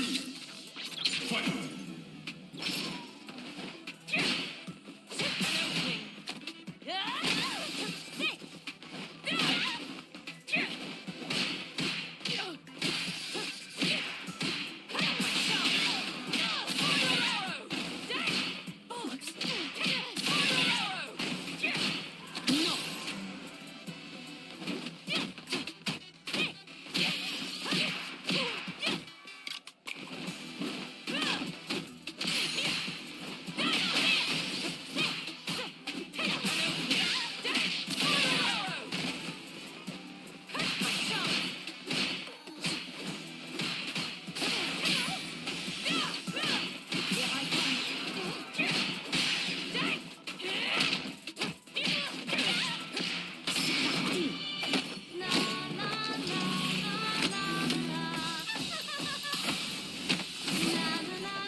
Cammy wins.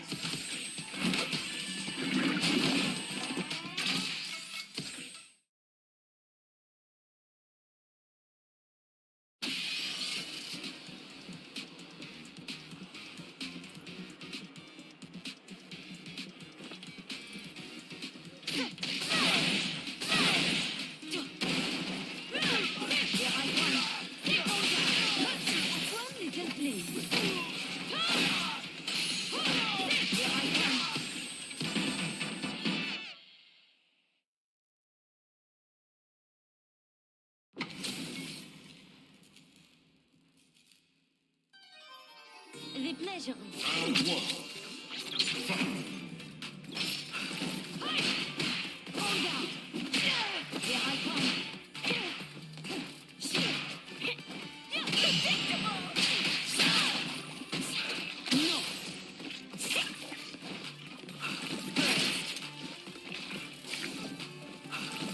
Got you.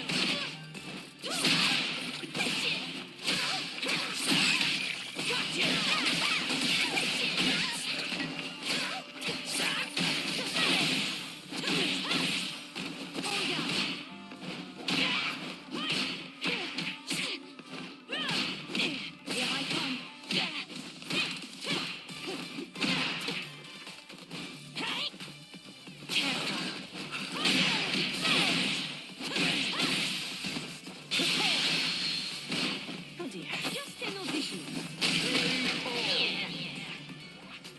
Round two. Fight. Got you.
Fight. Round. Fight.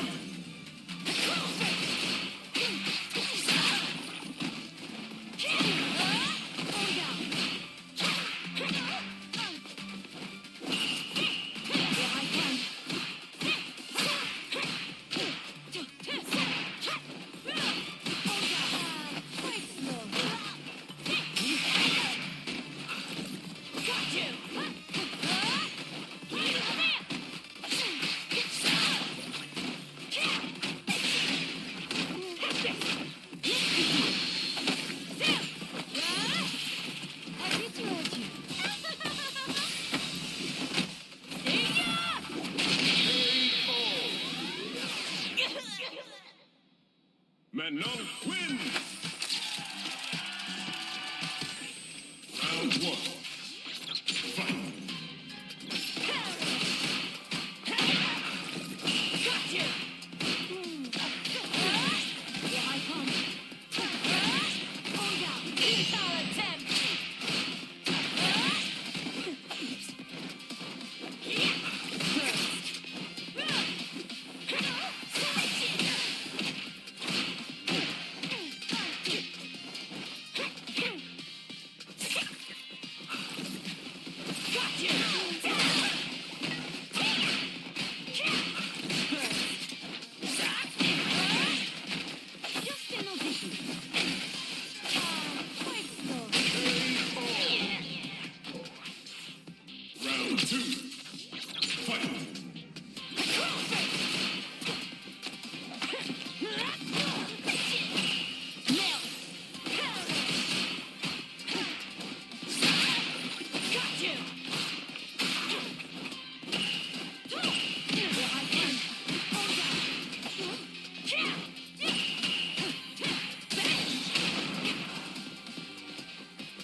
one.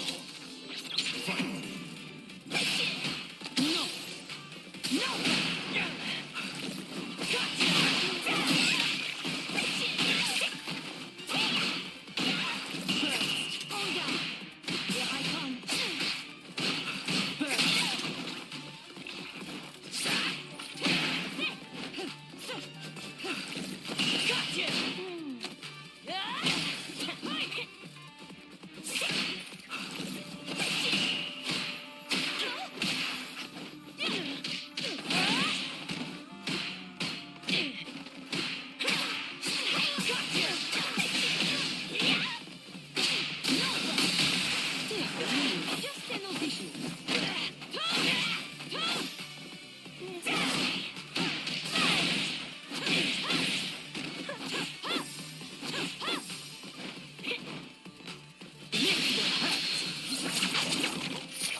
Round two. Fight.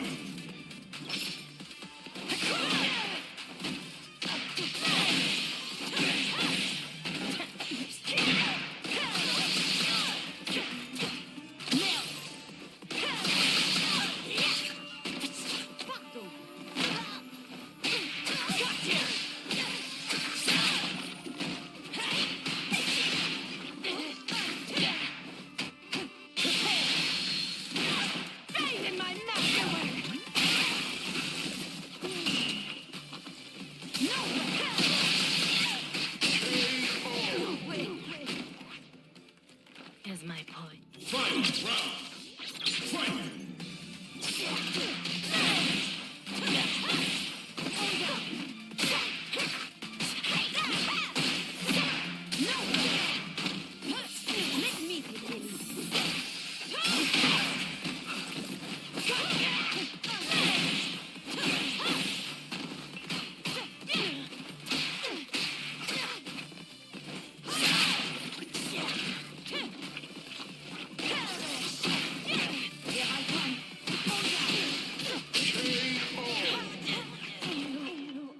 Manon wins. Round one. Fight.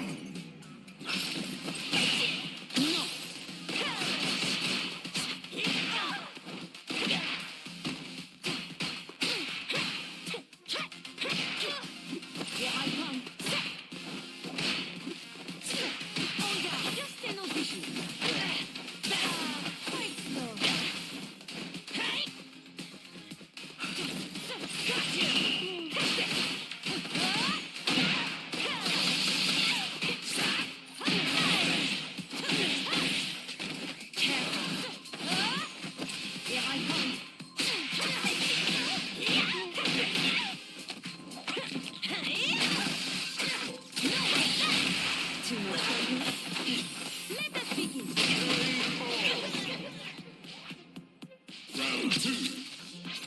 Fight.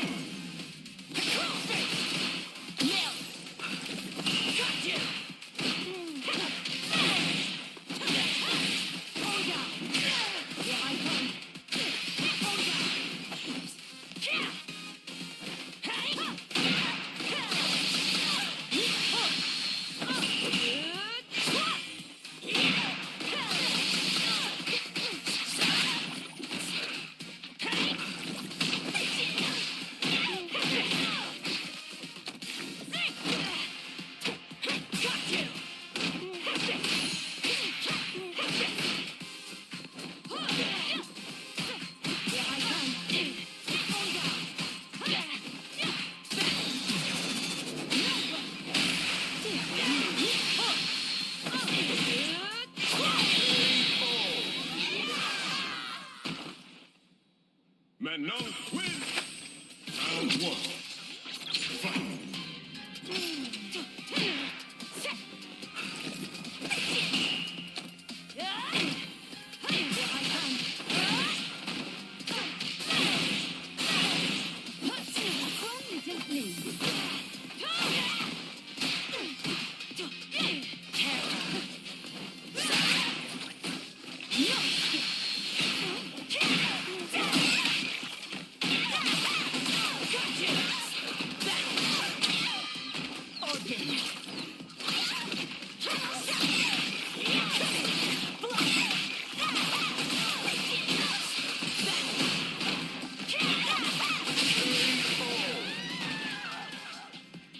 Round 2. Fight.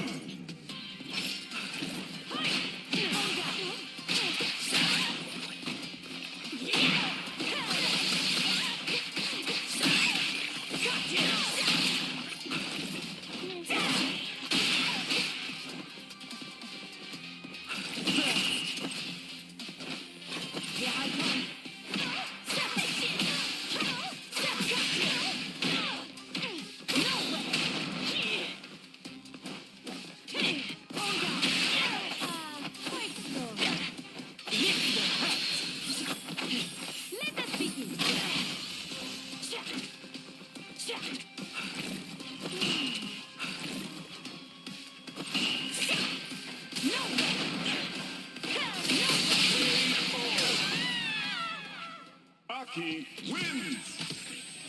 Round 1. Fight. I'm finished with you.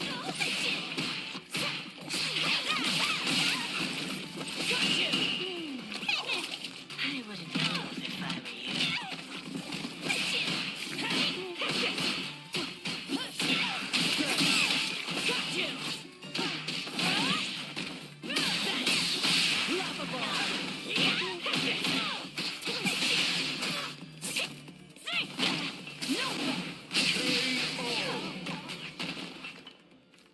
Round 2. Fight.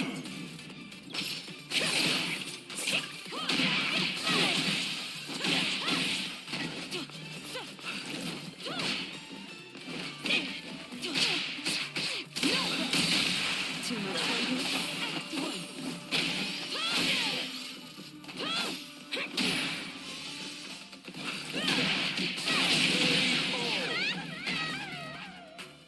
Final round.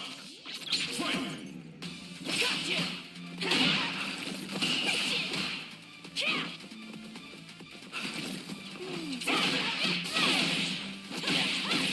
Here I come. Orga. Here I come.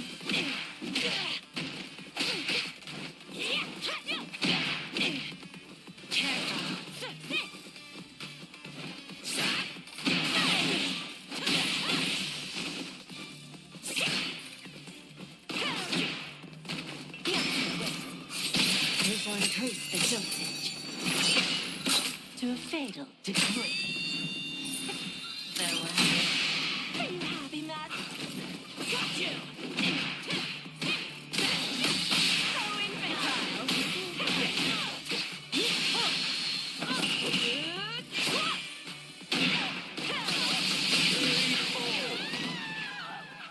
Aki wins. Round 1. Fight.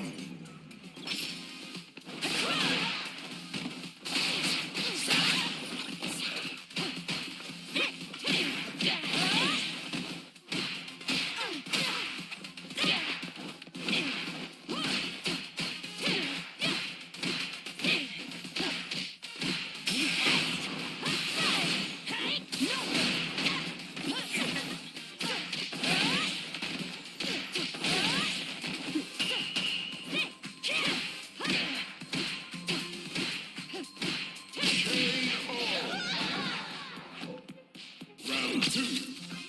Fight.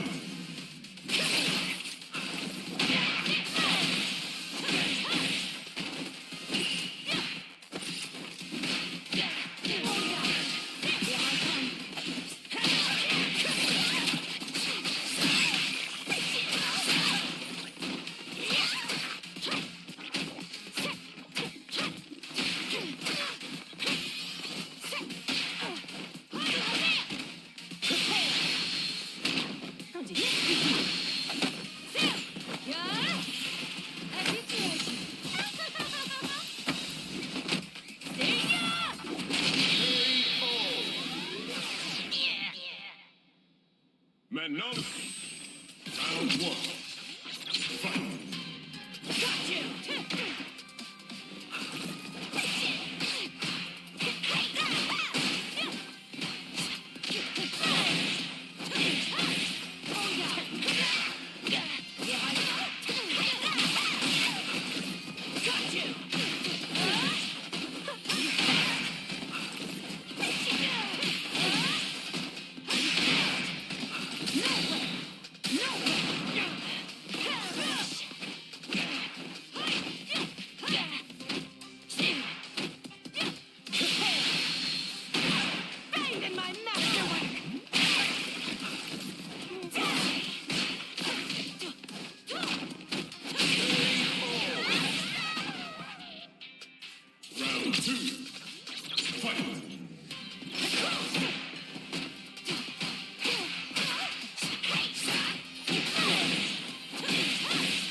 Venom wins!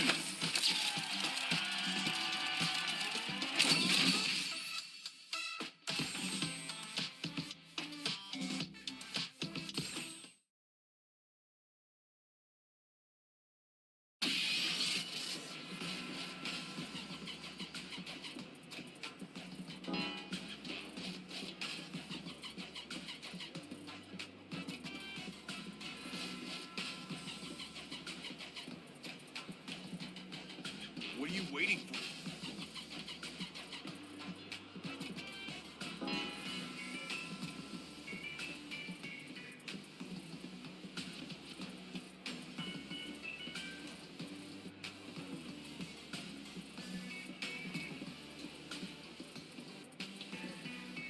I don't have time to play.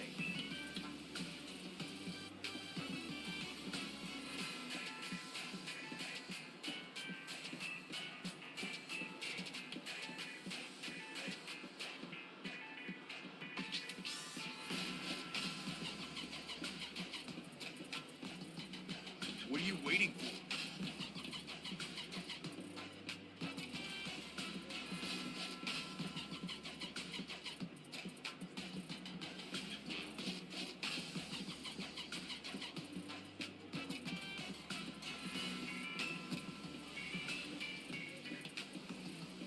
I don't have time to play.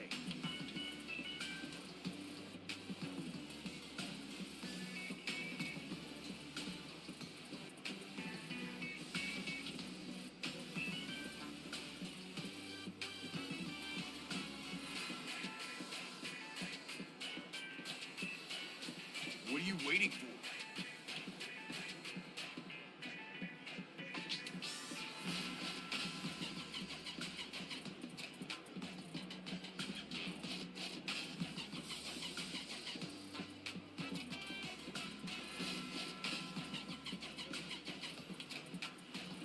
I don't have time to play.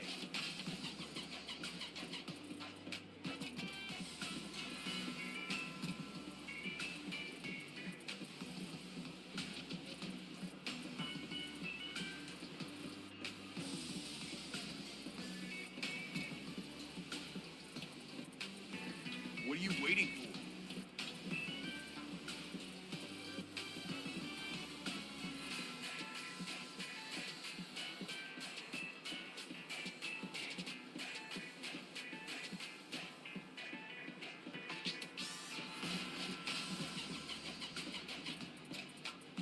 I don't have time to play.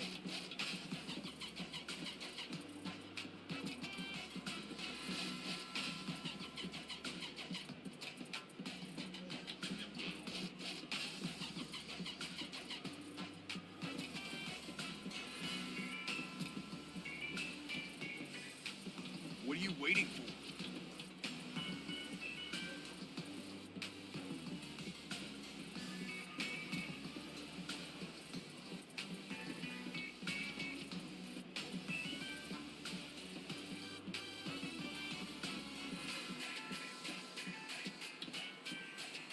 I don't have time to play.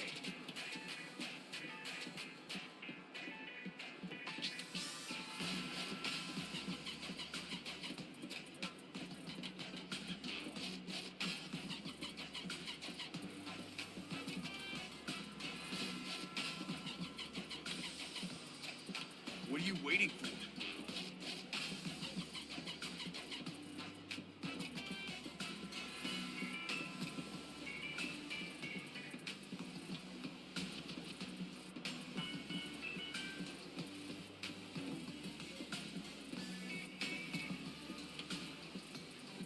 I don't have time to play.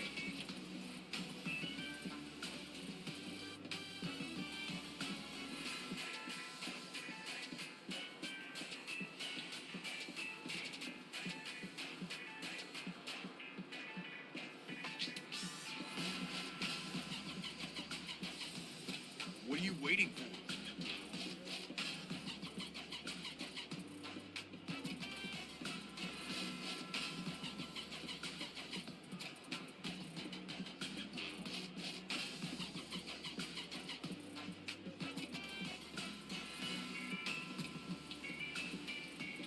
I I don't have time to play.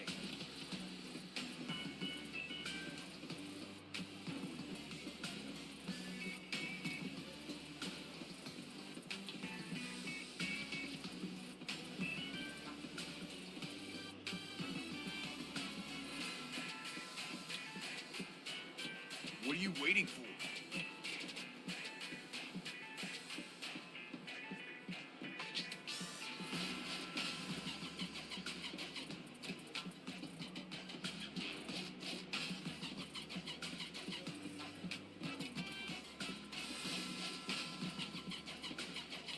I don't have time to play.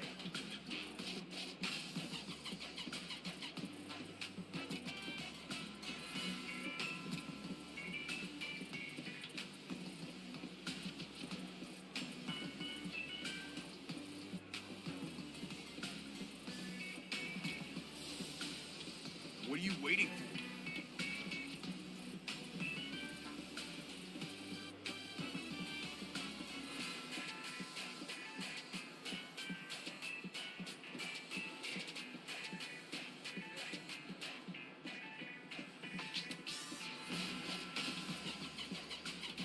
I don't have time to play.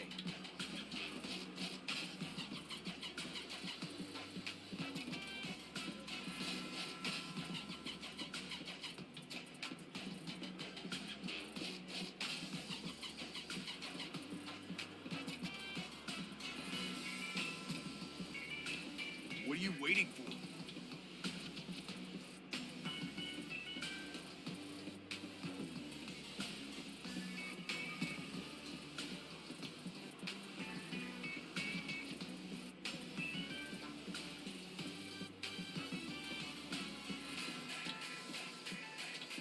I don't have time to play.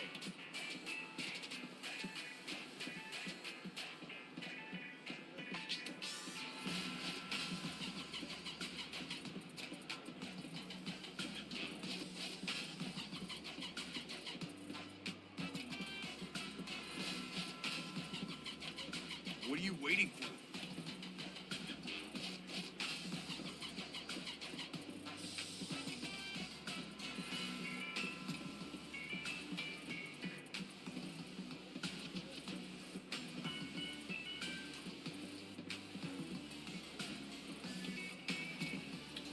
I don't have time to play.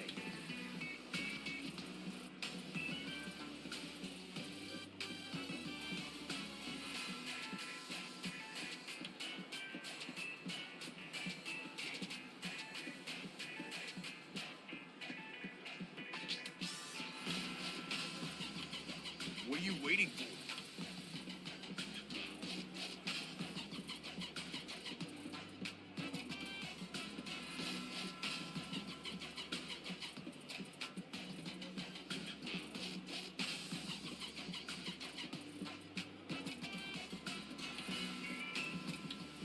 I don't have time to play.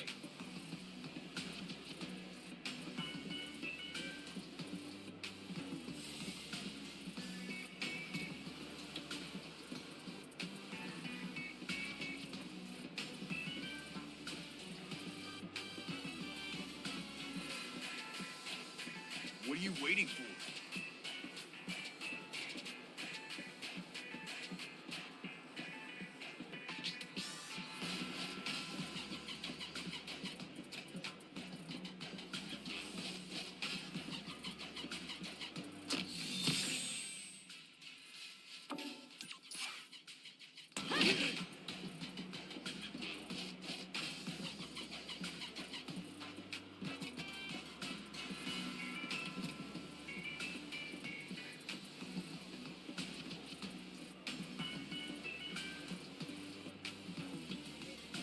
I don't have time to play.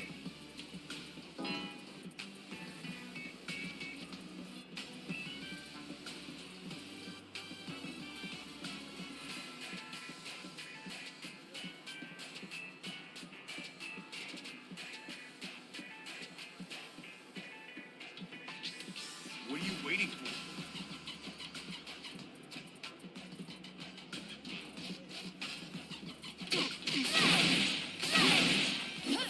One little flame. Here I come.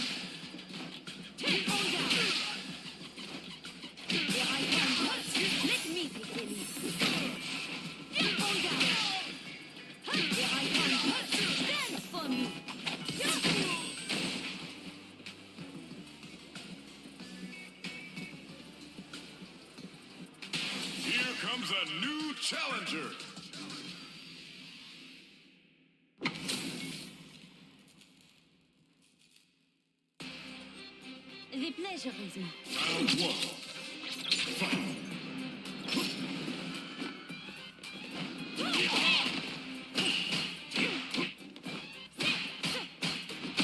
I'm invincible.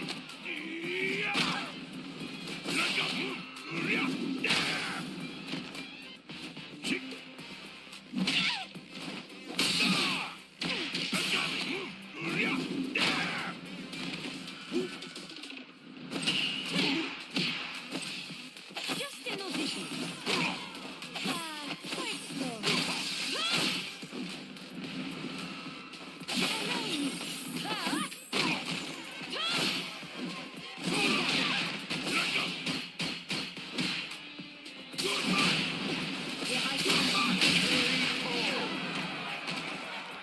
Questo.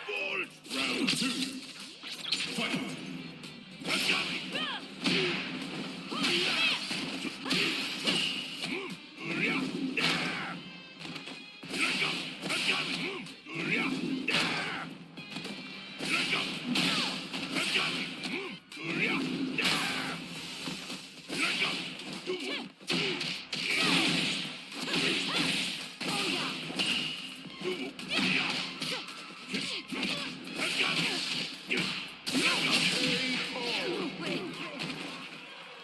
Zongia wins. Round one.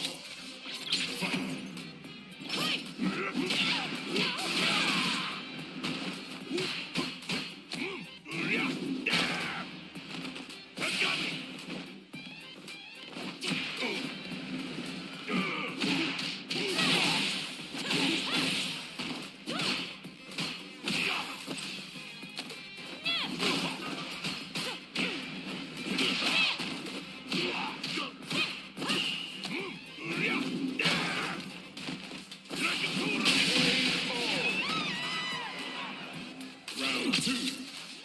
Fight.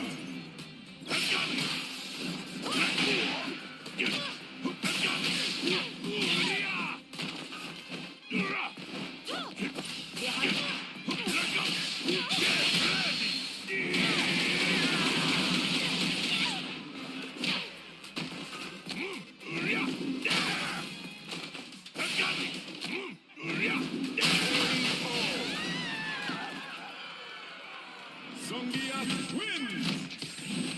Round one. Fight.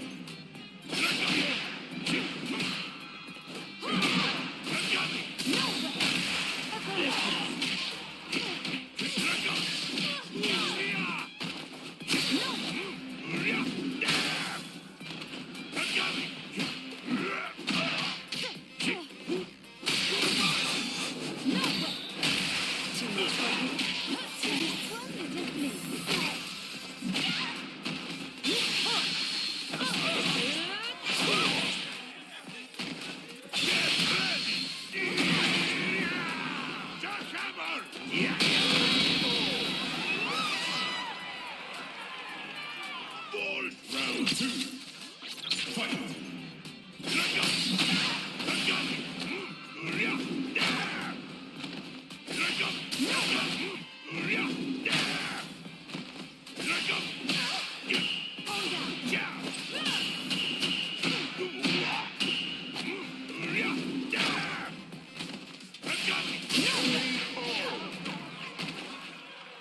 Zongia wins.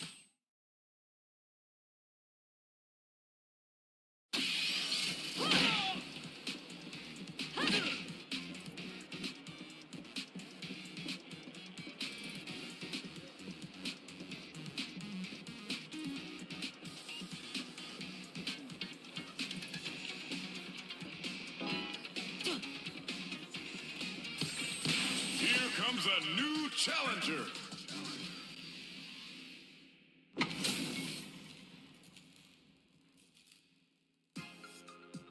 Round one.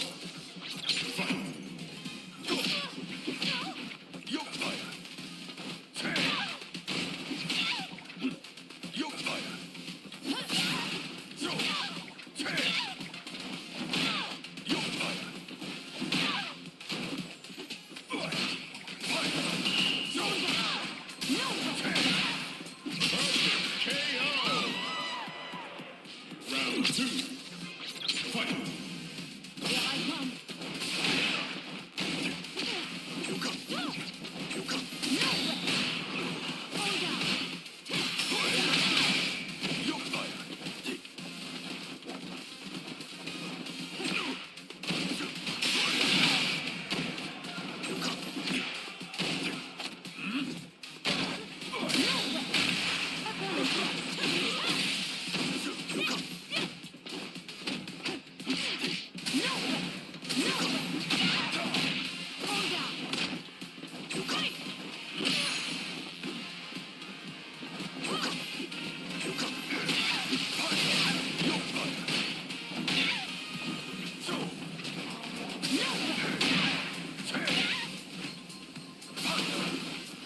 comes a new challenger.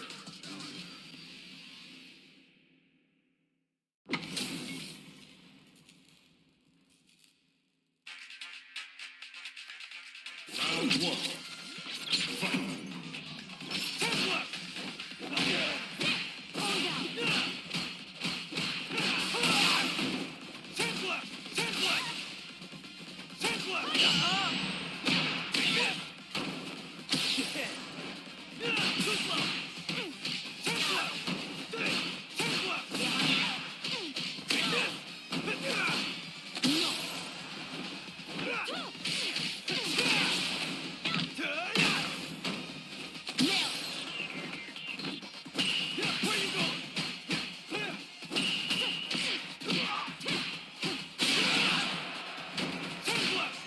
No!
two.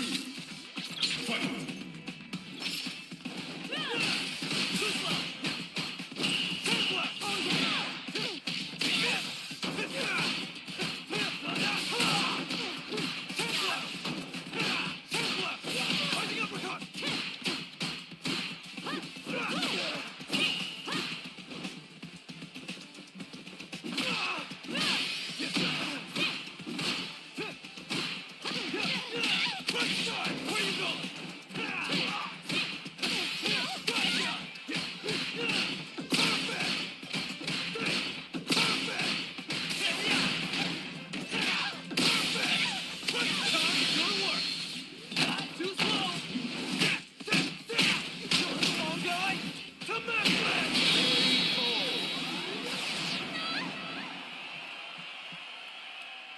Luke wins.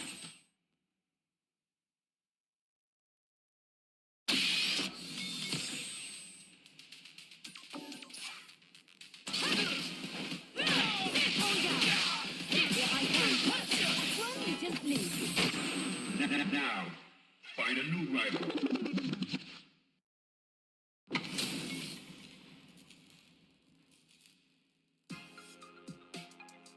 The pleasure. Round one. Fight.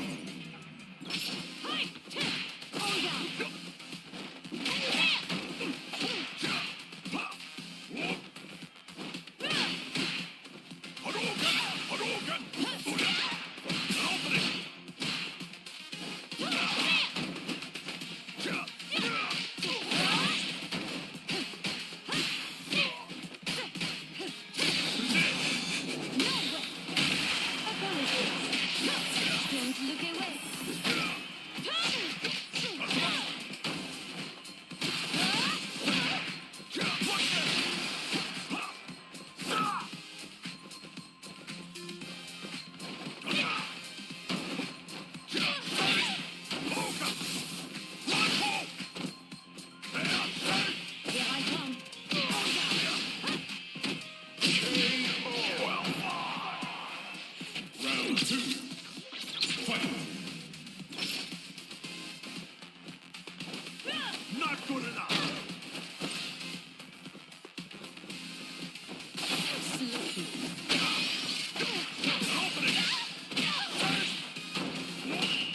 Not good enough.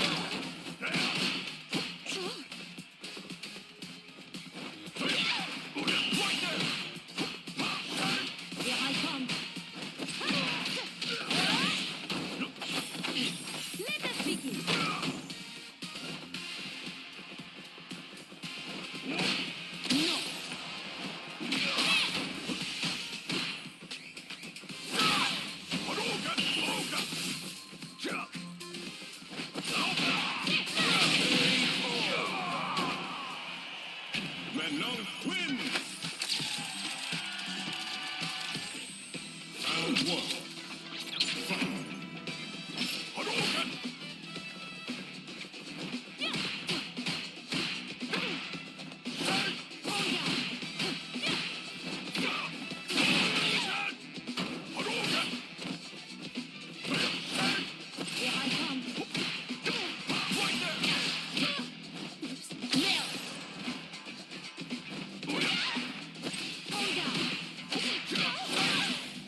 The pleasure is mine. Round one. Fight. Let's get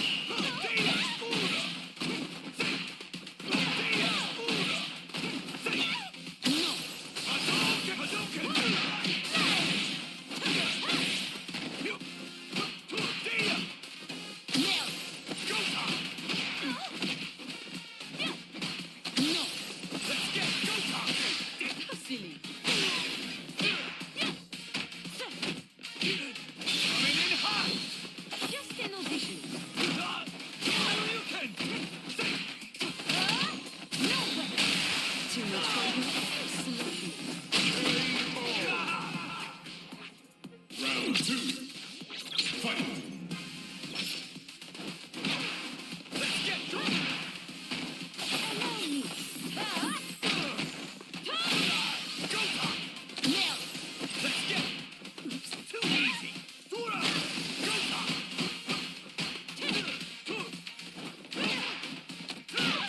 Tura. Let's get. Dia. Eye on the prize.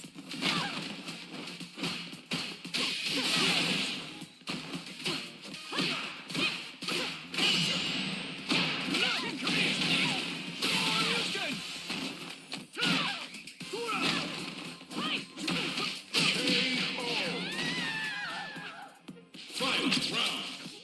Fight. Go time. Hadouken.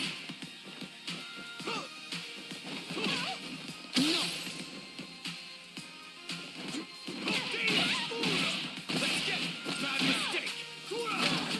How's this?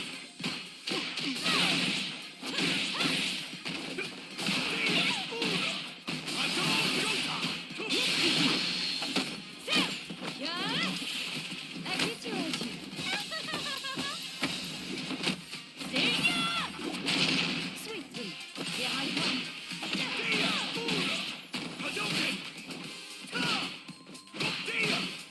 Nail. Let's get Go Ken wins. Round one. Fight. Let's get Go Too easy. Bad mistake.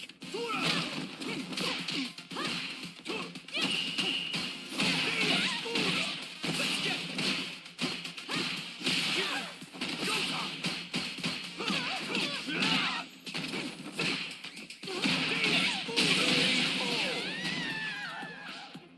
Round two. Fight. Let's get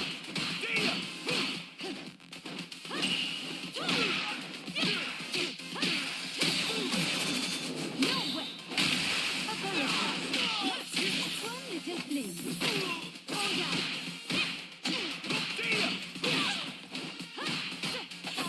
Quite slowly.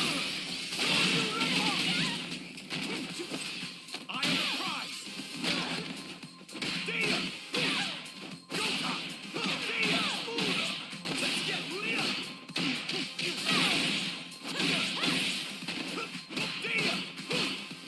Go time. Fight round. Fight. Let's get Nail. Go time. Hadouken. Hadouken. Hadouken. Hadouken. Let's get Go time.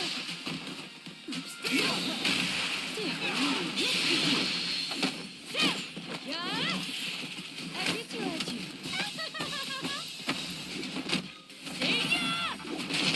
Sweet dreams. Here I come. Coming in hot.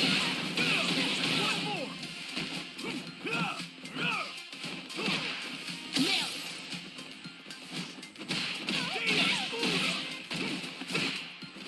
Let's get No. Go time. Let's get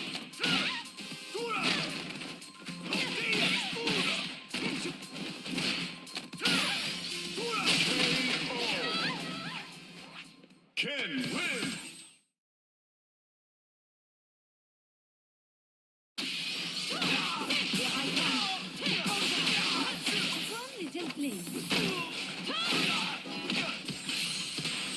comes a new challenger.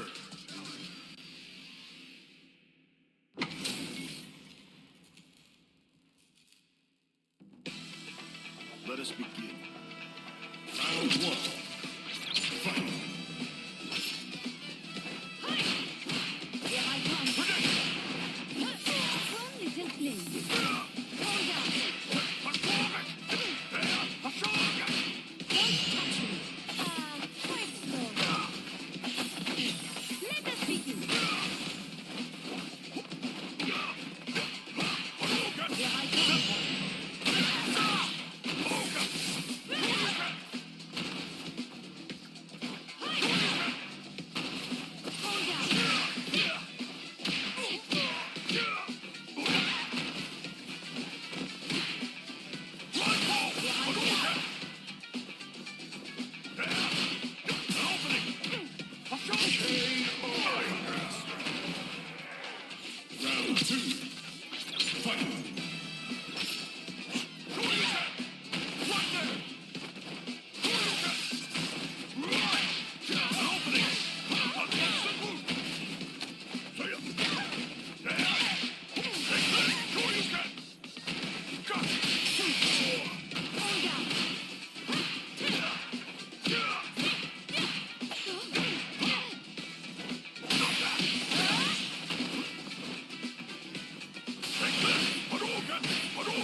Round two.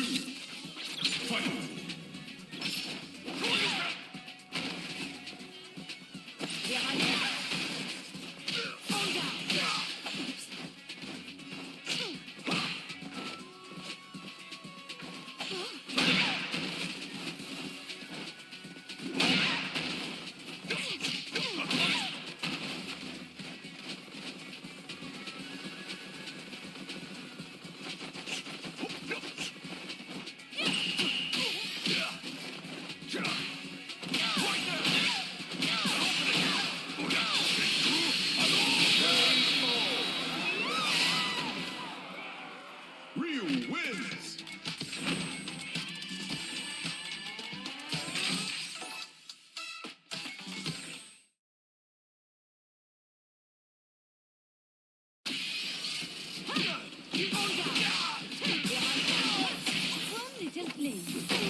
Here comes a new challenger.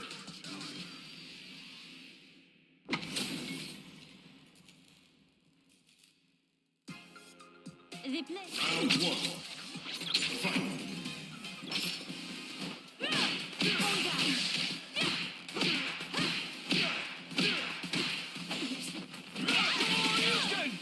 How's this?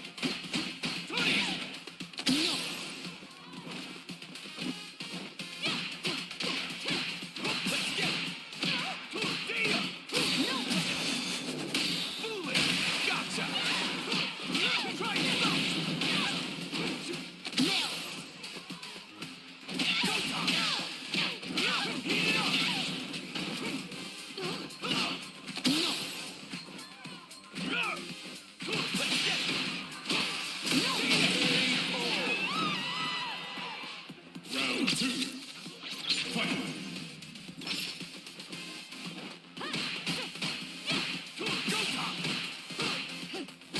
Here I come. Hold down.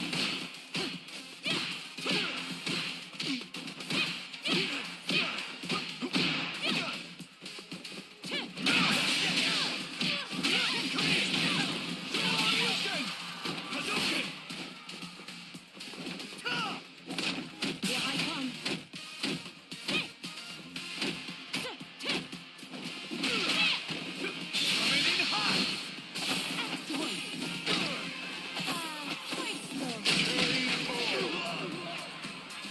Fight. Round. Fight.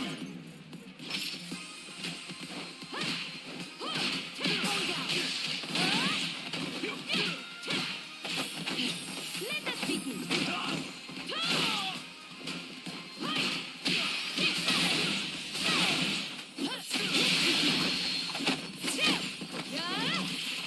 I betrayed you. See ya!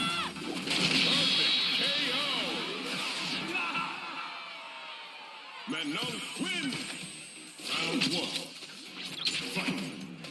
Here I come. Hold down. Here I come.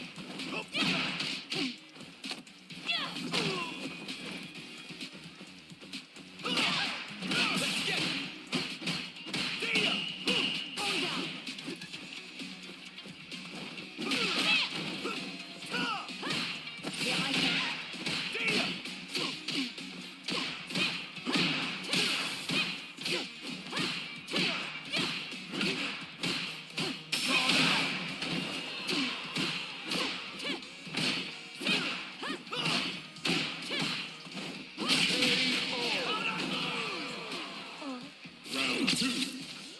Fight.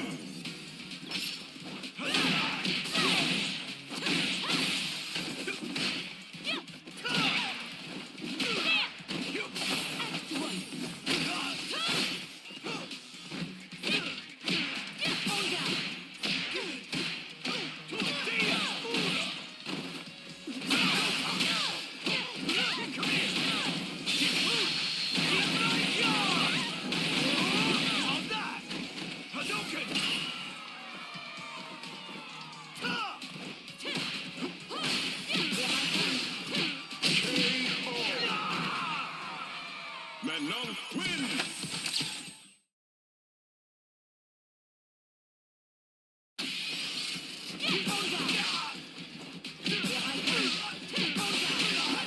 Only gently.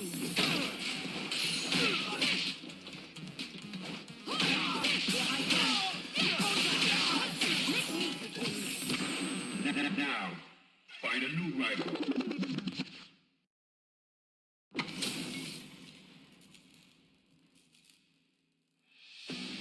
Round 1. Fight.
Yeah, grab spam, bro. Grab spam is how you win the master.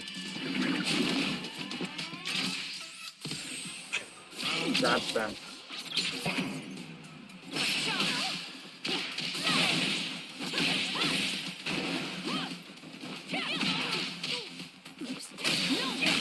Too much for you. Just an audition.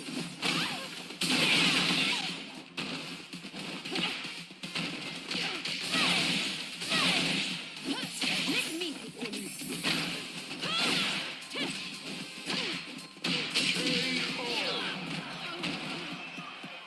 Round 2.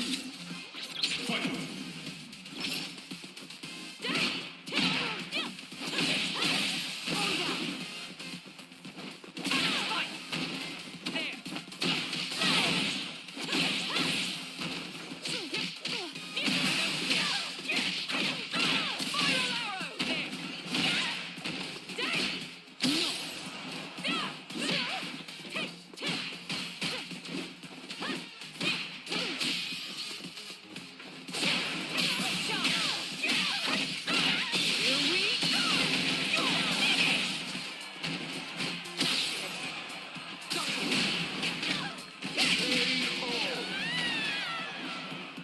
Final round.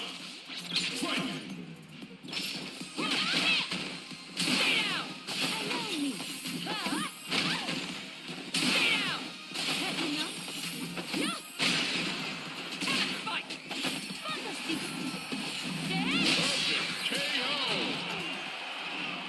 Manon wins.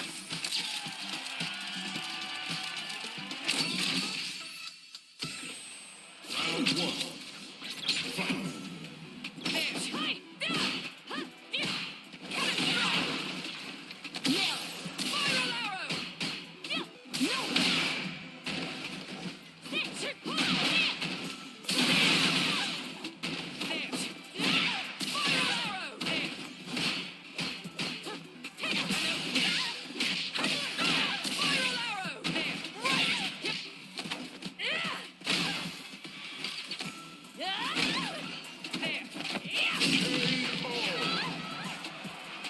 Right. Round 2. Fight. Here I come. Just an audition.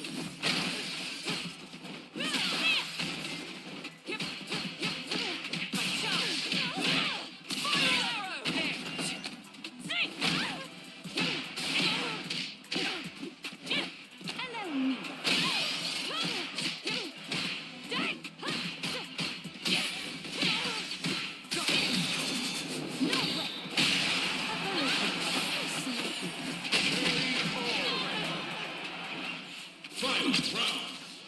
Fight.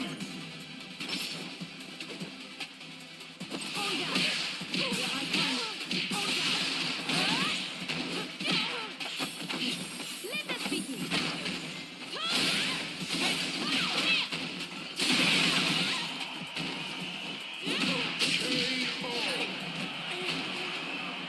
Manon wins.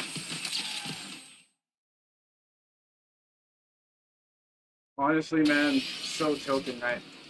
I'm glad I reached master rank, but I hate it because like every match is a slave.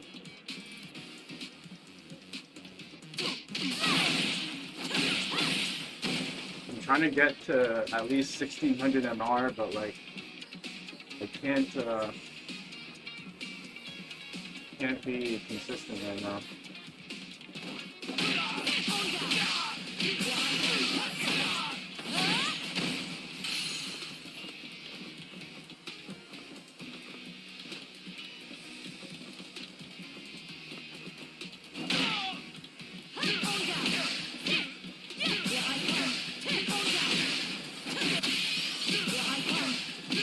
Like, I hate playing Beast in Master Rank, man. It's so annoying. Master Rank Beast. And Aki.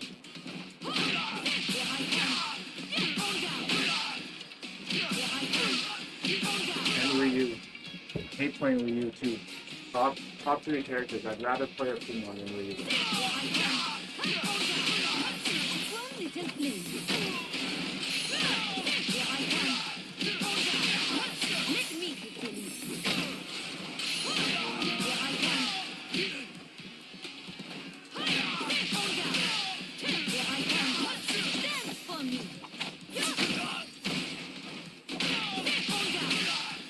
Yeah, top 10%. The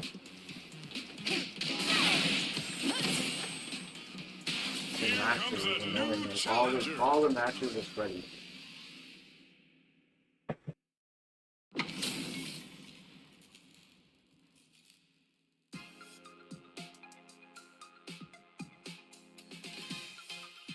Round one. Fight.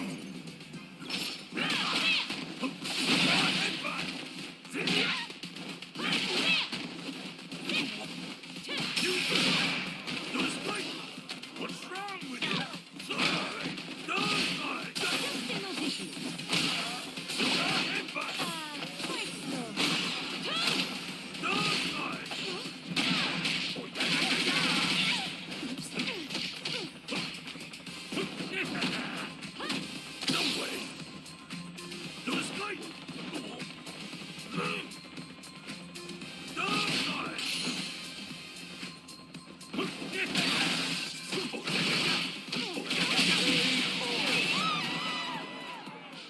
Round two. Fight.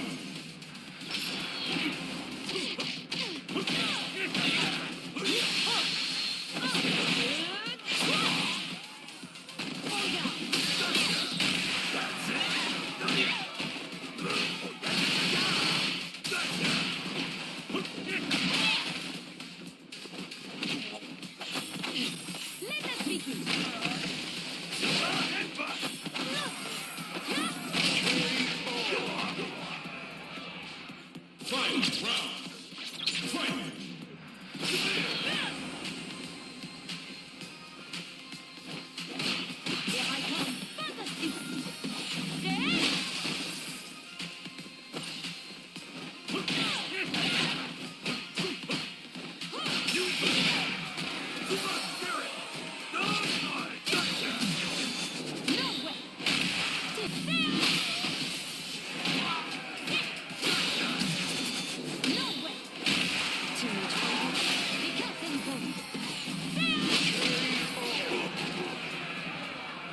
Manon wins!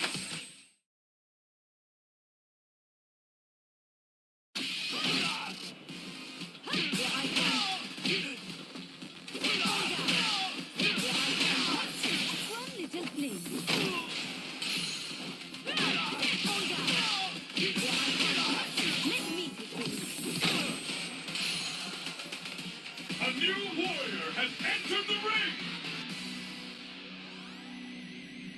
Yo, Mono, you still playing Jury?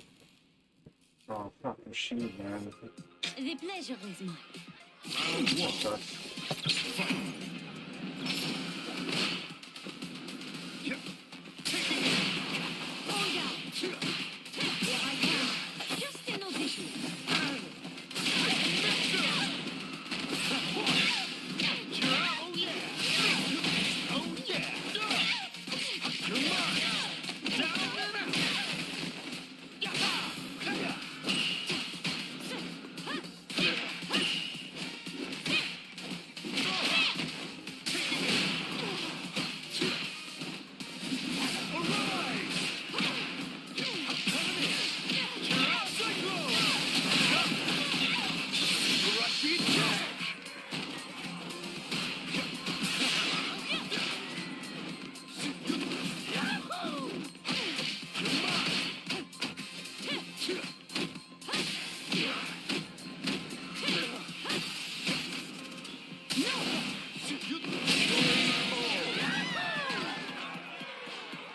Round two.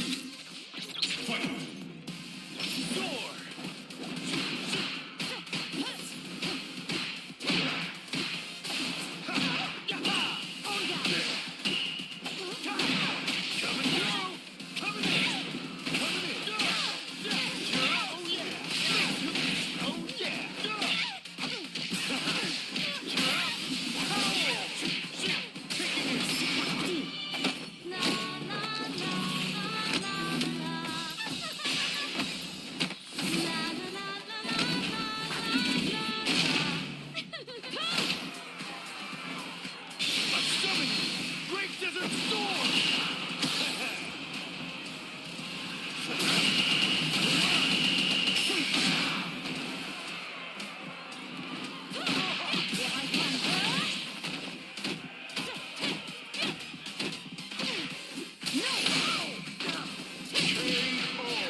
I summon you! Great Desert Storm! Where do you go? Eagle Strike! Yeah! You're mine! Ha! Taking it! Yeah!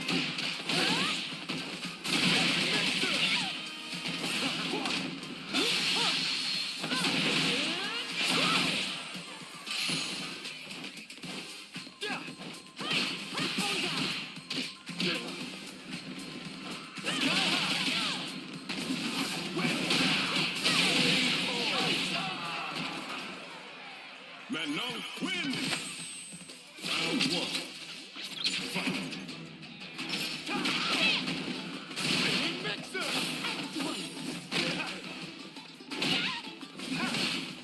Sky high!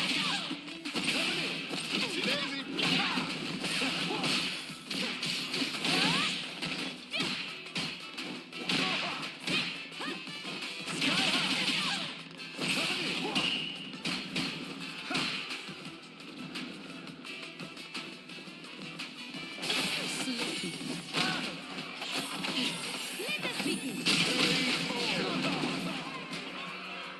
Round two. Fight! Here I come. Hold down.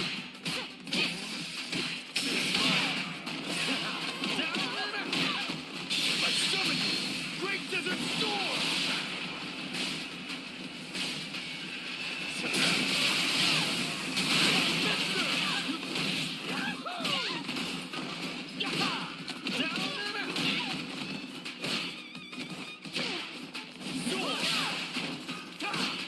Here I come.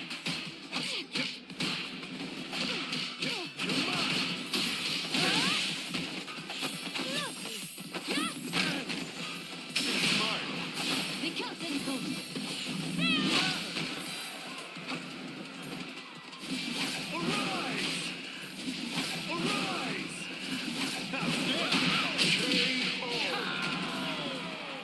Manon wins!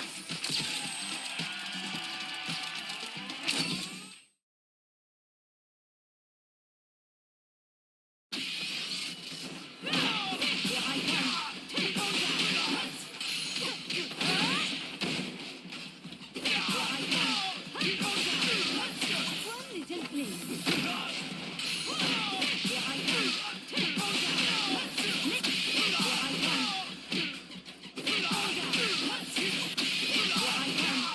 Hold down. Here I come. Hold down. Here I come. Hold down. Here I come. Hold down. One little flame.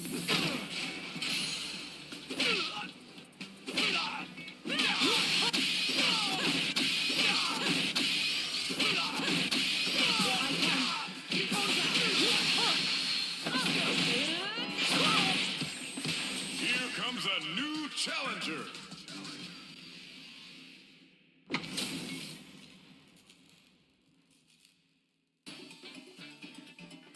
The pleasure. Round one. Fight! Act one.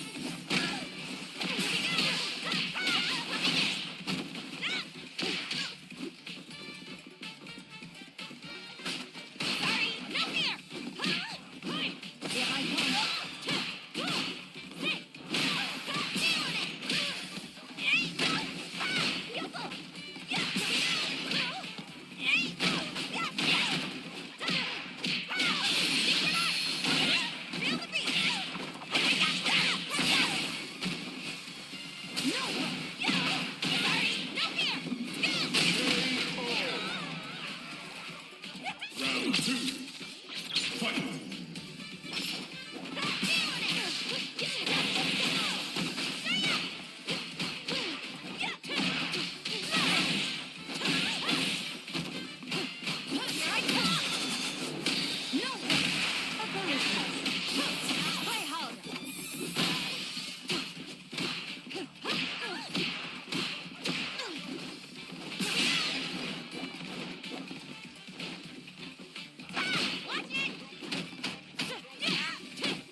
Long win.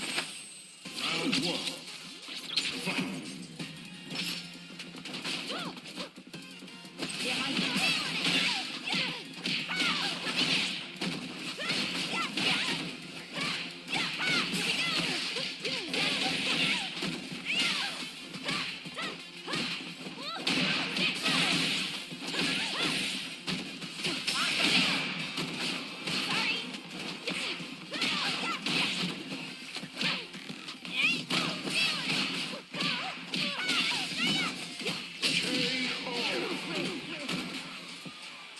Round two.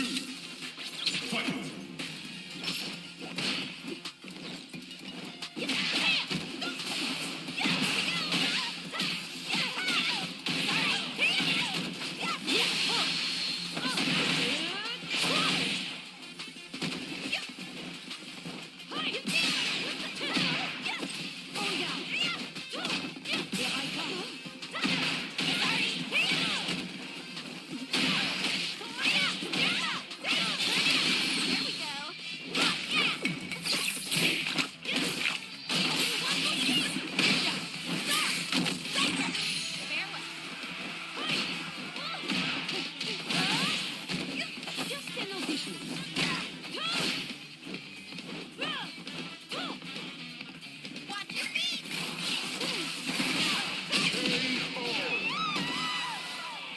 Kimberly wins.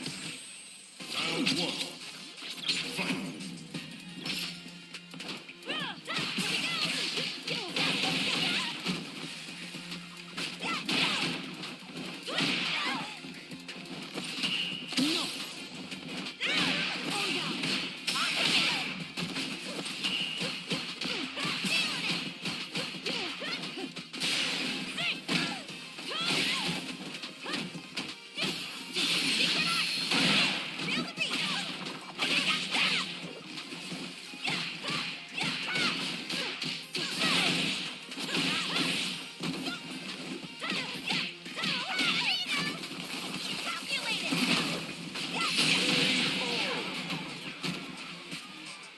Round two.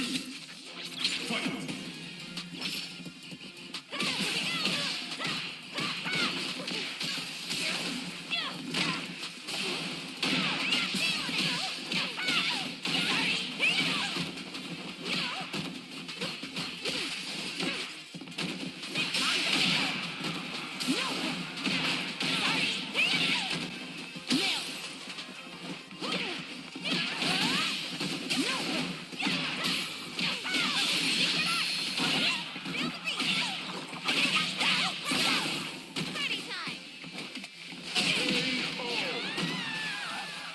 Kimberly wins.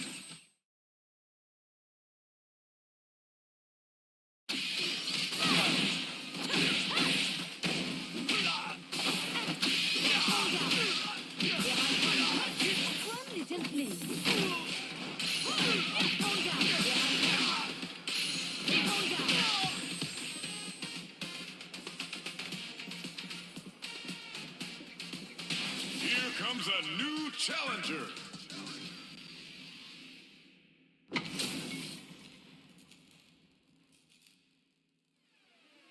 Round one. Fight.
Round two. Fight.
Manon. Round one. Fight.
Bison. Round one. Fight.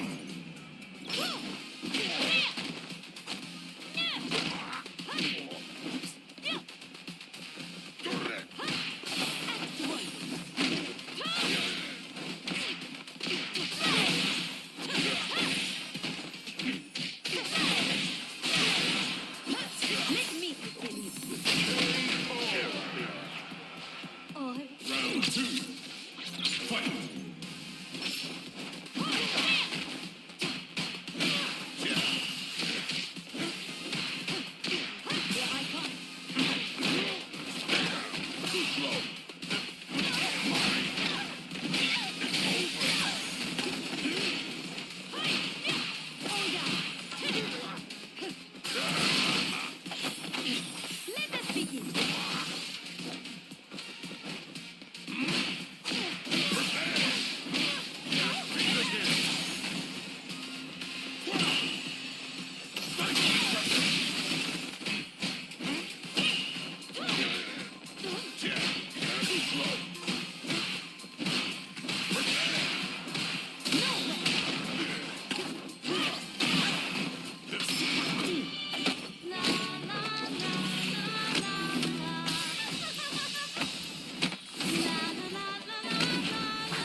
Manon wins!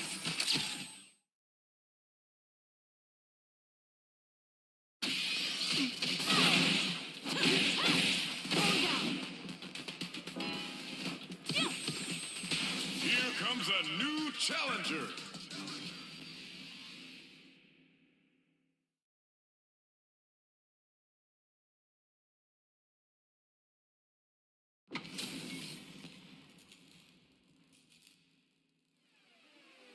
Round one. Fight.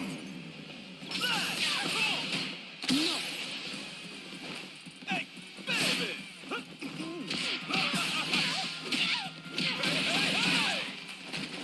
Hey! Back,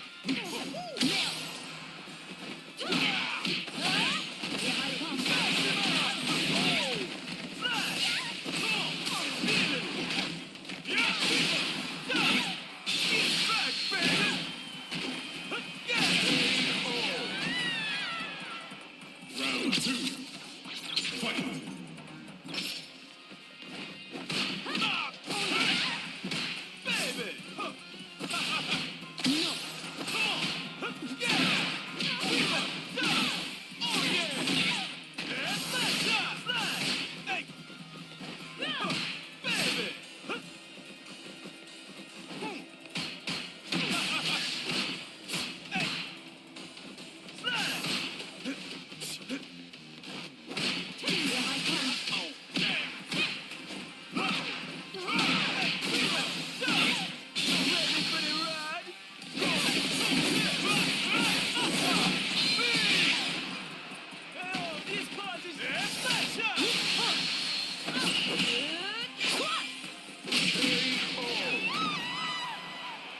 DJ wins.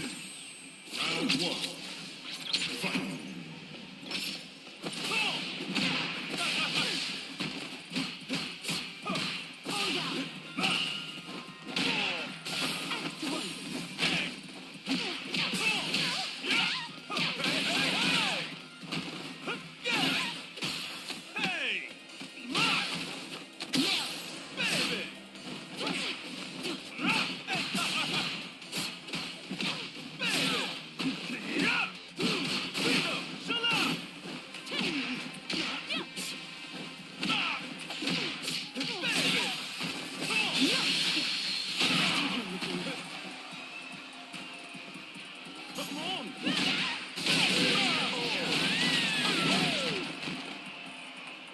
Round 2. Fight.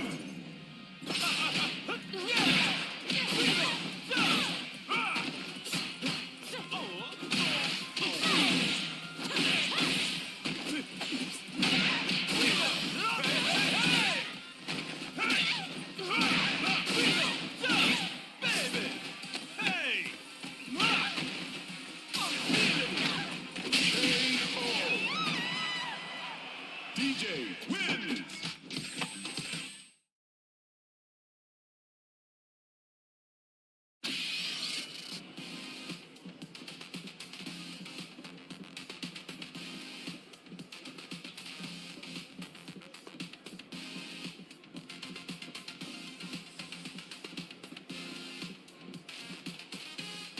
I don't have time to play.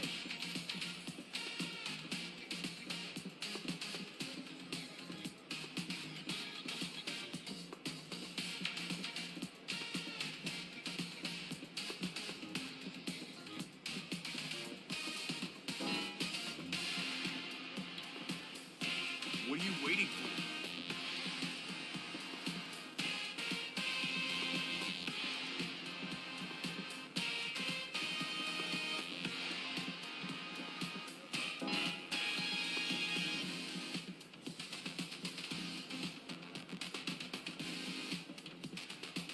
I don't have time to play.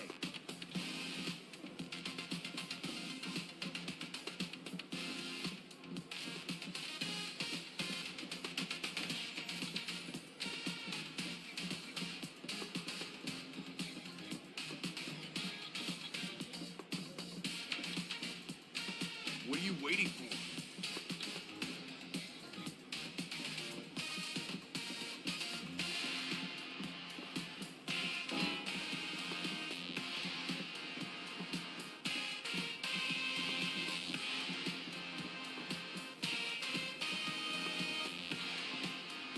I don't have time to play.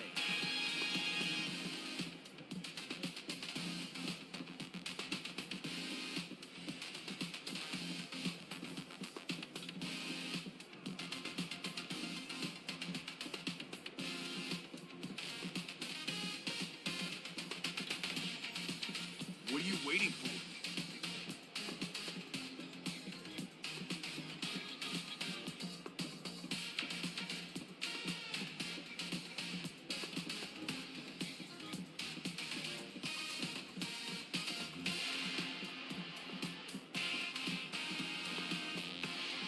I don't have time to play.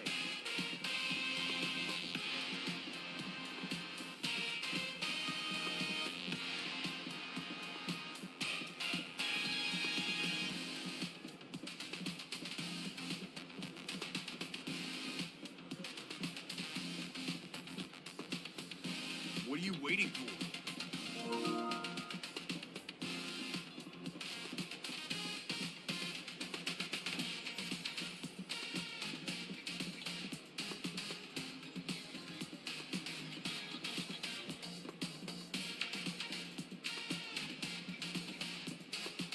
I don't have time to play.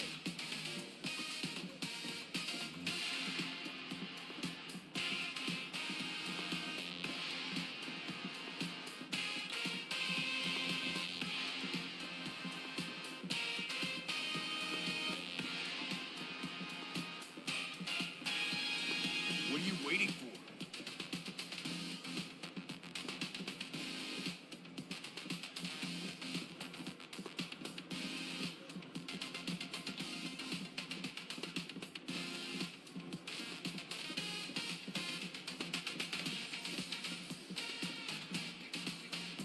I don't have time to play.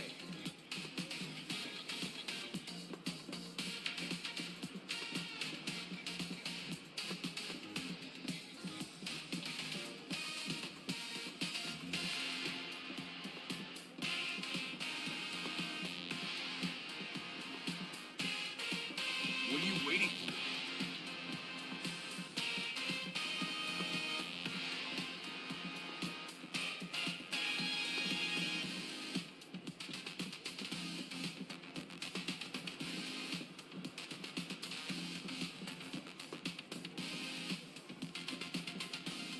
I don't have time to play.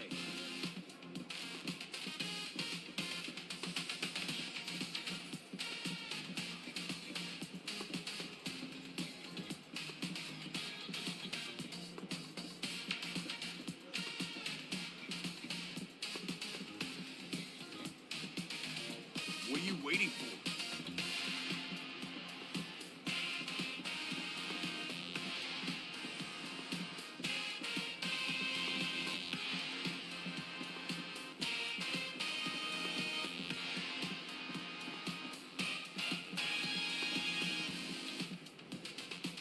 I don't have time to play.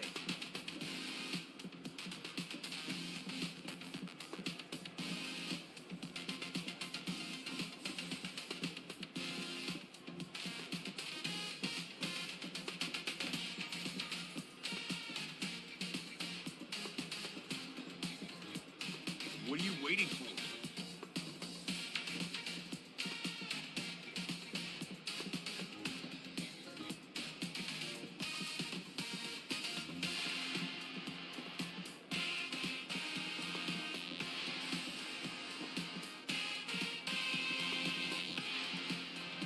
I don't have time to play.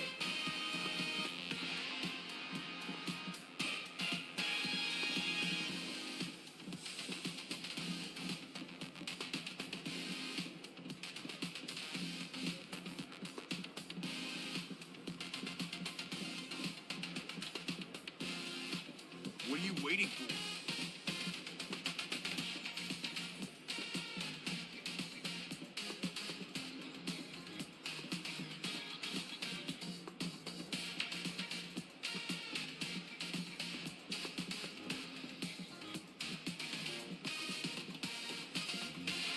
I don't have time to play.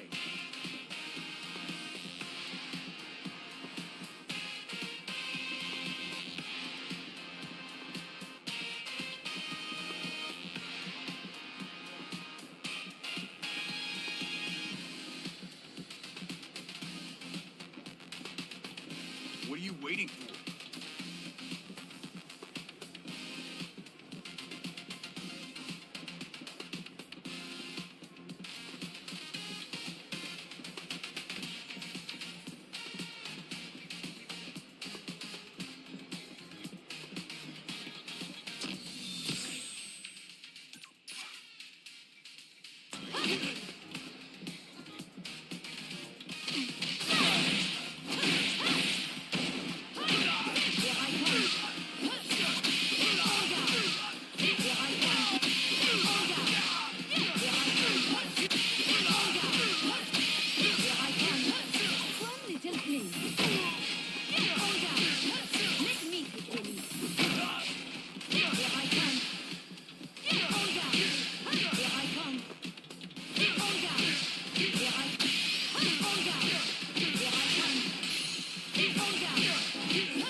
Manon wins.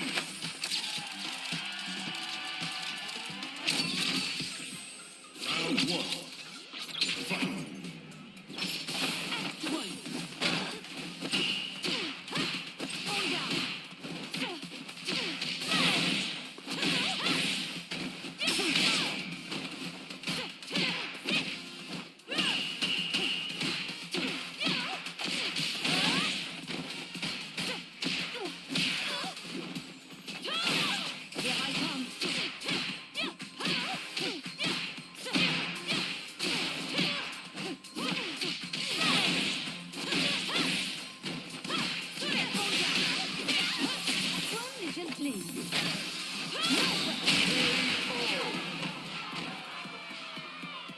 Round 2.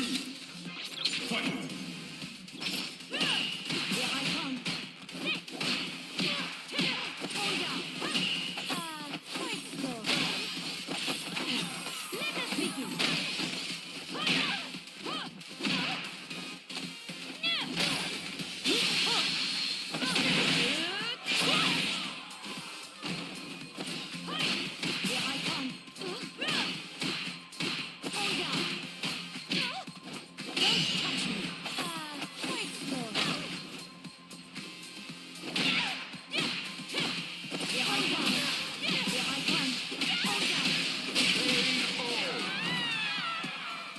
Fight. Round.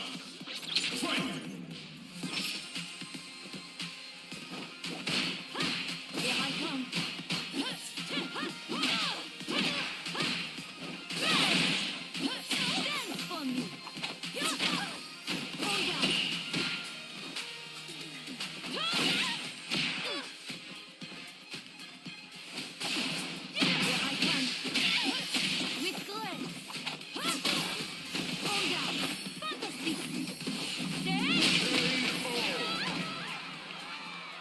Manon wins.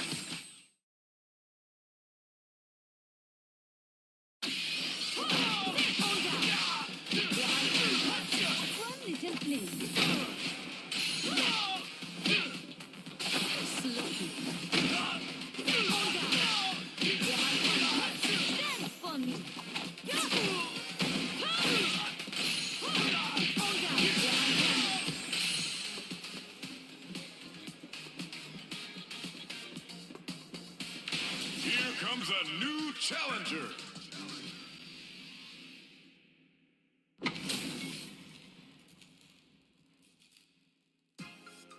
The pleasure. Round 1. Fight.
comes a new challenger.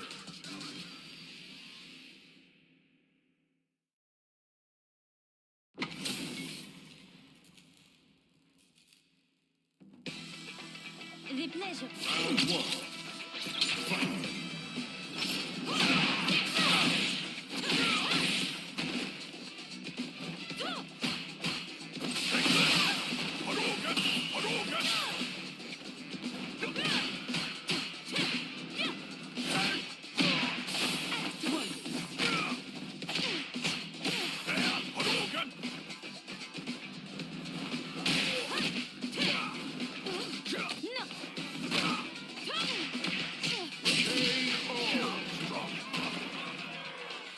Round two.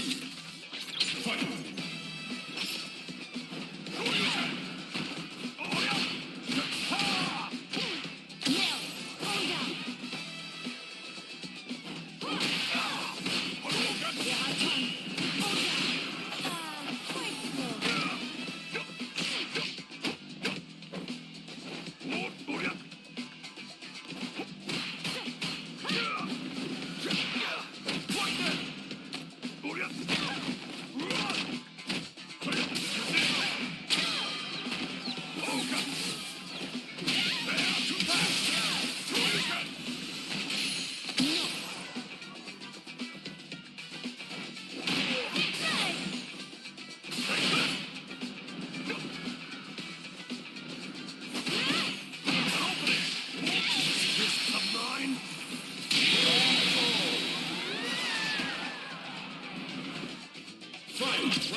Manon wins!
The pleasure. Round one.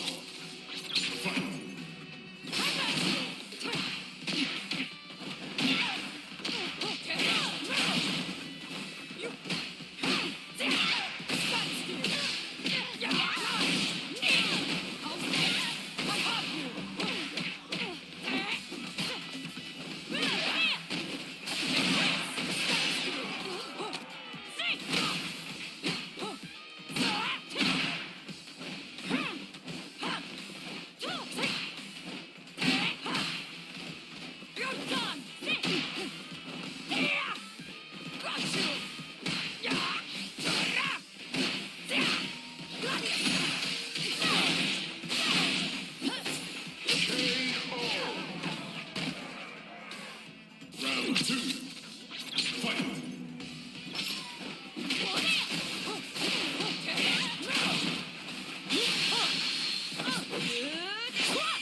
Marisa, round one.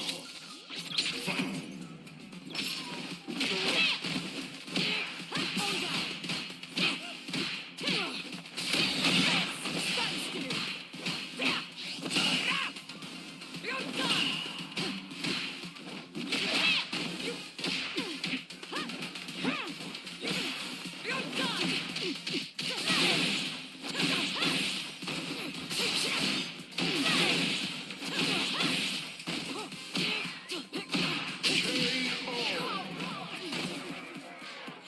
Round two.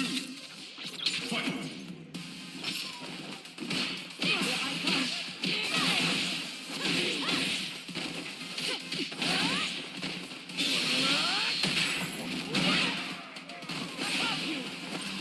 Hard defense!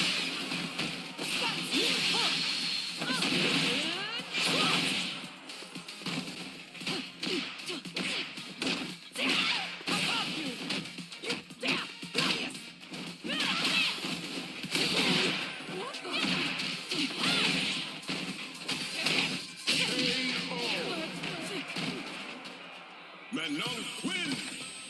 Round one. Fight.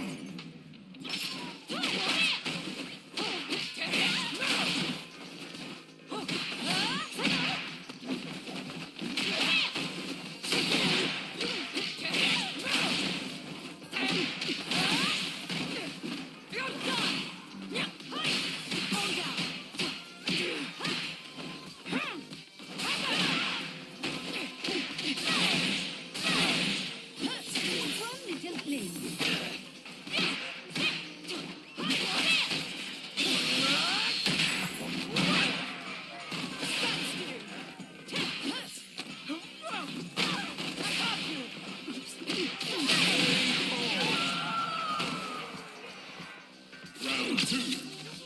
Fight.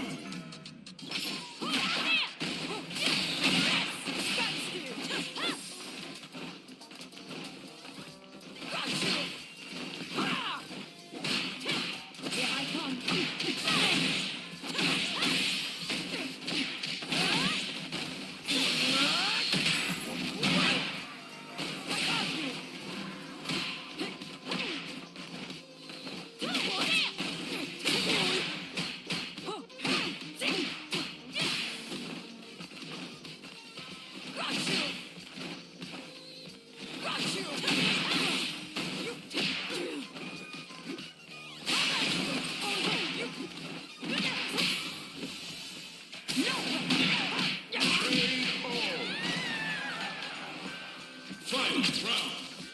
Fight.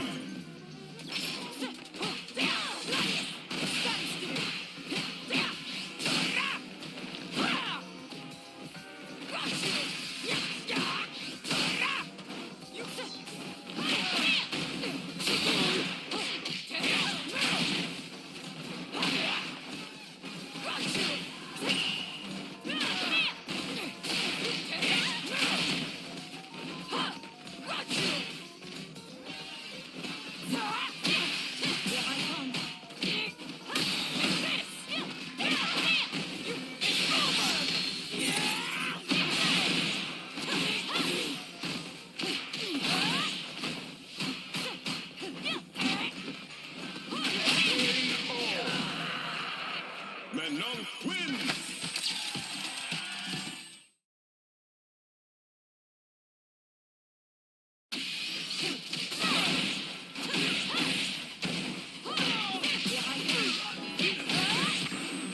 Now, find a new rival.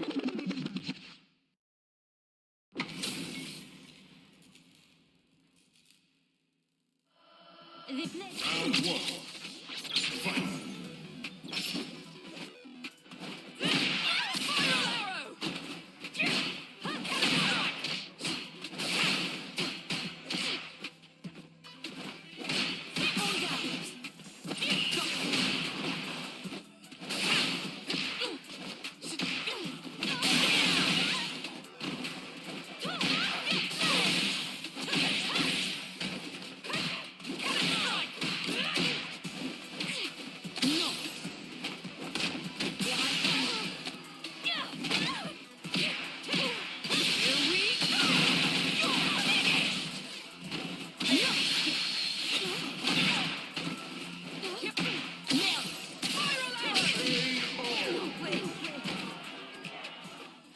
Round 2.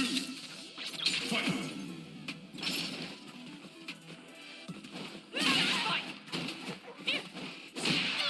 You're in my way.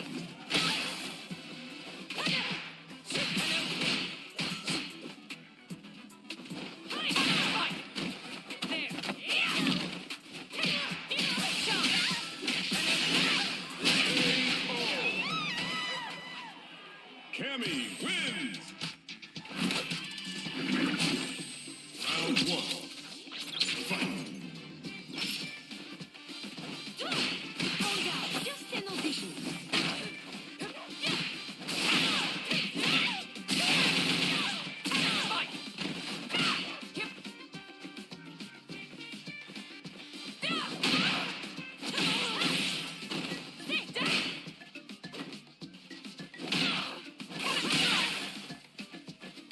Here I come.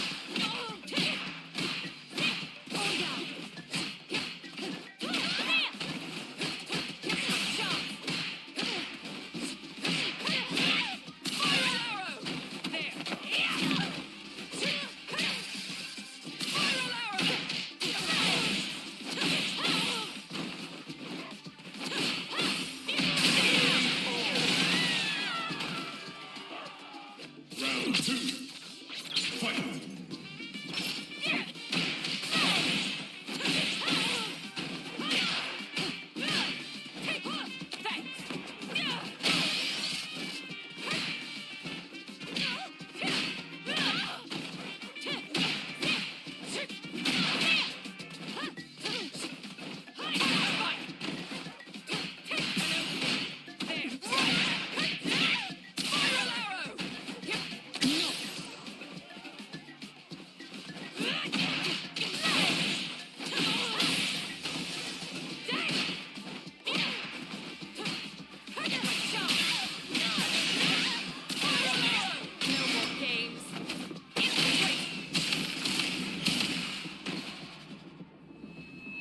Execute!